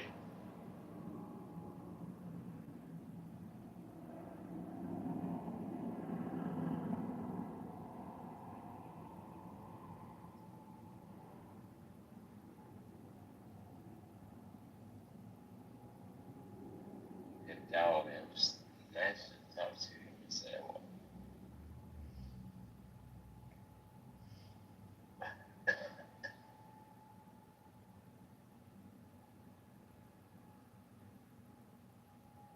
going on mute and listening.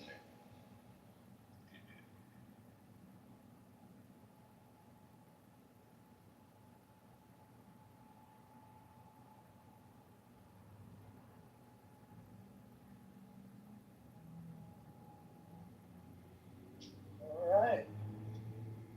What's everybody want to talk about? I changed the title. Feel free to jump in and throw something out. I don't know.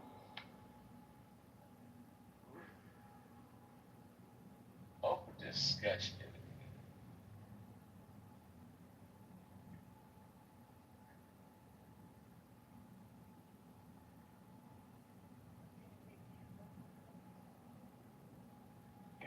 Your Minnie Mouse, Pepe. I say, KP, you're way too fucking intoxicated to be in the room. Alright, I'm out. I go to the audience. Good seeing you, man. Peace. Peace. Nothing personal. It's happened to me at times. You know, I don't think I can drink that much and go on a public app. Have you guys heard me drunk before? No. Have you been? Oh wait, you did maybe one time. But you actually got drunk? I thought you don't. Oh yeah, I've been drunk like several times. Oh shit. If anything, getting drunk, I like with me, I'll open my a lot more. Like I just a lot more. A lot more? How's that possible? No, like how do I He's coming back. He's coming back. Hold on. He probably wants. Like I end up so in other words, I usually try. Part of the reason why like you hear me stall when I'm talking is because I'm trying to think of like a way to put my thoughts into words, but like when I'm drunk, it kind of takes away that filter, and so like if anything, I'll actually talk a lot faster, and the words will come out. Just it's because they're coming out like very unfiltered. So you may not catch it because of that, but yeah, generally it's I'll be more. I'll say things that like maybe ruffle feathers a lot more. What do you drink? Is it hard liquor or what? Just beer. But you get all riled up with beer like that? Yeah. What, like double IPAs and things like that.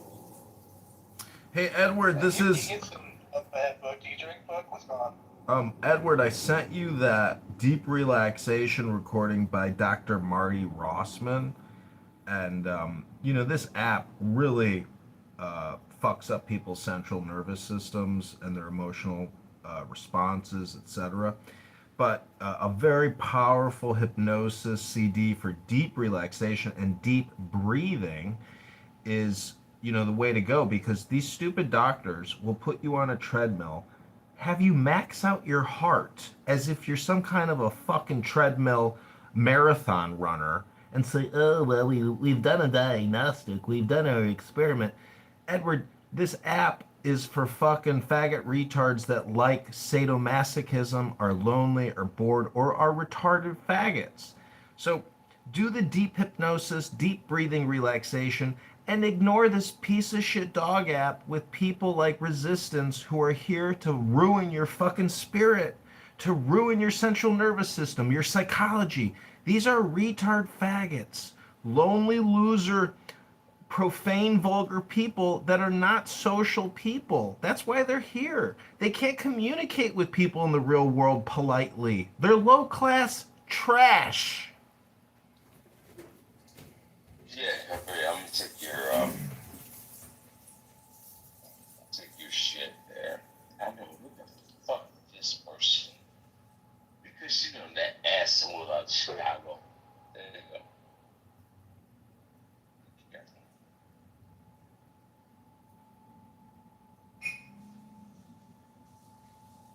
So you made another fucking. Really, bro? You're just having a conversation, man. Comedy. I'm just a book. What do I know? Well, I know a lot more than a lot of faggot retards on this app because I read books, knowledge, information, very nice person. wisdom I do. from a book. I do. From books. I think you're a very nice person. Oh, damn. 7 bucks. Come on, man. Stop it.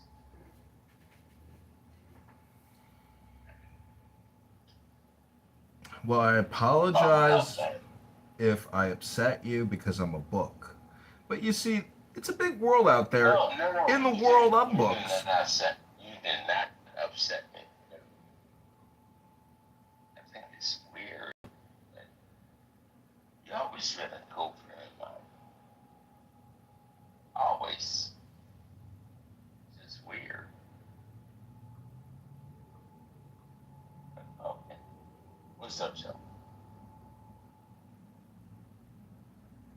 Peace. See, people say weird when they have no more evidence to discuss, their theory or their postulate or, what their point is. They say, that's weird. No, because Shut the fuck up. the owner of the room said, hey, I got drunk. Okay, I'm out. So, okay, yeah.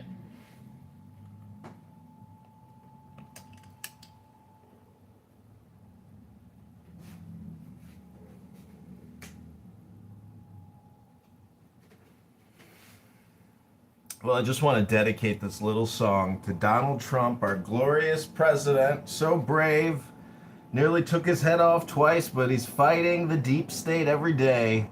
A lot of faggot retards in that deep state.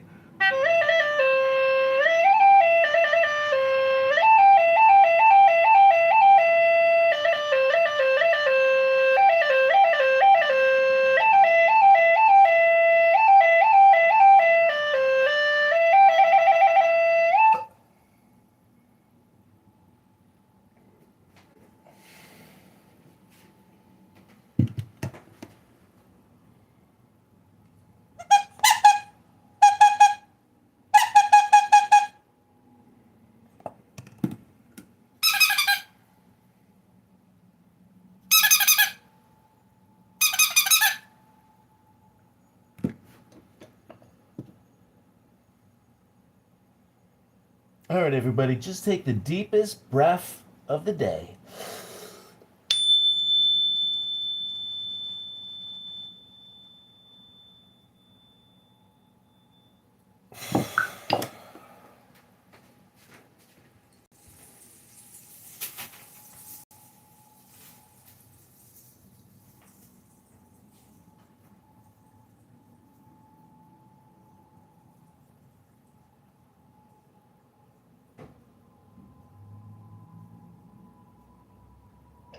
Anybody watching the White House Correspondence? I haven't checked in on it. Supposedly it's good. I should have streamed it. I don't know. I just completely forgot about it. Oh, Joe watched it. Okay.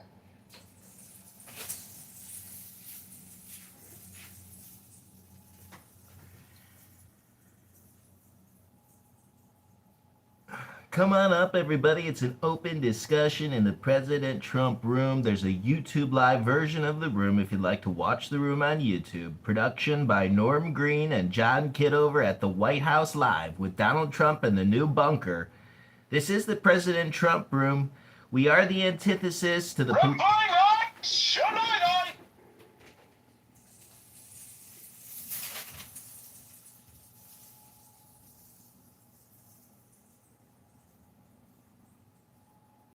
hell was that?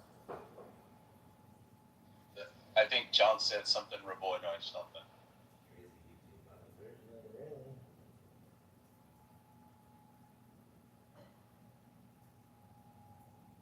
Johnny boy.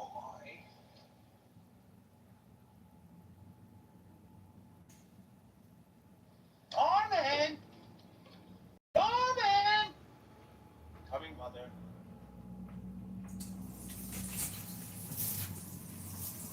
Rich, if I could ask you a personal favor just for tonight only, if you could review the YouTube community guidelines on protected classes or protected groups, and then help police that speech so the YouTube live doesn't get a community guideline strike, I'm relying on you, buddy.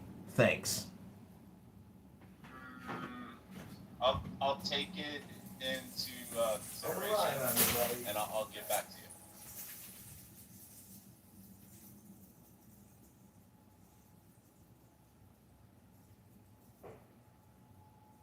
Norman! Norman! Coming, mother. Wait, you guys don't like Norman Bates? Nobody talking.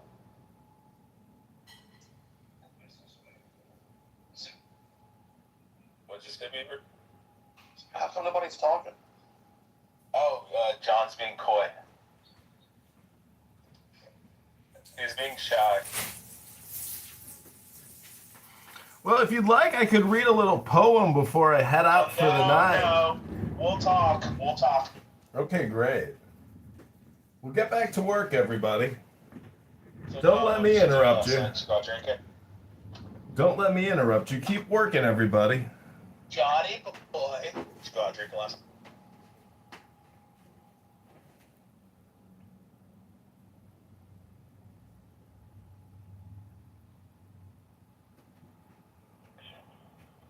How? No, Jesus Christ, not you. Ocean, please come up. Please, God. Othello, I'd rather listen to you. Okay, thanks. 3x1, I don't know who you are, but I appreciate you. Oh, you say this every time, Edward. I know. Well, thank you for letting me be me. Yeah, every time we interact, you're like an HF. You're like, I don't know who this guy is. I can't remember voices.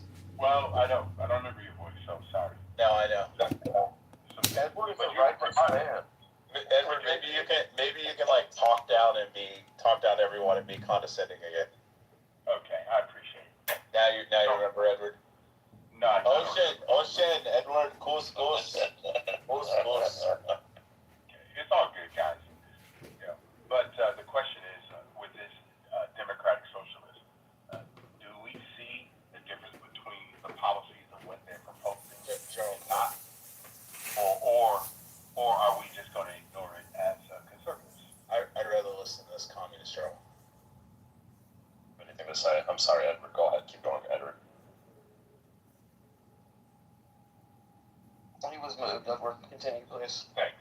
Well, the challenge is that it's quite interesting that most people today keep saying that they didn't know that these people existed from the Democratic side. And it's kind of interesting that they said that they want to eliminate borders, they want to eliminate the Senate, they want to eliminate. I mean, is this really happening in the United States of America? I mean, can you guys use these people in your time? Or am I missing something? Well, I think the genocide in Israel, Gaza, is really to blame for a lot of it. It fueled it. But, yeah, it's happening. And it's very alarming. The question is, will they realize the policies won't work and then change their ways? I don't know.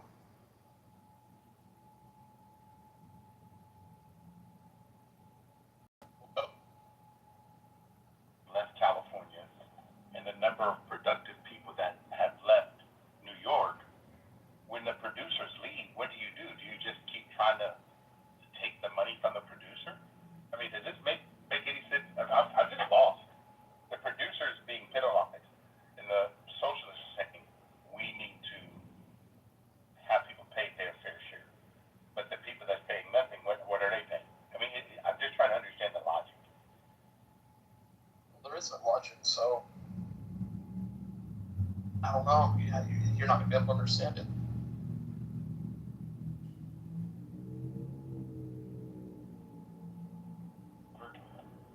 How could you be persuaded to even listen to someone like this? Hey, you know what we're gonna do? We're gonna take all the landlords in New York and we're gonna put a freeze on their properties and tell them that they can't pay anymore. Okay, they can't get anymore. I mean, it's like we're gonna put a moratorium and the public sector is gonna take over these properties. I'm just trying to learn what have these people managed, or have they managed anything other than going to a college and never having real life experiences?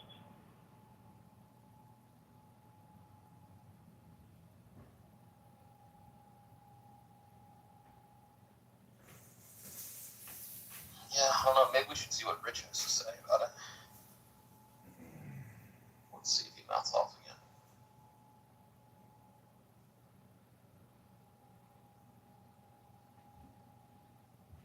So you heard what Edward had to say.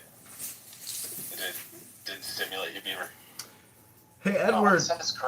Edward, I just wanted to remind you that if you having dizzy spells, hypnosis works just by listening to instructive words like the blood is circulating through my arms, through my legs. I take the deepest breath of the day. I hold it for 10 seconds.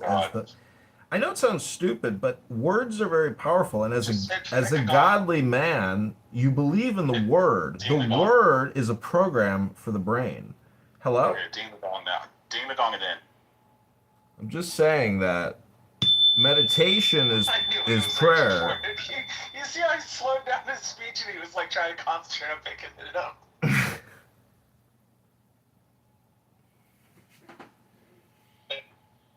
Remember what I said, Beaver? So I appreciate it. Joe, you should come up.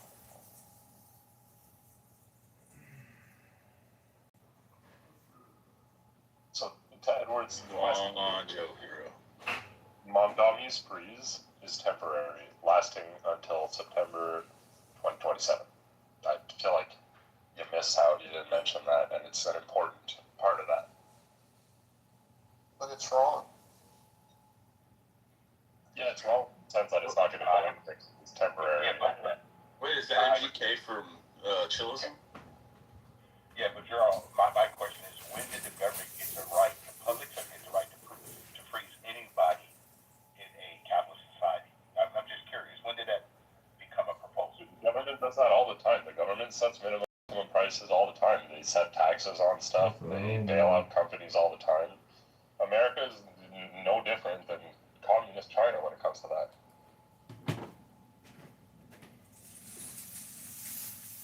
I've heard you a lot of times. But no different than communist China? Come on. America is no different. You guys bailed out Ford companies in China. There's way more competitors cars in China. So America selects winners like Tesla and Ford, subsidizes them, bails them out when they fail, and then no one can compete. It's not a free market. It's basically communism.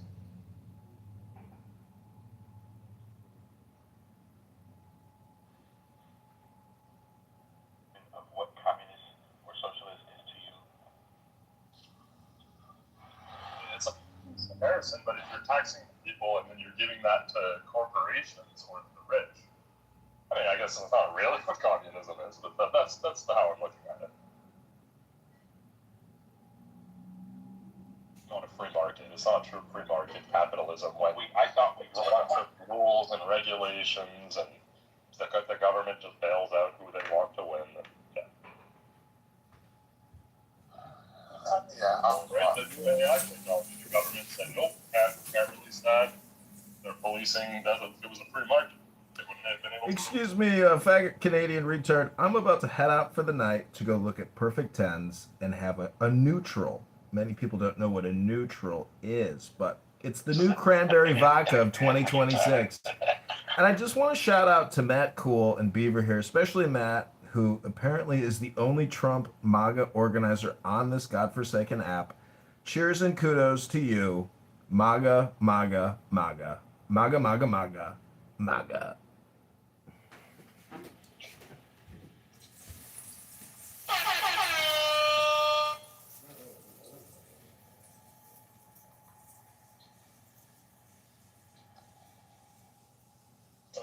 is useless. What they should do is cap the increase. You cap it out like 2% per year, and then that prevents like that keeps it a lot more controlled, but it allows for increases.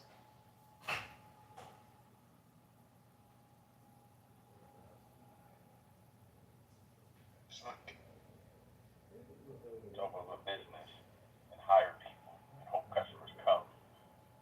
You're saying that I should be held to a certain amount of income that I should be able to make based on someone else's thought. I understand that correctly? That the state gets to determine what I choose and do not choose to do based on my income. Yes, the government gets to set prices on plenty of things. That's all they're doing. Yeah, precisely.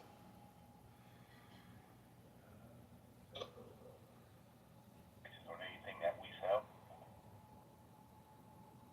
It's plenty of things have control pricing.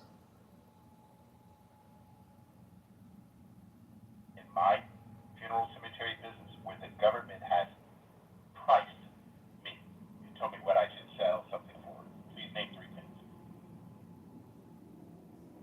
Your industry? I don't know anything about your industry. I'm sorry. You would have to tell me. Death care. Probably like some kind of embalming fluids and chemicals. I would assume that you have to use. Yes, but chemicals are usually controlled. It doesn't set the price. I'm just trying to find out where you're going. I'm sorry. Well, let me look up some examples then. Go for it.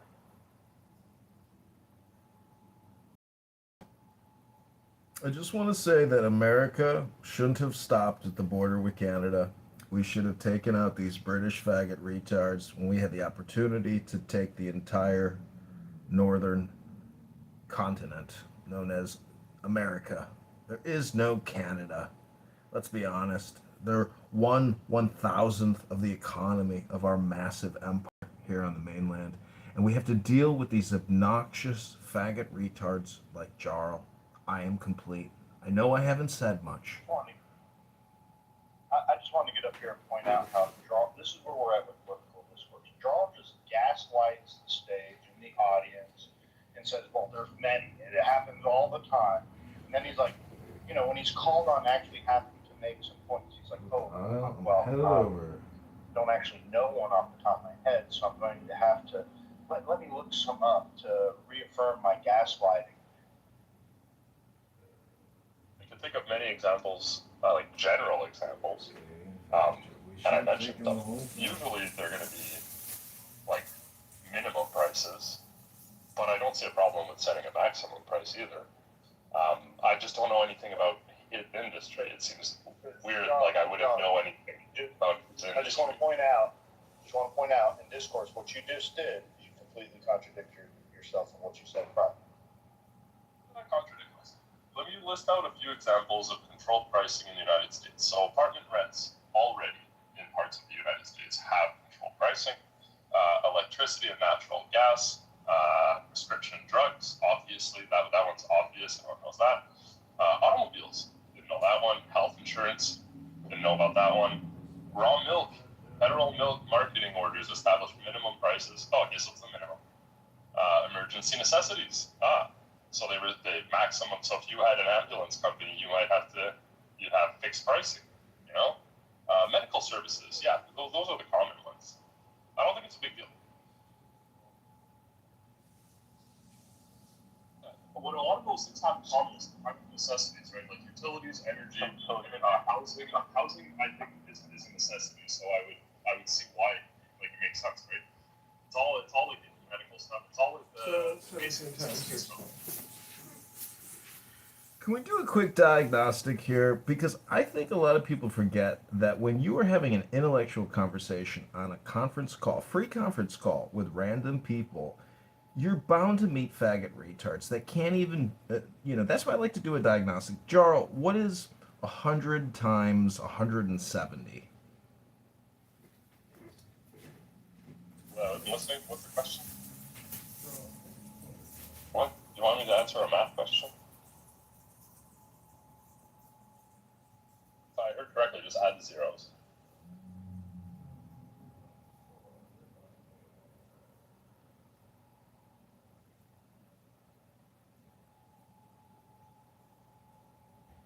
So if you want to say like America is capitalistic, and I'm wrong by saying it's not, like sure, America is capitalistic, but it's not a true free market capitalism, and that's literally all my argument is.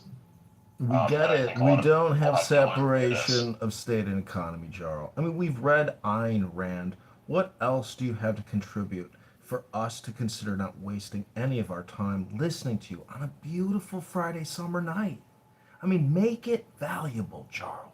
Make your submission interesting, enlightening. Give us value, Jarl.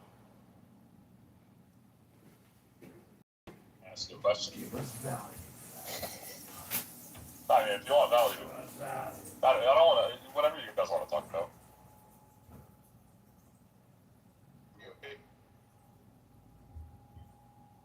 I got one.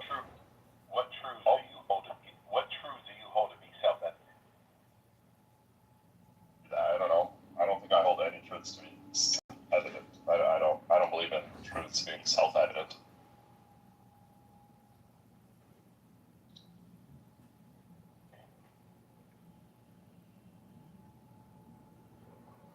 Truth is pretty like vague. One truth is that Canada is far inferior to the USA. I mean, that's just evident. It's a fact. It's true. It's always been that way, and it always will be that way.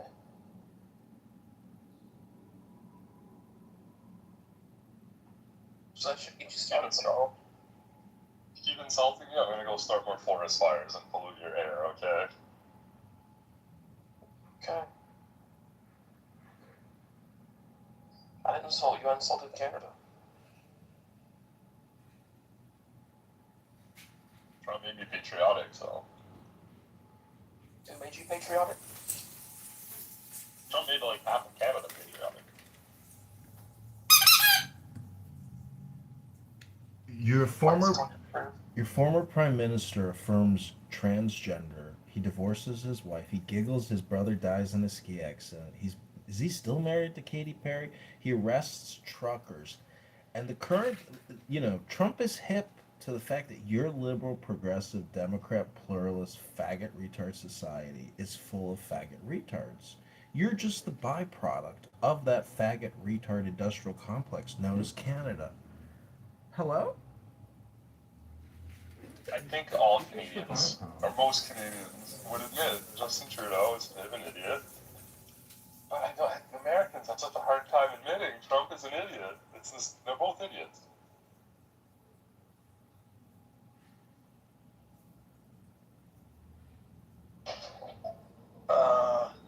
Who's the best prime minister Canada has ever had? So far it's Carney, but I mean it's very early to say. I don't know. That's tough, man. I don't know. I have no idea. You see, you don't have it all figured out either, Carl. I don't know. Jacques Chrétien, I think, is really good, but yeah, it's long, it's complicated. But I don't know all. So far as carne asada. Sorry. You sound like you said carne asada. Mas olha, carne asada. You did say that. Like, oh yeah, dude. Oh, English. I might just say it in English. John Chrétien.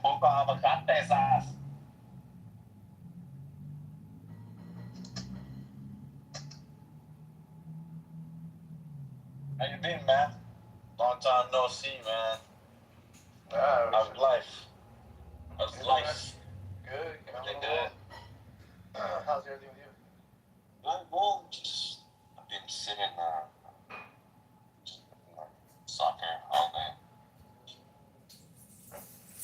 I think coach was good.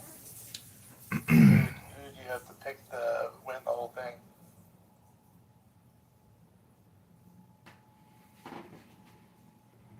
I've been just live betting on some bullshit fucking leagues like Argentina's, first league, Peru, shit like that. Yeah, man. It's being good to them. pretty motherfucking good. Give me some carne asada.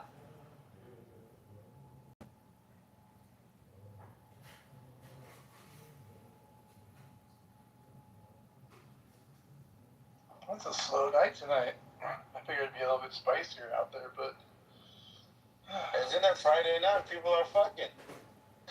Friday ain't fucking. I was too. I just left.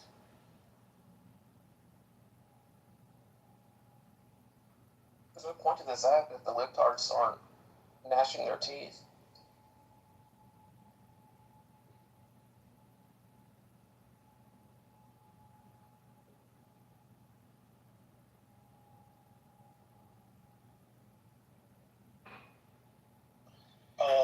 Beaver, did you hear any of that debate or not? I didn't know what that was. Over in Politically Correct with those two quote-unquote MAGA/conservative people or no? I forget if you even heard any of it. But yeah, I heard a little bit. It was the typical go try to do a shtick. The lady didn't fall for it. The guy fell for it a little while, but the lady left. And then it just turned into a shit show. They just fire-branded the whole place. I mean, nobody's putting up with the shit anymore, you know what I mean? So I'm not surprised as to how they did that, how they went about their business. I was surprised that they were actually somewhat reasonable at the beginning, that being the PC people. But I knew that there's no way these guys didn't know what these folks are a little bit about, because I'm sure Trent told them, You would hope so. Yeah, and then someone said they had been in the room before listening in. So they just know what it is, They came in, just throwing chairs, just who gives a fuck about you people, Yeah, you invite guests, and then you treat them like shit, and then you get surprised that they left. I mean, it's a typical clubhouse. Actually, they probably think we're better than those folks, because at least we all know, how we all operate, But, I mean, it's no different than the usual stuff that goes on here. Serendipity, yes, I do think that he spoke. I haven't heard it yet. I heard, the brief part of it. He made a joke about Nicki Minaj. What did he say about Nicki Minaj? Something about twerking. Yeah, she started twerking when everybody else had done. Crazy country. Crazy, crazy country. I'm just jealous. See, that's just projection. We're actually a highly enlightened country. If you study the founding fathers and the principles of enlightenment, you will see that our craziness, our far outness, is actually theosophical, philosophical, and based in wisdom and even metaphysics. It's faggot Canadians like your former prime minister, faggot retard, who probably killed his brother and giggles and laughs about it, divorces his wife, marries a witch known as Katy Perry, and tries to destroy patriots in Canada and ruin their lives. Faggot retards like that, like losers who want to ruin their own country and ruin people's lives because they're faggot retards, like your former prime minister, Trudeau, or whatever the fuck that faggot retard's name is. Fuck What him. happened to his brother? He killed his brother? I don't. Yeah. His brother was skiing and his brother died, and there's a very strange interview with him, since the passing of your brother and blah, blah, and he's giggling. It's the weirdest fucking bizarre, shocking, what the fuck? What really happened here? This is weird. I know weird is a weird thing or a stupid thing to say on this piece of shit conference call, but look it up. Anyways, I'm telling you, that guy is a faggot retard, and we should restrict that faggot retard from ever coming into America, ever. He can never come here and visit that witch fucking piece of shit Katy Perry, who performed her witch rituals at the Joe Biden inauguration in DC in her little white witch outfit. I'm telling you, these people are Satanist ideologues. They utilize satanic, evil iconography in their communication to us as a nation. These are fucking pieces of shit faggot retards. I am complete.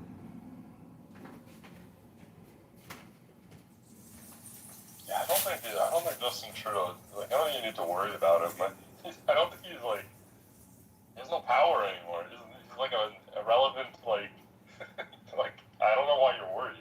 It's not Well, like he needs to pay for what he did. What did he do?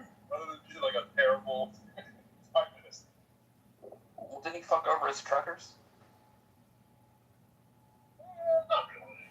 No, they won in court. They got their pay. They got their settlements. Good for them. That's not enough. That's definitely enough. And then the court said that the government should never do that again. You know, the usual stuff there. Yeah, but he needs to pay for that. As a Canadian, he needs to pay for other things because he has like other ethics issues that like he was like taking money and stuff. Like how it's complicated, but there's other ethics issues that are way worse in Canada than that. I think. What are we talking about? I don't know, I just kind of want to roast Jar for a moment. So, do y'all remember when Jar was running around on this app talking about how tourism, how nobody wants to visit America? He went on and carried on about this all last year. Do y'all remember this? Yeah? Was that people last year? So we actually have the numbers. So just to point it out, 68.3 million international visitors visited America. Now this was down 5%, 5.5% from 2024. But I just want to break it down for you. 18 million from Mexico, 16 million from Canada, and 34.3 million from overseas. So this is what leftists like Jarl do, is they carry on and on about how, oh, no one wants to visit America. He ran around on this app with this lie, and he gaslit, and he went carried on, and in total it was down by 5%. But put that in comparison to how many international visitors visit Canada. 29.6 million non-resident visitors, according to Canada's statistics. Guess where the bulk of it comes from? 22.8 million from the United States alone. That's roughly 3/4 of all visitors to Canada come from America. We literally support your country. You feed off us like leeches. If it wasn't for America, y'all wouldn't even be able to survive. Joe. Just to clarify though, you said that year over year with FIFA, that it's down 5%. No, this was 2025. Hello, we don't have statistics for 2026 yet. 2026 isn't over. I didn't say anything about FIFA. I specified 2025. See how quick they are to try and like. I make all these factual assertions, and John has nothing to say to my factual assertions. What do you mean? I just asked a clarification, Joe. Chill out. It's fine. I'm not saying nothing, but I'm asking if you said it was down 5%, because that would prove my point. It's down 5%. Like I'm not comparing it to Canada. I'm just saying it's down. Listen, faggot retard. I want to nominate King Nav to the Donald Trump administration. King Nav, I think your insight and analysis is spot on. And wherever you get your gossip from, it's fantastic. And I want you to be at Stephen Miller's side, helping decide the future of America. I nominate King Nav for the presidential Trump administration. Thanks. No, but Joe, I wanted to say this. One of the biggest mistakes we made as a country was one in 1776, not pushing them further all the way up so that we could have just taken over and destroyed Canada. And then the second piece was in the War of 1812, not pushing further and taking Canada. And then third is not taking Canada when we had our shot. But again, Canada still was loyal to the king and queen. I think they still are to this day. They still have a role for them because they weren't able to get their own independence on their own. They didn't have the balls to fight on their own, so they had to wait and beg and say, please, please give me freedom, please. And then finally they were nice enough to relinquish and give them freedom. So, yeah, I mean, that's what happened. I mean, they had to beg and plead for it. They couldn't pick up a gun because they don't know how to. So it's not fair to compare, Joe. That's just not fair to them. I do think it's funny that you're like talking as if like you're not like losing a war that you said would last 5 days, 2 We're weeks. losing? Can you give stats about how we're losing? Oh, we went over this a while ago. You're not losing. America's You never just said gonna... we're losing. You said we're losing a war. Oh my god, you guys are so like... But isn't that what you said? So Beaver, I believe it was with Beaver and Matt we had this discussion last time. But what people say, what people mean when they say America is losing, is they're losing like the public opinion, right? It looks really bad. They're losing in terms of image and reputation. People expected this to be over as fast as Venezuela. In that sense, it's a loss, right? But it doesn't mean America's losing the war. But it is a loss in that sense. So you were gaslighting, hoping we wouldn't call you out. Got it. Understood. So you believe we're losing the public perception. I'm just repeating a discussion we've had previously. Right. So you do realize when you say to people America is losing, they don't immediately think losing the narrative. So you know what you're saying when you say. This is what Joe was saying earlier with the games you play. You should say America is losing the public perception. That's what you should say. And if that's what you believe, that's what you believe. But when you say you're losing the war, that means you're losing. And then when I ask you for stats, you then change it. Oh no, I didn't mean that. I meant it's the public perception. That's what it's meant. Well, you gotta say that. Well, do you think that America has won the war? In Iran, of course. Okay, well, see now, okay, I'll be careful. Like, see, you just did this. You're saying America has won the war. It is won. It is won. It's over. Right? I said it's over. I said they won. So you're telling me I shouldn't say America lost the war because that's not fair. It's not entirely true. But now you're saying, oh, America won the war. So what is the definition of when a country militarily wins a war? When a country militarily wins a war, they've decimated the other side. Tell me how. I can give you stats on how we've won. You can't give me stats on how we've lost. For example, we've decimated their ability like that. Oh man, Joe, you just lost again, man. So I can give you stats on how they won. Can you give me stats on how they're losing? Oh wait. Yeah, I'm sure I can find stats. Yeah, So tell me, who's lost more people in the war? Iran or the United States? Oh wait. Iran. Oh, okay. So usually who's the winner? Do the winners are the King winners Nav. usually the ones that lose less people? I'm just curious. King Nav, we've killed America. No, it's a yes no question. It's a yes no question. You're saying I'm asking you, it's a yes no question, and then we can go on to the next question. Well, you're just arguing that America is winning. So I'm asking you a question again. In wars, do the winners usually? Why are you so scared to answer? Do the winners? Are the winners the ones that lose more soldiers? The answer doesn't matter. The answer is yes. Sure, America killed more people. Go ahead. So again, I'm asking you a question. So in wars, is the country that loses more people, are they the winners? That's actually irrelevant to the winner of the war. I'm just asking you a question. So are they? Relevant to who's the winner. Yeah. So the country that can't fight back, that loses the most military equipment and the most people, are they the ones that usually win the war? Are they the ones that ever win the war? I'm not a historian, but I'm sure there are wars that have been won by the side who had the greater loss. I bet money on it. Okay. All right. So you believe that Iran is winning the war, then, militarily?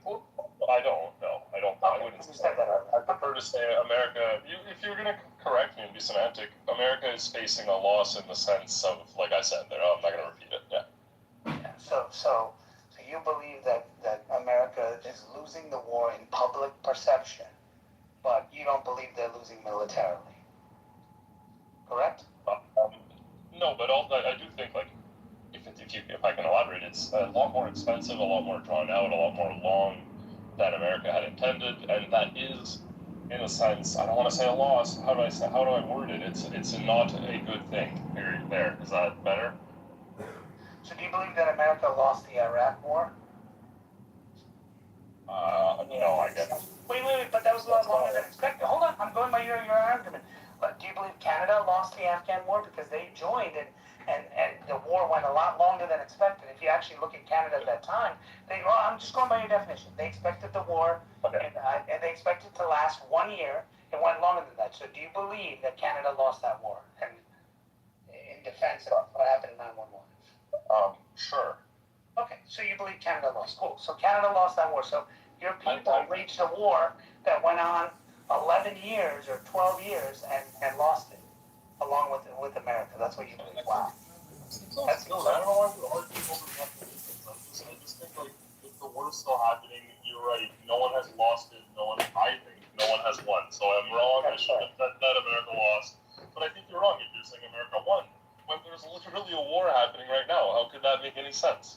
But Gerald, we literally took control of the country of Afghanistan. We literally toppled Saddam Hussein, regime changed him. We literally won the war.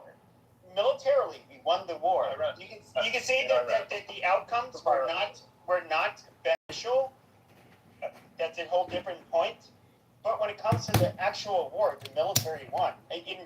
Even when it comes to Iran, I think it's annoying that people say oh, Iran is winning. No, they're winning. How? We've killed off their leadership. Our leadership's still intact. We've decimated their fucking navy. We've been able to touch them however we want, and they cannot do anything about it. Militarily, we are absolutely dominating them, and so we call shots. Yeah, and so I don't quite get why you're saying how He could have saying public perception. Pepe, his point of view is, well, I'm not saying that.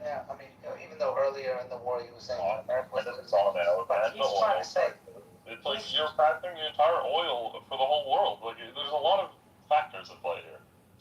So yeah, what you mean we're opening up the strait and preventing them from being able to control the world's oil, and we're doing the world a favor? That's great, including Canada. Amazing. Because you do realize, see, this is where you can tell a dumb journalist, right? If you don't do this, right? Iran, by the way, has had proxies doing this they're called Houthis. I'm sure Jarl will pretend like he's never heard of them, who were doing this to oil ships long before this war began. Okay, and they were invading trade routes, and by the way, some of them were Canadians. In fact, I could pull up some that happened before the war. Then you'll say, well, don't, and your country didn't defend those. Why didn't they defend them? Because your country's chicken shit to do anything. So I think it's important you understand that somebody has to do something, otherwise these people will try to control it. Now, you could be smart like America and say, hey, we want to be energy independent, we want to start drilling our own oil, and we want to start doing that kind of stuff, but you're run by radical leftists who don't want to do that stuff. But in this country they started doing that and started exporting oil and all that. So yeah, and then they're working on solutions to create a pipeline that goes around the Strait of Hormuz for the world. So there should be some appreciation. Is the war still going on? It is, yep. And you genuinely think one side has won, even though it's still happening? I do. So, hold on, let me see this here. Wow. Well, I'm just reading something here. Oh, man. 2020, I'm looking at this. 2024, under Donald Trump, Houthis launched an attack in the sea and destroyed Canadian ships. Under Donald Trump in 2024, man, your country really defends you guys. I mean, and by the way, they were oil ships. Holy shit, that affected your country. Well, anyway, I'm sure Charles is okay with that because, hey, why defend your people? Let's see what this has to do with the current war at hand. Your exact words were, oh, you're affecting oil. Oh, you're doing all this stuff. Hey, let me ask you this. If in the end, one country's defending your ability to have free passage of oil, and that's not your country. So shouldn't there be some appreciation? I'm just asking that. I mean, your country didn't bother to defend when the Houthis came and destroyed and killed your own people. You're saying it's always been happening, then why are the ships not crossing the strait now? It's not me you need to convince, it's the people who are not crossing the strait. It doesn't make any sense what you're saying. What are you talking about? The ships that are not crossing. So right now we have a blockade. We determine who goes in or out. Oh, that's a bad look. Everybody, like the whole world, is seeing this, and I know some people here agree, as America just doing a stupid plan because Netanyahu convinced against them on a whim, and now it was supposed to be over in 2 days, like Venezuela.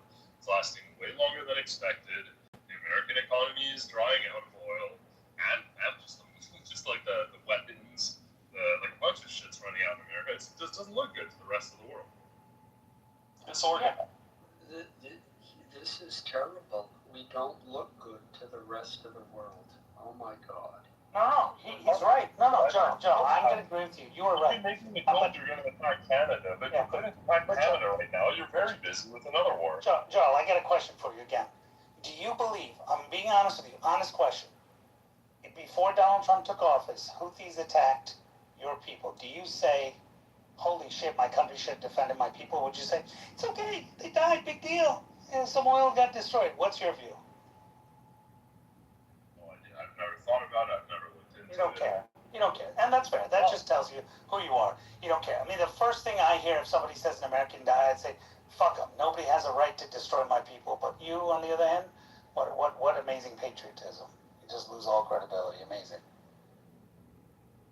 How many Canadians do you think that have been killed by the Houthis in like the last decade? You think it was over 170? I think one killing anyone of any other nation is horrible. And by the way, more Americans have died in the last, I would say, 10 years by Iran, just proxies killing Americans randomly, than we've killed them since this war began. I like how you mentioned proxies. You looked up the number. So you don't believe they're wow, that's incredible. Holy moly. You have to specify proxies because it's not actually Iran. So you mean, so if somebody, what you're saying is that this, let's see, Joe has Canadian law. I'll ask Joe here. Joe here, are you there? I don't know if Joe here. So, hey Joe, I got a question for you, Joe. If I pay someone to kill someone, am I guilty of that crime, or am I just off because I didn't pull the trigger? And not according to Joe. Joe says because someone else killed them, it's not me that did it. Got it. Understood. That's Canadian law. I don't think you should shoot through hostages to try to kill like the bad person. You believe that Iran didn't hire these groups and pay them, even though there's money evidence and Osama's administration said it. No, you're just like, I don't know why you're saying that. No, I do not believe that. I believe that.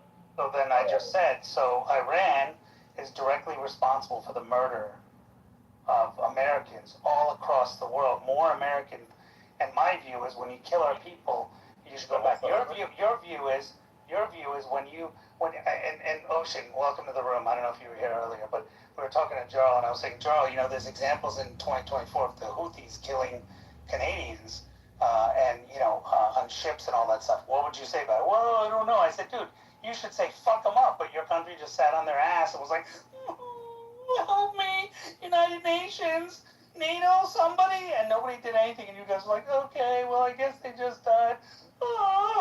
United States, help me. That's what they did, and that's exactly what you're doing. You didn't even have the balls to say, hey, kill one Canadian man, I'll fuck you up. Like, you should have that kind of sense of pride for your country, but I guess, I don't know what's wrong with people up there. Maybe it's the water. Anyway, Ocean, what's going on?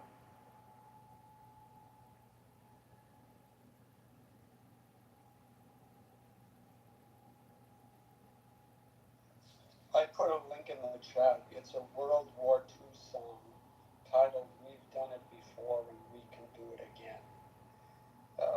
We fought the tanker wars in the 1980s. Iraq and Iran were fighting each other, and then they started bombing ships in the Strait of Hormuz. And finally, the U.S. said enough of this, and they intervened, and it ended the Iraq-Iran war. That lasted for 7 years. So one can acknowledge and understand that people are upset that it seemed like this would end quickly, and it didn't. But the fact that someone made a prediction and that prediction didn't come true in the realm of warfare is not shocking to realists, and the fact remains that the reasons why we went to war remain valid. And so we're fighting this war. The only thing Iran has to hang on is maybe the midterms might change, you know, if Congress flips or something, then maybe funding will dry up. But they just passed a bill that is giving, what is it, 70 billion or something more to the war. So they're going to have some money for a while. Alan, I just got to read something to Joe. I don't want to see his reaction. Joe, what do you think about this? Flight PS752. In January 2020, Iran's Islamic Revolutionary Guard Corps, IRGC, directly shot down Ukrainian International Airlines Flight 752. The strike killed 176 people aboard, including 55 Canadian citizens and 30 permanent residents of Canada. Joel's response? No problem. Many times. Yeah. Particularly the first one to bring this up. Yeah. I know you don't want to. Hold on, I know you don't want to hear a response from a black person because I can name a lot of shit where we was fucked up. So go ahead, person. Go ahead. You don't need to make this a black. We're not talking about black versus white. Like, let's just keep it. Black American is an ethnic group. It doesn't matter. I can bring up some shit where we was fucked up too. Okay, no, but we're keeping this like, Yeah, but we're not making it about ghetto people and the black person. Alan doesn't like historical context. Because Alan cares. So that's why you don't respect us. We don't respect you. So nobody gives a shit about your. You do not like historical context. Go over, listen to the, Alan. Reverend Manning, and maybe you'll learn something. But in the meantime, you go ahead. You guys who are speaking, go ahead. Yeah, we're not doing this. Yeah, in any event, yeah, I mean, you tell me that now, King, about the IRGC downing that plane and 55 Canadians were killed. I'm trying to understand why that's a bad thing.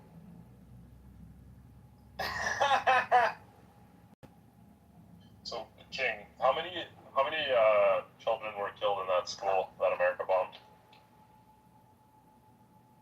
So, I think Alex. So are you happy? No, hold on. So, Joe. So I asked you a question, and you respond with a question. When you answer mine, does it bother you that 55? Answer my question. I'll answer yours gladly. Does it bother you that 55 Canadians were killed through no fault of their own? There was no apology, and your country did not think about it. Does that bother you?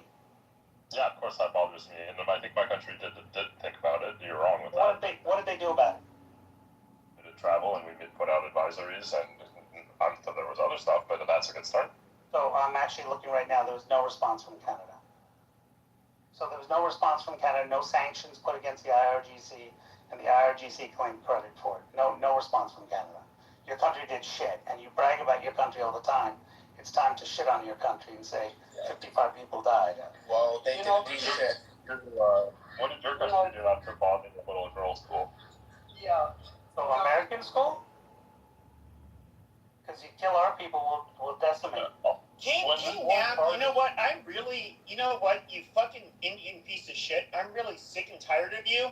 If you're gonna acknowledge Canada, at least do like the land rights, the land acknowledgement. Okay, so you're so insensitive. That's right. See, the thing is that I think Jarl is happy that those school girls got killed and that America killed them.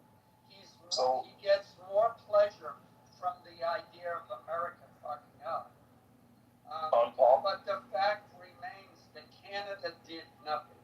I mean, I joke and I say, well, white people will send a strongly worded letter to their congressman if they're upset about something. That's essentially what Canada did. Yeah, we killed those didn't mean to do it. It was a mistake. But the IRGC has been killing Americans and other people throughout the world, and they're doing something about it. But Canada was not alone. Refuses to do, except they let Yeah, but they weren't their alone. country, and they're probably fucking Hello. Canadian girls. Hello, are you there? Canada was not alone in their You atrocities. heard me speaking. You couldn't wait 2 seconds. Well, I'm just letting you know, Canada wasn't alone.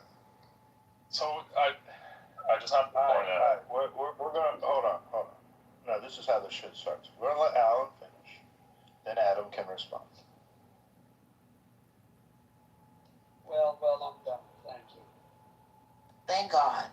You're a faggot ass fucking racist, Alan, and you know it. No, and you can suck my dick. I just don't. I don't give a fuck about none of this shit. You have to. Black people. That's all. I don't tolerate stupid I black. said Adam can. Alan, I said Adam can respond. I did not say your piece can respond. Go ahead, Adam. Listen, I'm not here to fucking go back and forth with people. Someone else can respond. I want to point out that when King said Canada did nothing, we took them to international courts, and there's like about that. We pursued an ICA whole case.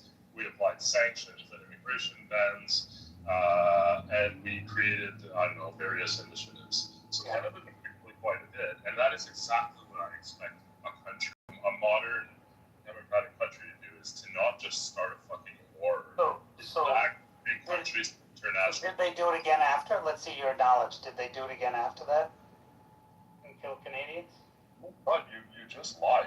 You just straight up lied. You said Canada did absolutely nothing. You said I'm looking at it in front of me and Canada did nothing in response, and that's just a flat out lie. You're trying to call me out on a bunch of little nitpicks, but that's just a straight up lie. Well, what did they do? If they did it again, then what did they do? I just listed out 5. So you believe that what they did was effective because Iran did it again and killed Canadians? That's amazing. That is really awesome, Joe. Like that's the way you do things. No, that's what you said. You said it's really effective, and that's what a country should do. That's what you said. So that's incredible. When it happens again, I guess your view is, hey, it keeps happening, but Canada responded the right way. They did the right thing. Got it. Okay.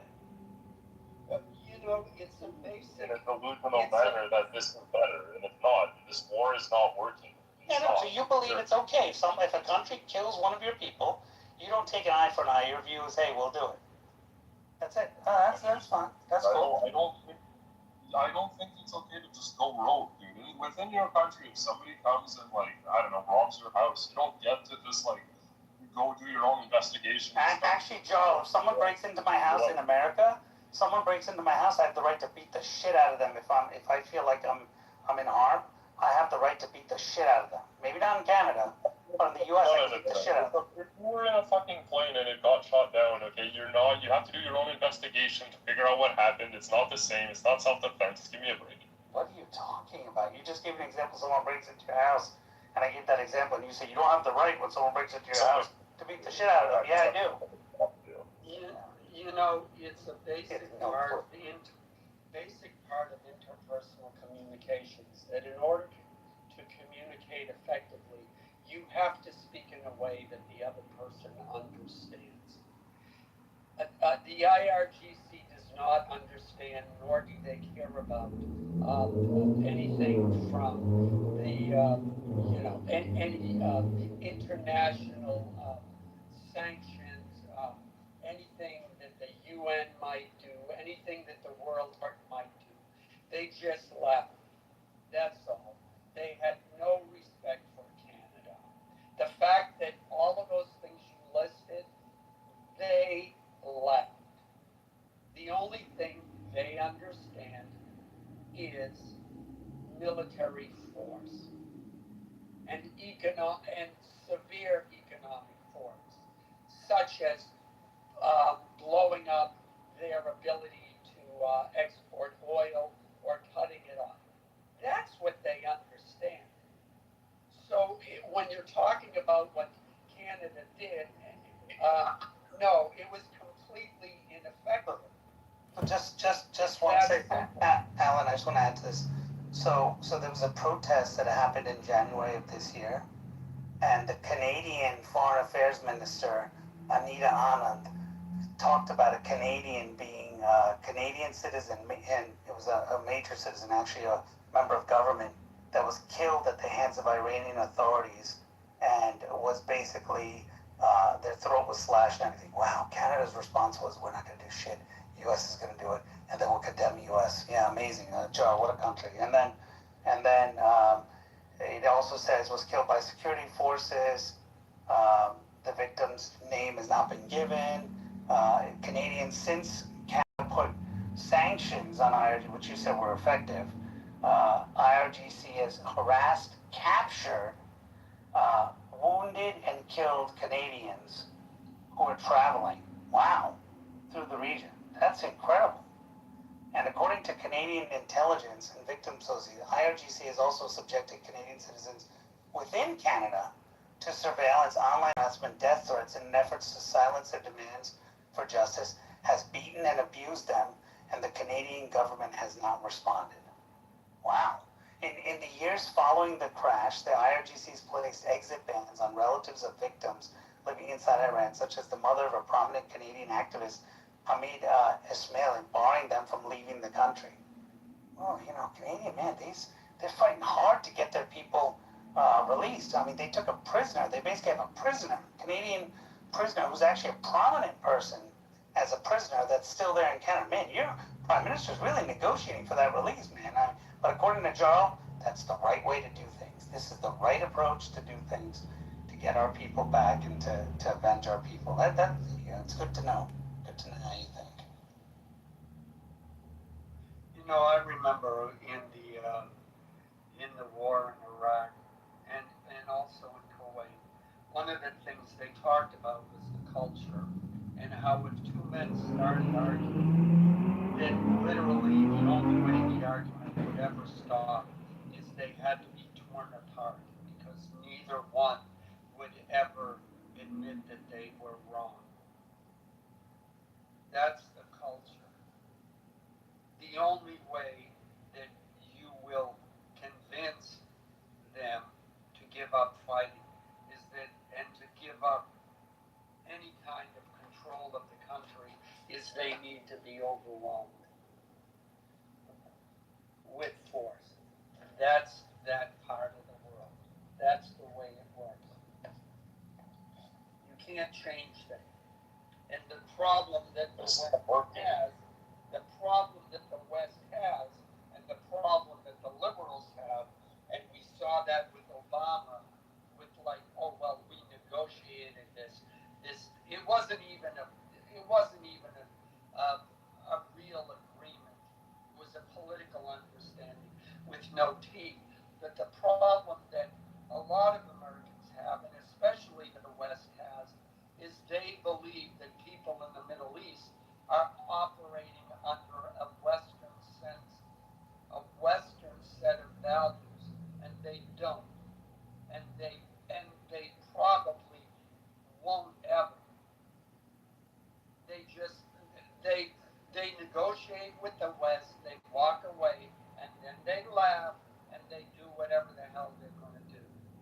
Which is what we saw with all of these negotiations with Trump and Iran and their understanding and the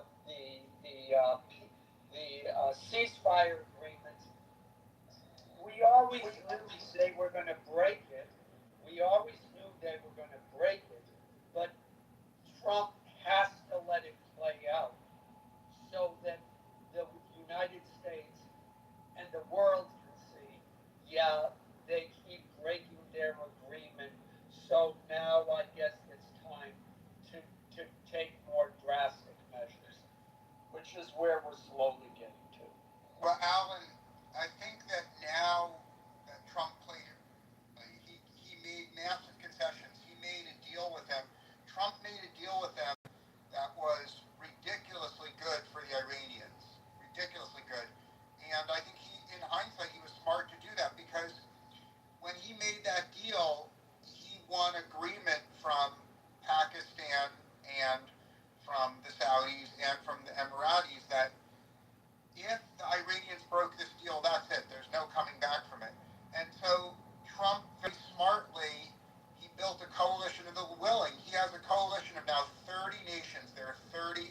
several countries that are helping Trump bomb Iran. And so, in hindsight, I think the smartest thing Trump did in his whole career was offer that very, very good concession, because by offering that generous deal, he unified everyone's side. Now, if you disagree, Alan, please. No, that's exactly, you're saying essentially what I said. It's like, look, I'm giving you guys a break. All you have to do is follow it. And they didn't. So now, like you said, he can go to those other countries and said, look guys, I gave them every chance and they still can't get their shit together and follow this agreement. So I'm gonna go full on with them. And they're on board. Meaning the other countries are on board now. Well, the question I have for you, Alan, it's a very brief one, is what do you believe China is selling Iran a lot of weapons or a little bit of weapons right now? I don't know that. Does anyone have an informed opinion? And what? How does that affect anything? Alan, before you go down to your head, look, Alan, hold on. The deal is supposed to be that China and Russia have agreed not to sell Iran any more weapons. That's what the deal is supposed to be.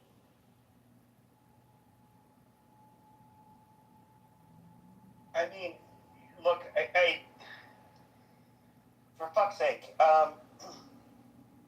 go the villain in this room and say this. Like, I do think that the Israelis were pushing very hard. We can look at, who the main donors were, right? The private donors, there are individual donors. Paul Singer, Miriam Adelson.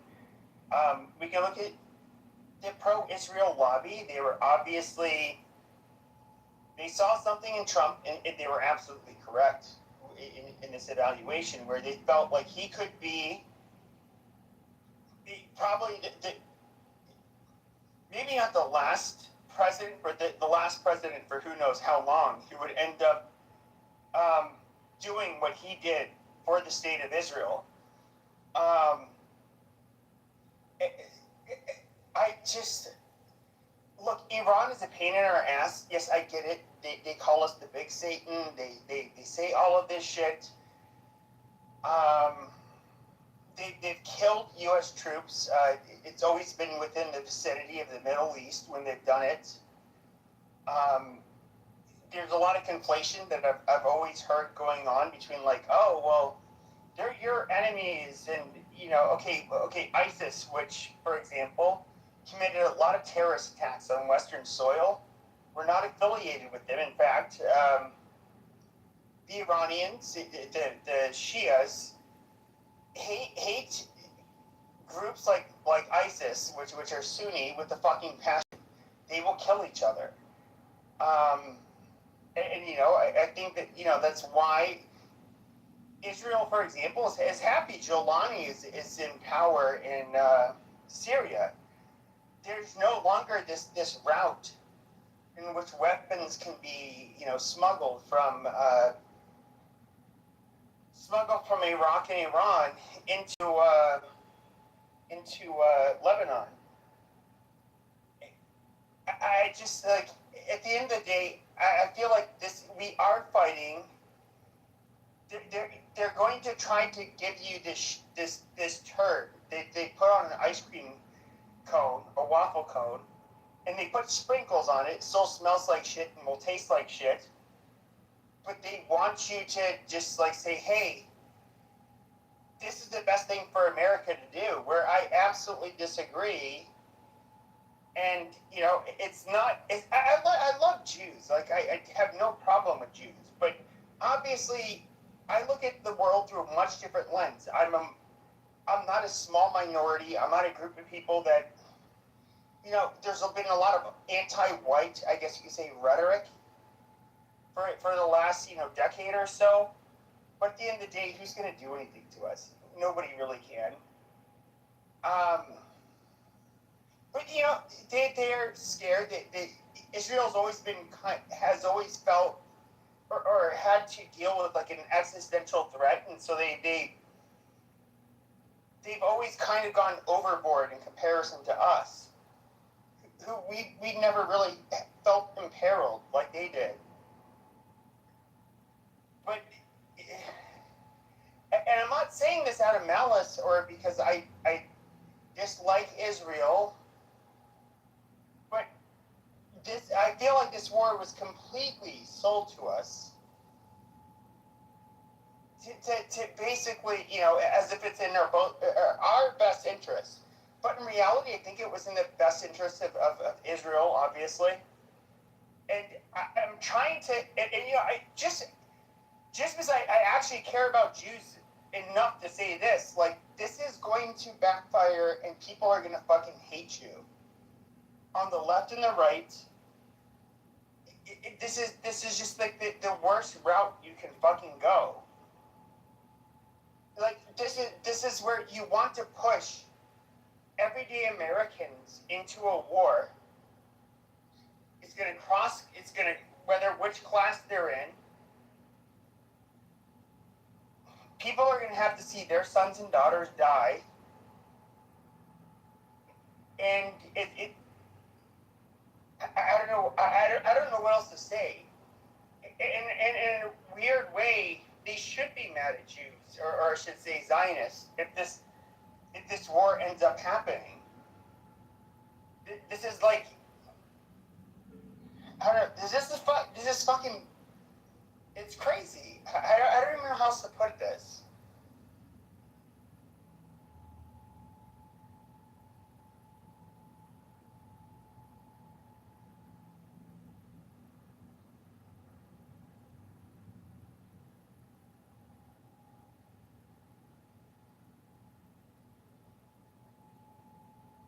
You were off to a good start, Pepe. You were off to a good start that you brought up white people. I wasn't even trying to bring up white people. I mean, I don't even know what percentage of the military is white at this point in time. Like, I saw, I think like 3 or 4 individuals that were actually killed when, with the strikes from Iran. There was this young Mexican woman. I'm old enough to be her dad. That's sad. That really fucking sucks. And then there's, I think at least one of them was black. There was a white guy, who I think was slightly older. When I say slightly older, I'm not old enough to be his dad, but he's still a lot younger than me. I don't know. It's what are we going to gain out of doing this with Iran? I mean, everything was kind of going smoothly until we attacked Iran. Now all of a sudden they closed the Strait of Hormuz. They're bombing all of their fucking neighbors. And one of the weirdest things I hear from Zion is just like, look, they're bombing their neighbors. Yet you just got attacked. They're not stupid enough to not understand that, the Saudi prince, who was actually egging Trump on. There's another person, if you want to blame somebody on all of this. The Saudi Arabs, they wanted this to happen. They fucking hate Iran. But is it our fucking responsibility to have to basically sacrifice our young in order to appease these fucking people? And a lot of people will say, like, oh, well, look at the benefit to America. First of all, everything was running smoothly before this. The only thing that was not running smoothly before we attacked Iran was, what was happening in Israel. Iran was funding the Houthis, the Hezbollah, Hamas. They were the number one, basically, supporters of the terrorists that were attacking Israel. That's an absolute fact. Yes, they are bad people. We're not denying that. They hate Israel. They hate Jews. They hate, and I believe they also hate us. I would. A lot of Zionists will say that. I absolutely agree with them. But at the end of the day, this is primarily a war to benefit Israel.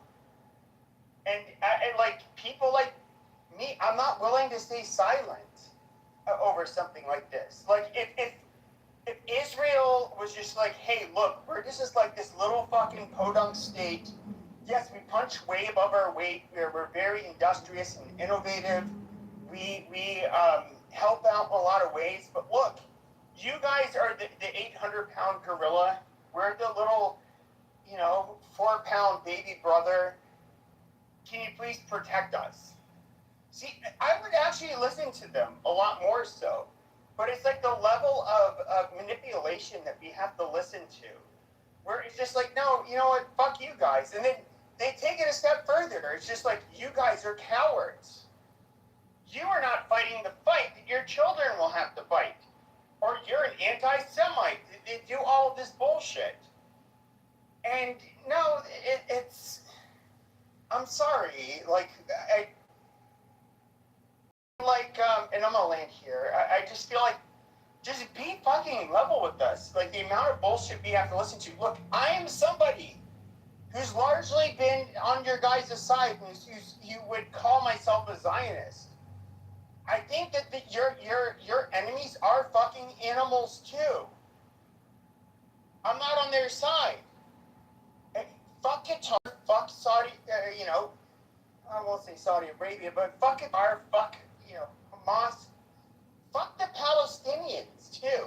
And I want to make that very clear. You Palestinians who are listening to me, and you guys will be like, oh my God, I want to join in so we can do some Jew bashing. No, you guys are fucking termites. You guys are disgusting. You guys are terroristic pieces of fucking shit. I don't care about you people either. And so, no, I'm not taking the Muslim sides. I'm not, none of it. But the amount of, manipulation I hear from the Zionist side, I'm sorry, I'm going to react. Not because I hate Jews, but literally, it's just like, to me, it's just way too much. We know that your enemies are pieces of shit. You know what? I'm just going to land there.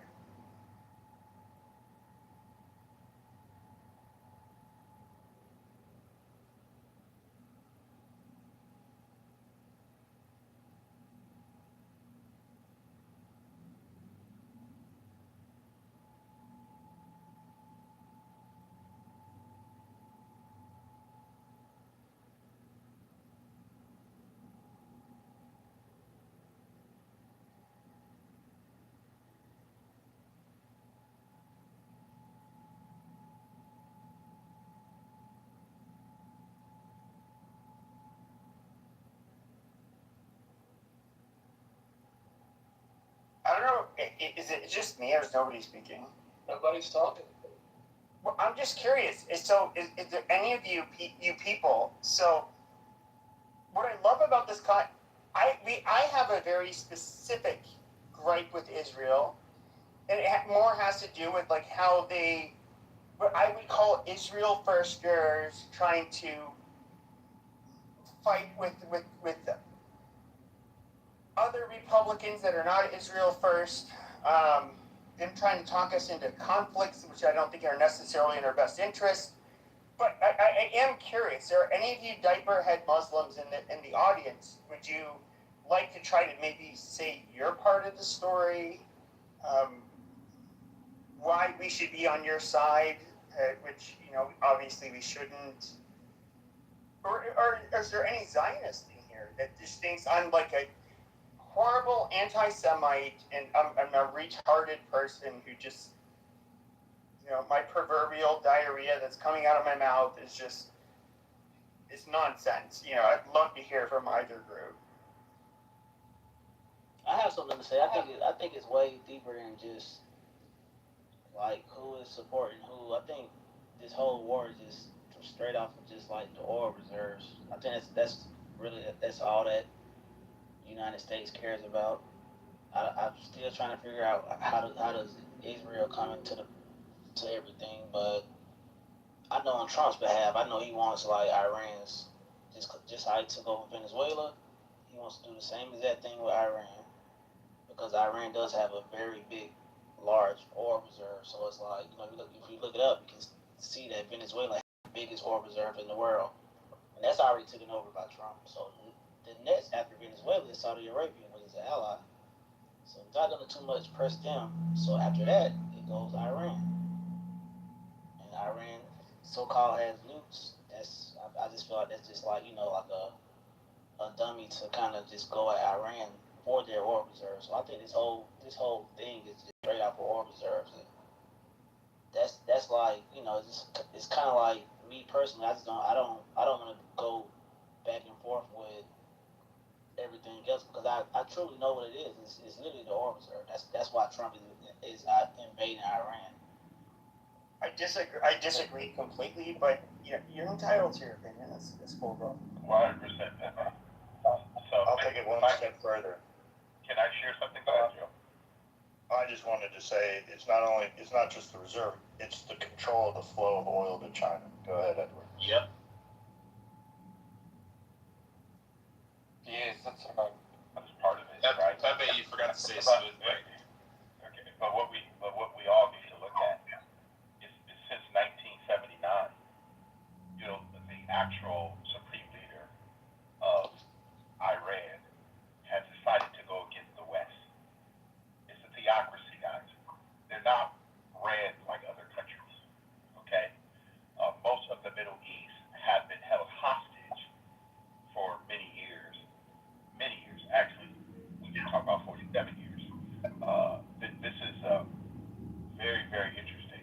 I think it's well, guys. You have to mute your mic because I get some feedback from you on mic. Thanks. And guys, we are a republic. Okay, that means we the people get to control our individual lives. Well, when you have a theocracy and a few leaders rule your country, and they are not just the number one funder of terrorism. If you guys can put in the chat, all of the different groups that Iran has funded, Hezbollah, Hamas, all these different terrorist groups. So you have a religious theocracy with an army that's fighting at the same time against Western civilization. Okay? So we got different values, different things. Now you guys can call it oil, whatever. That's just part of it. But no country, we have 195 of them. No country should be sponsoring terrorism. No country should be forcing their people. I see someone put in the chat about blowing up a school. Guys, I don't know if you know this, but countries kill children. Unfortunately, war is not good. It's ugly. It's bad. It's horrible. But that's what war is. Okay? So for us to think that that was something that somebody did this on purpose is just, I don't know what to say to us. But man, no matter what group of people they are, have a desire to control other people. And I believe that the supreme leader in Iran and all the other groups, all of the Muslim groups and Muslim countries in the Middle East, they're also afraid of Iran. They don't want to participate in Iran. Okay? So we got a lot of... Can I ask a question? Yeah, can I finish my statement? Then you can ask the question. Okay? So I'll land there. Go ahead, because you threw me off. Go ahead. I would like to ask you, what about ISIS? You said that Iran support some terrorism organization like Hezbollah and the Hadi and this other organization. What about ISIS and the Qaeda? Do you think they are terrorists or not? What? Hold on. You asked me a question. Let me answer, right? You were in the Matrix for a second, Edward. Oh, I'm sorry. Thanks. Can you hear me now? Am I clear? Yeah.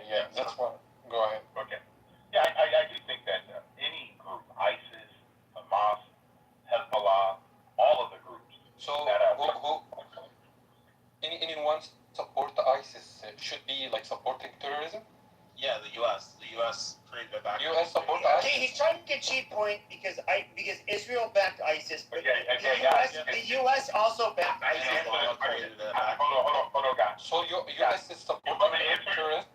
You want me to answer or not? Yes, You want me to tell me? U.S. No, supported the Al-Shabaab.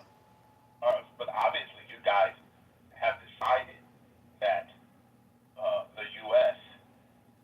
supported ISIS and created ISIS and wanted ISIS to go against all the different things. I'm just trying to find out for you guys, again, what is the saying? Keep your enemies close or keep your friends close? Which one is it? What do you think? No, you tell me. You asked me the question. Do you keep your enemies close? No, you didn't. You didn't answer my question. I did. No. I did answer your question, but you told me clearly that you. I asked a question. Do you agree? I'm going to say this again. ISIS is a terrorist group. So, and the U.S. support terrorist group? Is this a picnic towel on his head? I have no man. It's okay. You want to tell me, right, that ISIS is a terrorist group, and then you want to tell me that the United States supported a terrorist group. Do you agree? No, that's not what he's saying. Are you wearing a picnic towel on your head? This is bullshit. Okay, we know Israel backed ISIS as they were fighting Assad. Okay, we get it. Now they have an ISIS leader even that's in fact, in charge of Syria. Now, when it came to ISIS, us backing any of the groups that were trying to get rid of Assad, we did it too. We helped fund and arm ISIS. So. Yep. So once again, like you're trying to make a point where it's just like, oh, the Israelis back ISIS. Okay, yeah, but America did too at one point. I know where you're going, and look, like with you Muslims that want to come in here, you see somebody like myself who's maybe critical of Israel. I do think that the enemies of Israel are absolutely. Pieces of shit for the most part. And quite frankly, I'm just going to be very frank.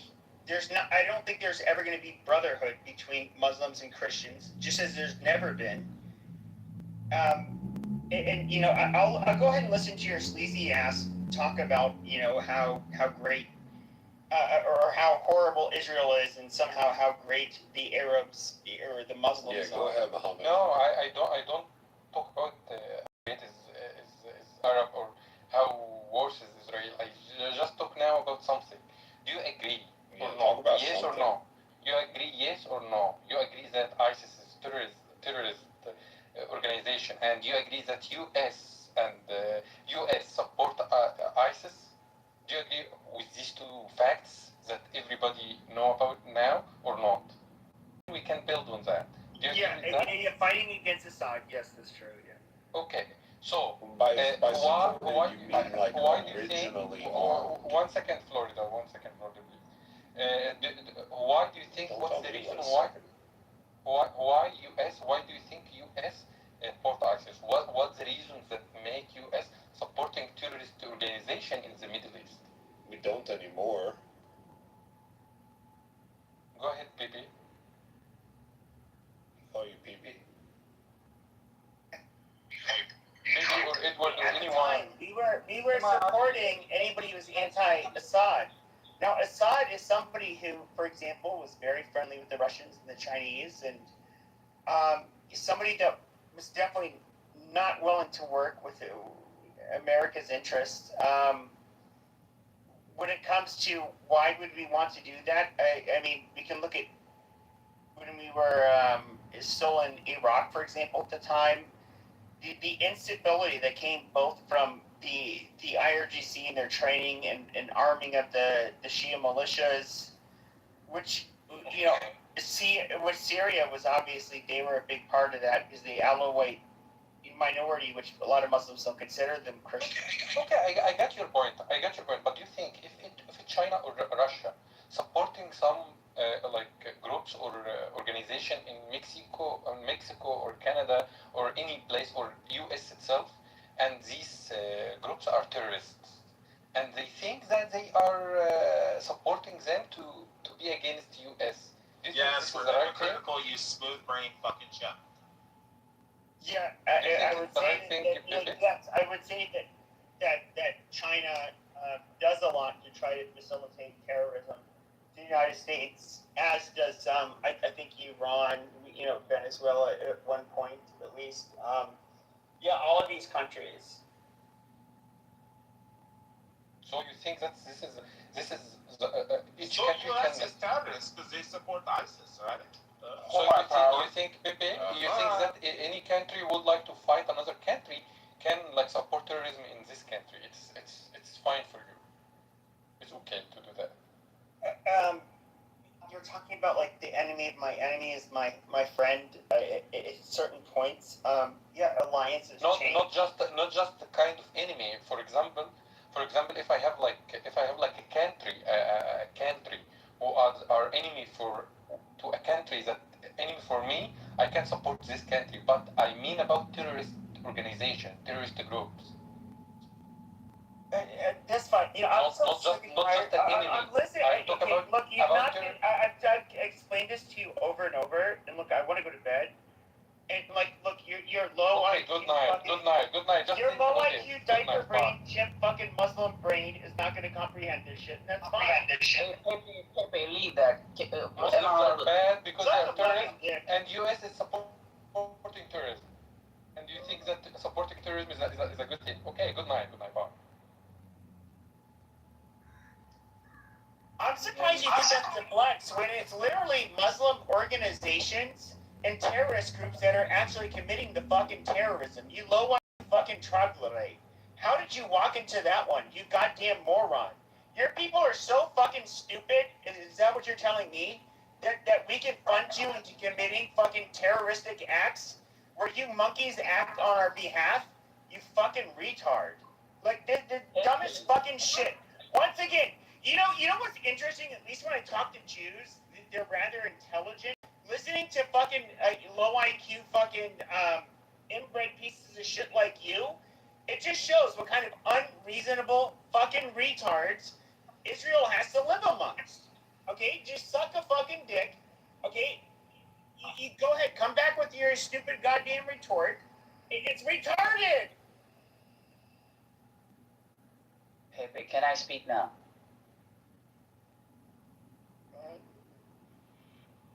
Okay, so as a Muslim, I would like to speak about this Jewish problem in order to clarify this historical animosity about Judaism and Islam.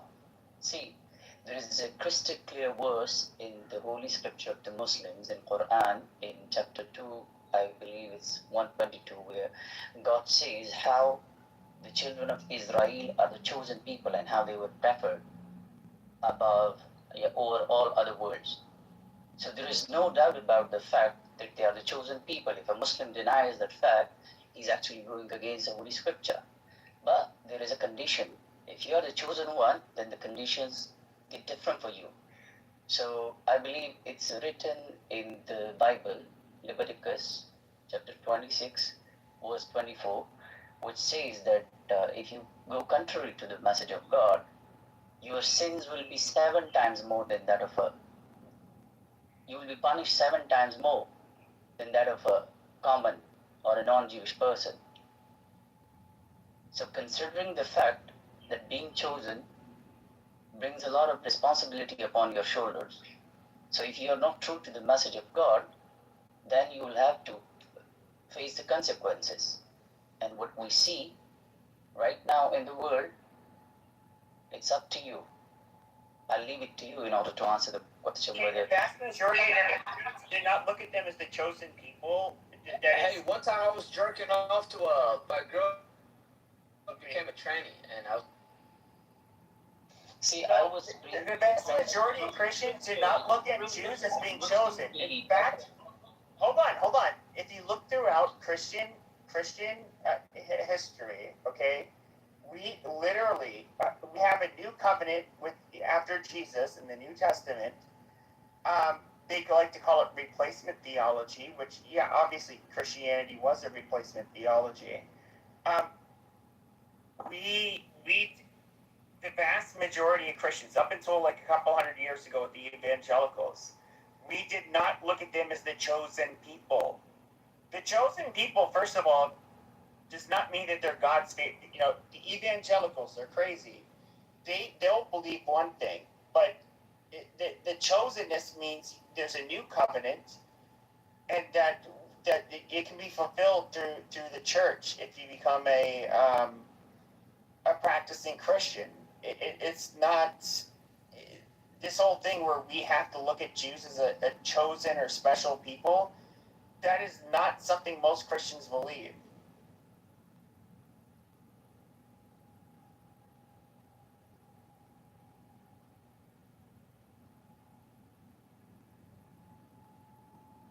That's really up to you whether Christians believe in that or not. But I give Muslims' perspective. It's clear, crystal clear in our scripture, and I just give you the references, how it goes. Well, to be quite frank, I'm not a Muslim, so your interpretation, just like the Jews and the different denominations of Christianity, and I really don't give a fuck about what you guys believe. You guys believe what you believe, but I don't have to believe it. And quite frankly, I'm going to say that it has no bearing in what I think should be just or fair when it comes to thinking about geopolitics.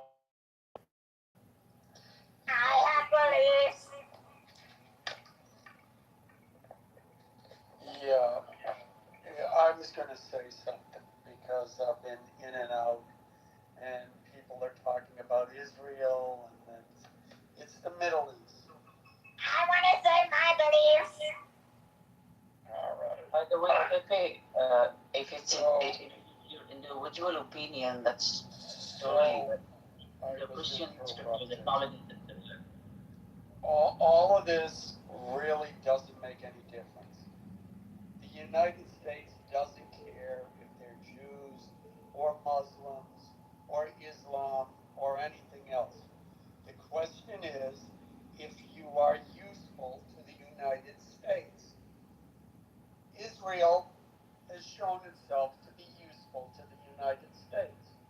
Other Middle Eastern countries have shown themselves to be useful to the United States, either by supplying oil, by being friendly to the United States, by Israel supplies, technological things, etc., etc., etc., etc.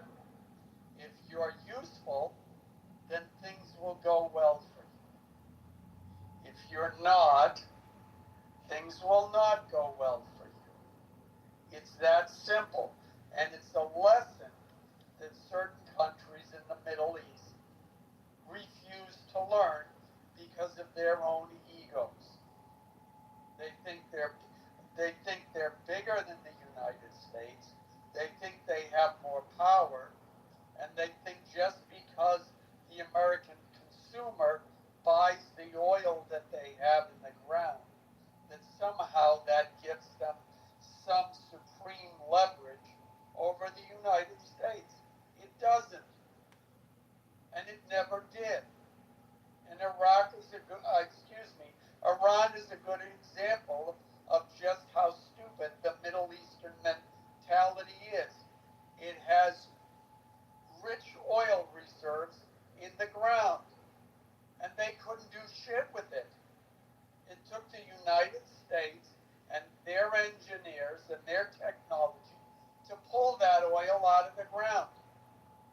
And then, after millions and billions of dollars being invested so that oil can come out of the ground and that Iran can participate in those profits, the attitude is, oh, the United States is evil. Look at I heard this last night. The Shah was kissing up to the Americans, and he was an American puppet. No, he was a smart person who understood that the United States did Iran a huge favor by developing its economy and by get what's the repayment? Oh well, this America's terrible. America is it's death to America. So it's simply tiresome to hear this over and over again. How America is evil when without America you would have no economy, nor would any other Middle Eastern country. It's been stagnant since the 1300s. And if it wasn't for oil, you'd still be in the same place. And so when it comes to this, and getting back to the main point, Israel makes itself useful. We don't care. If the IRGC freely traded with the United States and became the friends of the United States and said, yeah, okay, the Shah's out, but we're going to continue to trade with you. We're going to be your friend, etc., etc. The U.S. wouldn't care. Instead, it took hostages in it took hostages as soon as it came into power and has declared America its enemy. Well, here we are. Iran is getting the shit bombed out of it. We control Kharg Island. We control the other islands. We bond military assets. And there's one last nuclear, centrifuges that are deep underground, and they're working on how they're going to just bomb that out of existence, and that'll be that. And they won't give up. They simply won't give up until they're dead, and the United States will take care of that. This is all very tiresome. And it's totally fine. Yeah, that was trash, Alan. Please don't do that to us again. Concrete, shut the fuck up, you dumb ghetto bastard. Okay, let me That's what I was thinking. Listen to your dumb. Listen to this amazing asshole, man. Yeah, see what concrete does is he comes whoever the last speaker was. Because that's all he embarrassing yourself. Because he inhaled so many concrete fumes in his life. Blazing the shit out the American eagle just now. You're gonna get pregnant from the fucking eagle the way you were blazing. Yeah.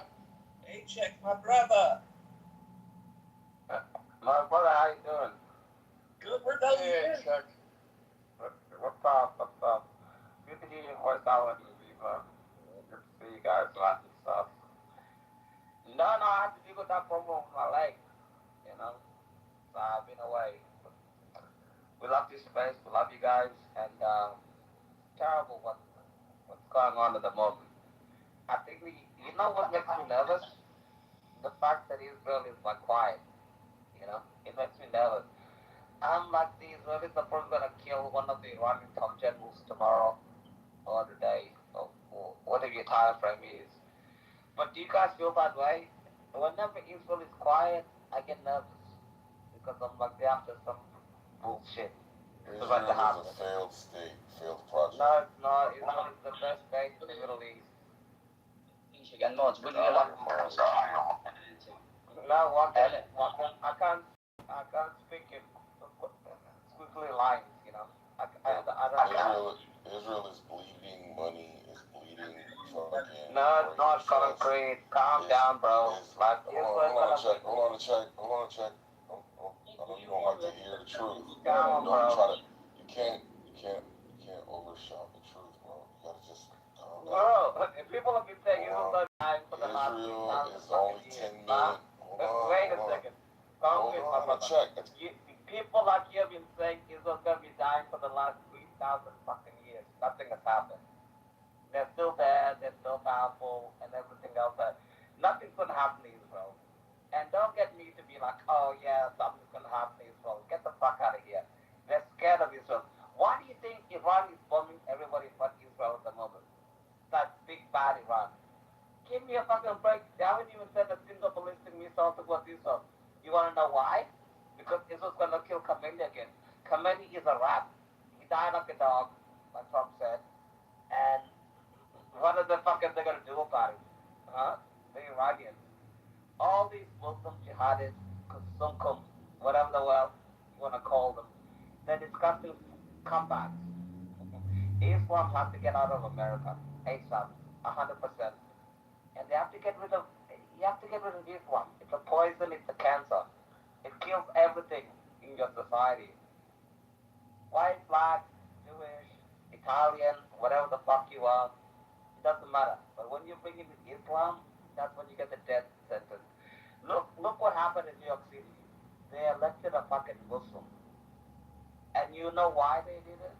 Because after 25 years, the good people in New York left and they went to Florida. That's why Florida became a red state. Even Matt Bebe, tell me if I'm wrong. These people are sick people. This is a horrible thing that's happening. And you gotta get rid of it once and for all. Okay. I hope you're done with your monologue. I check. How about you shut the fuck up? Yo, why you over talking me, yo? Can I respond? What the hell are you talking about a monologue? Walkers, get the fuck out with your bullshit. You know? You're just a useful tool, bro. You and Alan are too Concrete, fucking... calm down, my brother. Please stop My brother, calm down, Concrete. Me and you You're are not gonna let me go? You're not gonna let me go, bro? Go ahead. Go ahead and tell me why you so horrible. So Israel is a failed project. Fucking 10 million people. So it's the richest state. You stop, bro. Go ahead and tell me why it's so failed. Can you stop? Thank you. Go ahead. Just be quiet. Just stay on fucking mute, bro. Yo, y'all niggas need a daddy. Y'all need to stop fucking using these countries as a proxy. My father's Shut the fuck up. Shut up. Shut up. Shut up. Shut up. Be quiet. Be quiet. Be quiet. Be quiet. Be quiet. Your father would be ashamed listening to you fucking... No, he wouldn't be ashamed. He was proud of me. Oh my God. No, he wouldn't. Actually, I saw my father the other day. He was actually proud of me. Concrete. So don't come here and tell me, oh, my father's going to be ashamed of me. My father's very proud of me. He loves me. And good things are happening. Don't come here and be like, oh, well, you know, your father's going to be ashamed of me. You can hate Israel all you want. You can hate the United States. The United States of America is the greatest country in the whole entire world. Don't come here with your anti-Israel fucking BS and bullshit. No. And in terms of my father's a great man. Great man. I talk to him every single fucking day. So don't come and say all this bullshit. You know? We don't want this anti-Israel bullshit. We don't want this anti-American bullshit. And you're like, oh, well, yeah, we have to leave Israel alone. Like, Israel's gonna die. You know, from 1948 until 1967, 68, the United States has an arms embargo on the state of Israel. The greatest ally in the entire Middle East. So, why do you come here and talk about your anti-Israel? It's a waste of time. Because, like, of course they're going to protect Jerusalem, the capital of the state of Israel. Of course they're going to protect Tel Aviv. What the fuck do you want them to do? Be like, yeah, you Arab animals can come and rape my daughter, my sister, burn people alive like October 7th. Fuck off with the bullshit. Go ahead, Concrete. No, you're not gonna have a conversation. You're just a fucking bot. You're just a you robot. think I've been on here for so long, I'm a fucking bot? You retard anti-Israel people have been talking this bullshit for so fucking long. Workers, you have inbred jihadists. Where the fuck you come from? I don't even know. Probably some North African hellhole. What are you talking about, workers? You know? You're full of some North African fucking hellhole. You know? You know what? I get bullied a long time ago. So you come here, and you're like, oh well, yeah. Like, oh yeah, Israel's gonna disappear. Fuck off, bro. Okay. So what's the question? Can I speak now? Go ahead, what's the question? No, you can't speak with a check. He's not gonna shut up. Okay. So, Alan, you say that it doesn't matter to the United States of America whether someone is Jewish, Christian, or Muslim, unless and until they go parallel with the interests of the United States of America. History doesn't speak that. we saw how many favors were bestowed upon the state of Israel by the United States of America. Yeah. Israel is a crook state. Israel is a terrible state. Yeah, Israel fucks up all the Arabs and everything else. You have 1 billion Arabs across surrounding Israel. Yo, y'all not gonna let Nick and Check shut the fuck up at some point in this fucking You're losing conversation? the 7 billion No? Jews. Like, if you have fuckers, right? You fucking wankers. Like, you're losing the 7 billion Jews. You scumbags. Faisal, shut the fuck up for 1 second. Hang on, bro. You're losing to literally 7 million Jews in Israel and 15 million worldwide. You pathetic Arab god shagging. You know what, Walkers? Why don't you guys stop fucking your own damn cousins? And then maybe, you can do something that could fix up your whole fucking place, you know? Hey, Jack, have you considered that your immigrant opinion isn't worth the weight that it's printed on in this room? Fucking retards. Have you considered that your opinion as an immigrant isn't worth 2 shits in this room? Who are you talking to, Walkers or me? You. Well, both of I'm you, not quite an immigrant. frankly, but you're the one I I'm hate. not an immigrant. Where do you think I fucking am, Florida? You think I'm an immigrant in the United States? Well, good. I'm glad you're not. You don't even know me, you dumb fuck. Shut the fuck up, you dumb wanker. Fuckers, I'm talking to you Islamic jihadists who so junk and the village. So why you Islamic motherfuckers are going to Texas, you go to North Carolina, you go to Iowa, you go to Texas. What the fuck you go to unbreed the American citizens that are dead, you dumb fuck, and you have them dying there? Shut the fuck up. People like you are such a cunt. Like you're like a bad hemorrhoid to the United States of America. You're like a bad hemorrhoid. Don't come here and be like, oh well, yeah, nah, this is what we're doing. People like you go back home to your shithole country. Is that Asia? What's up? Get out of here. How are you? You're I'm good missed. now, Habibti. How you How's doing? your leg? I'm good now. These fuckers, he just comes and he talks a bunch of bullshit. There's 56 Muslim countries you can move to, fuckers. You don't come to the United States and be like, oh yeah, that's what I'm gonna do. A-Check, I can't believe you're here. A-Check, I Hey miss bro, you. how you doing? What's up, bro? How you doing? Chilling, brother. Chill. It's good to hear your voice. A-Check, we miss you. We miss you. We miss you. It's so good to hear you.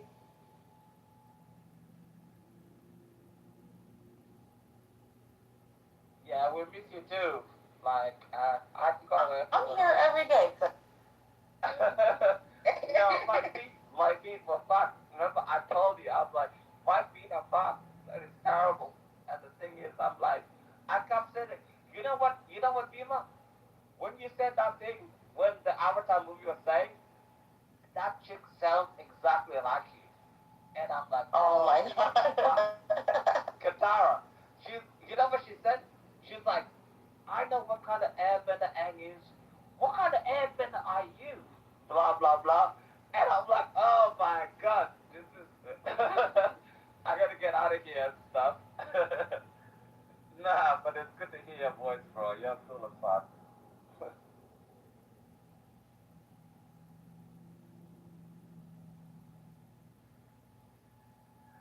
Mira, sorry, I just had to Kosonko how to deal with. And man, good to see you, bro. Love you. You're a great man. Hey, can you tell someone that they're terrible or horrible for us, please, and thank you. Yeah, it's fine. It's always terrible and horrible. It's true. You're right about that. No, but it's horrible what these people are doing. These are sick people, you know? Sick people. And you have to find a way to deal with them. It's very, very sad, sick people. You know, like the savagery that's going on in like North Sudan. Most of the women have been sexually assaulted in North Sudan. These are facts, right? I don't care about North Sudan. These people rape each other for a living. North Sudanese are animals. My grandfather had to fight them. I'm not asking you whether you care or not. I'm saying that most of the women there were sexually assaulted. I don't That's give a a shit fact. about most of these women. Fuck those sluts.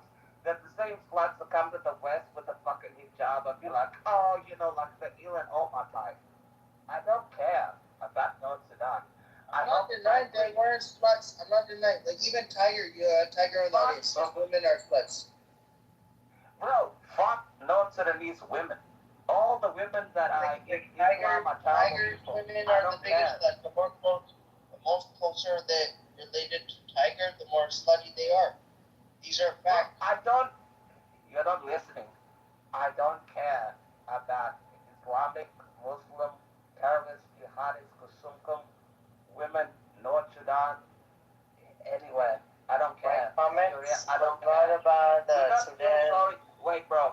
Do not feel sorry for Muslim women. These are the same jihadists. No, but Tiger's women are Chinese. Tiger's women are Chinese. What? Tiger's women are Chinese. They have nothing to do with Muslim. Tiger's women eat I pork, don't but they're care, still bro. enjoying their flesh. I don't care. Anytime you have Islam, anywhere, in any country, you have bad news. You have horrible things that happen to everybody. You have terrorism, you have suicide bombing, you just have horrible things that happen. Do not do that. These are terrible people. These women are the most worst of the worst. A Muslim woman is a terrible person. Because why? Because they have a society that is built on terrible things that happen to them. So don't come here and tell me, like, oh, what do you think about the Muslim women in the north? Fuck off. Fuck, I don't give a shit.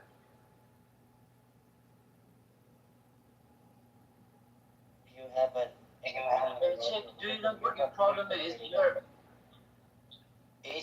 You're like a wild boar who would jump into any muddy water the moment you see it. I'm telling you, I don't like any Muslim women. Don't come here and tell me about Chick, you gotta shut up at one point in the conversation, bro. You can't just keep talking over everybody. Go ahead. You just shut don't up. stop, bro. Just shut up. Okay, look, the black American is telling you shut up. The two Pakistanis in the room, the Pakistanis are telling you to shut up. I don't know why, but they all came in at the same time. Yeah, because I'm talking about Muslim women.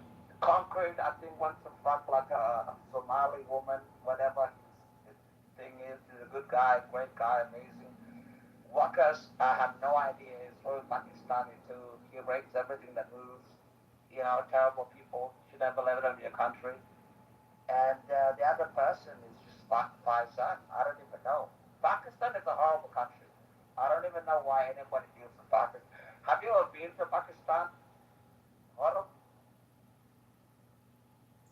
I kind of wish I went there once, but yeah, it's not a good place for women. Is it for women? You will get raped over there.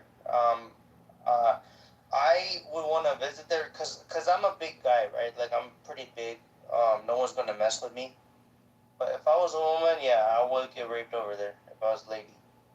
But yeah, it is what it is, right? Pakistan is Pakistan. Oh, bro, these are small things. You haven't studied, I know by science, isn't it? That Oh, science. Studied. What did you study? What did you study? you guys have the problem that you don't let other person. Why are you showing your stupid feet in your picture? You cunt. Yeah, you want us to throw up? What the hell are you showing your ankles in the fucking PTR Bison? Terrible. That's even an Arabic name. You know what, Bison? Your grandfather and mother were raped by fucking Arabs, and you became an Arab. People like you make me sick. This is where Islam is distinguished from you guys. You guys. Yeah. We don't care about Islam, bro. We don't care about Muhammad. I'm talking to you very softly. Sex You offender, are very and child abusive since molester. I We have don't joined care this. about Islam. You really think we care about Islam? Muhammad was a sex offender, pedophile, child molester, rapist. He was a terrible person. Don't come here and be like, oh, well, yeah, he was such a good person. Hey, Fuck off, dickhead. this is bullshit. Hey, dickhead, stop being disrespectful of religions. Fuck Muhammad, bro. think I care about Muhammad? What are you gonna do? Jihad and blow me up? Head. Fuck your prophet, fuck Muhammad, and fuck all you guys. AJ, do you know how Pakistani people look like? They walk on four feet. What do you say? Could you speak louder? The moment they see people like you, they jump on them, they grab them from the neck and suck all the blood from the wallabies. Yeah. Muslims are gonna do jihad. Yeah, like tell me what I don't know. Go ahead and do the jihad. Nobody gives a fuck anymore, bro. Nobody cares. We're tired. We're tired of Muhammad. We're very tired of Muhammad. Listen, that cocksucker, pedophile, child molester, everything. We're tired of hearing about Muhammad.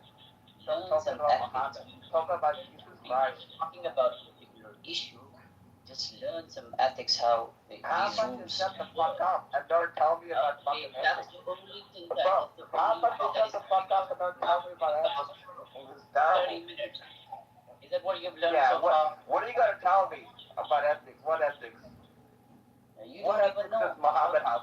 Muhammad doesn't have ethics.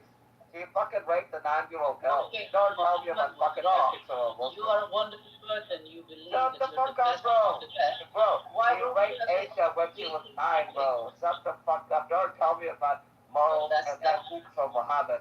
Give me a break, bro. That is Nobody your cares. comeback. Your name is retarded because that's the way you are. And you Indian Muslims are the worst. Walkus, as much as we all hate A-Check, he's right now. Prophet Muhammad Why is a don't you shut the pedophile. fuck up with the bullshit? Huh? Fucking retard. Thank you. It's all because Muhammad is a pedophile. Pedophile.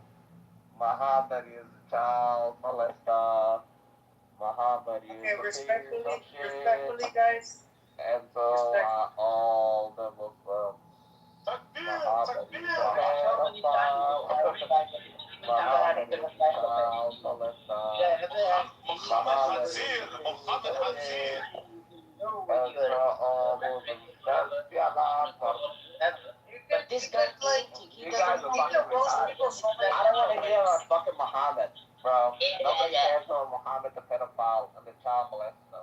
Shut the fuck up and go ahead and repress all you want women. me to give you some background music? Come on. Yeah? We need some good ones. Wait, A-Check, you don't want to worship a pedophile? Fuck no, bro. Yeah. Not happening. I mean, Muhammad is their god. Exactly. This guy fuckers. I'm like, Muhammad is a pedophile, child molester, sex offender. He'd be like getting the fucking death penalty if he was alive today. Fuck off all you Muslims, bro. Just fuck off. You guys add nothing to society. You break all society. You kill everybody. You rape your women. You cut off clitorises. And then you go to Western societies and you rape white women. A-Check, tell them about Sudan. Fucking homes. Tell about the 730,000 people in Sudan.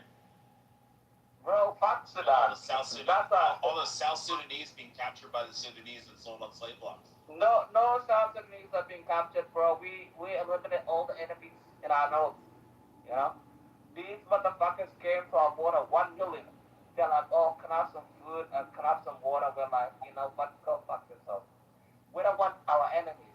We don't feed our enemies. We're not Israel. We're not America. Provided Just fuck up, bro. Just stay in the north, stay in the Sudan, and go shoot yourself with fucking dirty UAE money. Walkus is a terrorist supporter. Yeah, every Just go single shoot day yourself with UAE my and dirty terrorist money. Just fuck off. it comes straight from the pocket of AJ. And I'm so grateful to you, AJ, for being so humble, so kind that you're providing food. I'm telling you to go fuck yourself and to go find your own food. Well, my dick is not that long to which I could fuck myself. Because you're a fucking child. It's alright, Walkus. A-Check South Sudanese. He'll fuck you with his dick. Well, that would make sense. If he should come and try it, that would definitely make some sense. Again, he's telling me, fuck yourself. I'm unable to do that. What kind of big shot do you think you're small? You have a small man syndrome.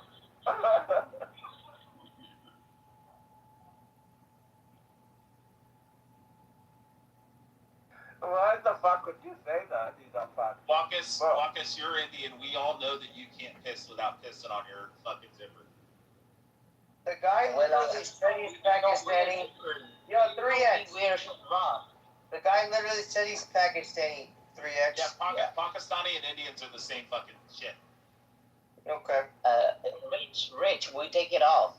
We do not. Yeah, the Walkus, remember? So, hey, check. What you think about the World Cup? About what, the World Cup? Yeah. It was bullshit that America beat Australia, but you know what? I'll get over it. It's painful. You know, it's terrible. You know. What about your mom's little brother? Did you see your mom's little brother? The thing is, like, America had to beat Australia because, you have to remember, the U.S. troop presence in Australia can be called back immediately. Okay? It's all politics. Don't take it personal. You really think I'm worried about dying, Huddle? No, it's because Australians are all ex-cons. Exactly. No, but the Australians are better in sports than Americans are. This is the fact. I'll tell you a bit of history, Huddle. You want to know why Australians have the accents they do? It's because Australians, everybody in this country is a fucking alcoholic. And they're just functioning as an alcoholic. And we don't give a fuck. You know what I mean? Our top footballer yesterday was caught with cocaine in his system, and he was driving 45 miles over the rate he was supposed to. So don't come and be like, oh yeah, Australia's supposed to do this and all the bullshit. You really think we can, bro? Fuck no. No, like, look, most people in the world know that Australians are far more athletic than Americans. That's not true. No, it is true. Motherfucker, it is true. Motherfucker. That's definitely not true. It is true. Bro.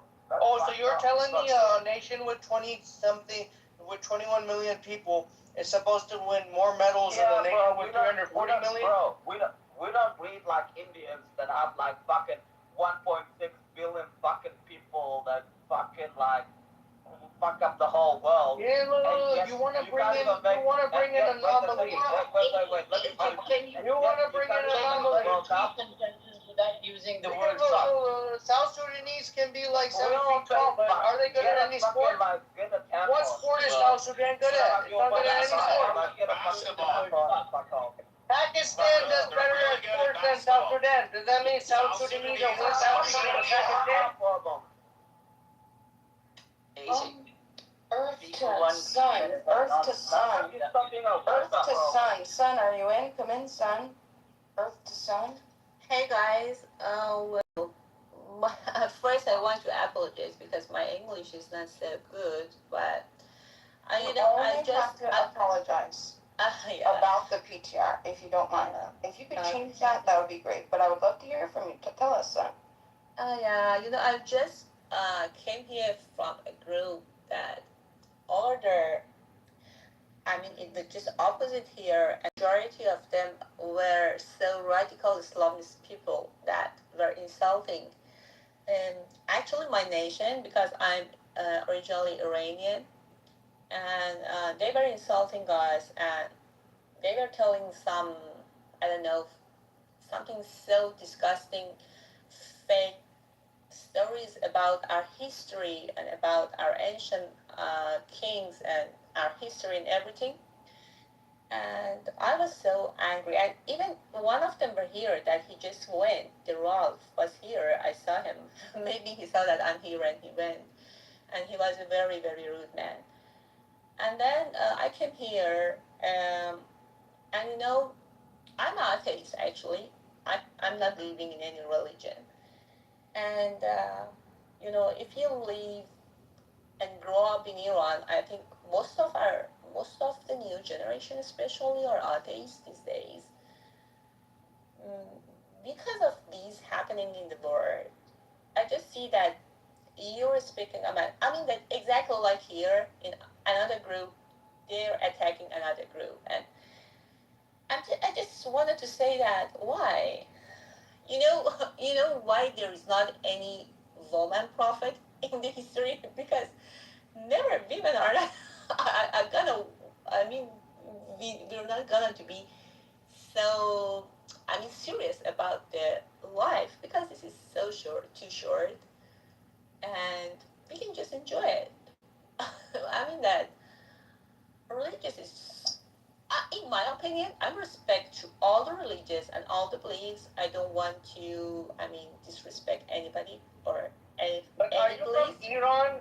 Are you from Iran? Yeah, I am. So you don't represent any Muslim view at all because you are atheist. Number one, you are atheist. Many new generation are atheists in Iran. I can't say any percentage because now Iran is closed, but I think that Generation Z and even before that, most of the people, I mean, except the IRGC, you're talking about except past. the I'm not talking about IRGC. past. What? You're going back to past. But I didn't ask about past. I didn't ask you about 1990 Iran. I didn't ask you about 2004 Iran. I simply asked, are you atheist in the year 2026? I didn't ask you 2004 or 2008 or 2011. I didn't ask you that year. Yeah, she was trying to add context. So, yeah, talk about now, right you here, just right want a now. yes or no. You just want a yes or no simplistic answer. Like answer me yes or Say, no. talk about right here. You can say anything Yeah, you she want, was but adding talk about right context. here, right now. Hey, fact, I was saying that I would. Oh, that's too bad. So thank you for sharing that. I have a question for you. Would you say the group that you're speaking to, did they seem to be, they weren't American, were they? Where would you say they were from? No, the name of the man that was in charge of that group is Amir, I think so. And I think he was from Pakistan. His accent, I say that from his accent. And he was totally saying some fake things I never heard about them, about the ancient Iran. And then he was just, I mean, using those words to give some credit to Islam. And then I said to him, hey, I don't put any hate about any religious because I believe that none of them works for human, never. And they were just, I mean, for something to control people. I mean, they're working for some people to control a group. And then after that, in nowadays, in modern lives, it's crazy that still people are fighting about it. And what's the result? What will happen after? I mean, just pretend that all the people in the world have just one religion. So what will happen after that? This is my question always. But you know that Amir. So Amir. He's so rude. He's so rude, man. So rude and not educated. And I'm so sorry about him. I wish he could enjoy more about his life. So, would you say, I think the religion, we're going to find whether it's religion, whether it's some other group, I think humanity, until we get the emotional maturity, we're always going to fall victim to the in-group bias. It's social identity theory. Have you heard of that? It's like this, it's by John Turner, psychologist. Basically, they say that people psychologically they first of all, identity is a very interesting thing, and then they develop their one second. So they develop their identity and then their self-esteem through groups that they belong to, and then they develop the in-group bias, and then the stronger that the in-group bias becomes, the out-group bias becomes stronger as well. So I think, I mean, like, that's my opinion. I think that it could change. But I have one other question for you. Do you think Americans suffer from xenophobia, or do you think that Americans are pretty well-rounded when it comes to Muslims in the world? Well, I didn't, first of all, huddle. No, but good, but do huddle.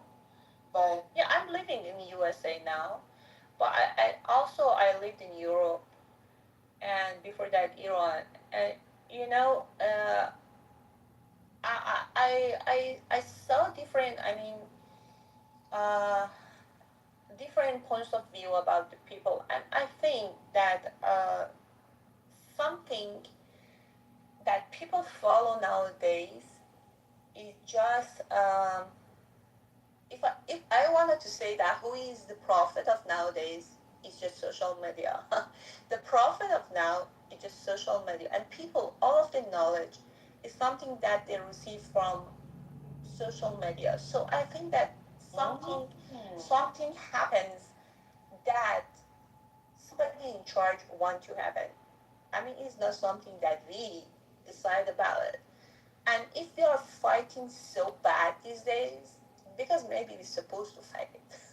That because there's no, it doesn't make sense that you fight in 21st century about religious, about some men that the the last of them, for example, were died more than 1,000 years ago. It's something that I fight for you with my king 3,000 years ago that was in Iran. I fight for him now with you. So it makes sense just the same. For me, if you believe that there is a God or anything else, it's just for you. When it's something to threaten all others or fight with others, it's something that a group wants that you do that. I don't believe that it's our willing to do that.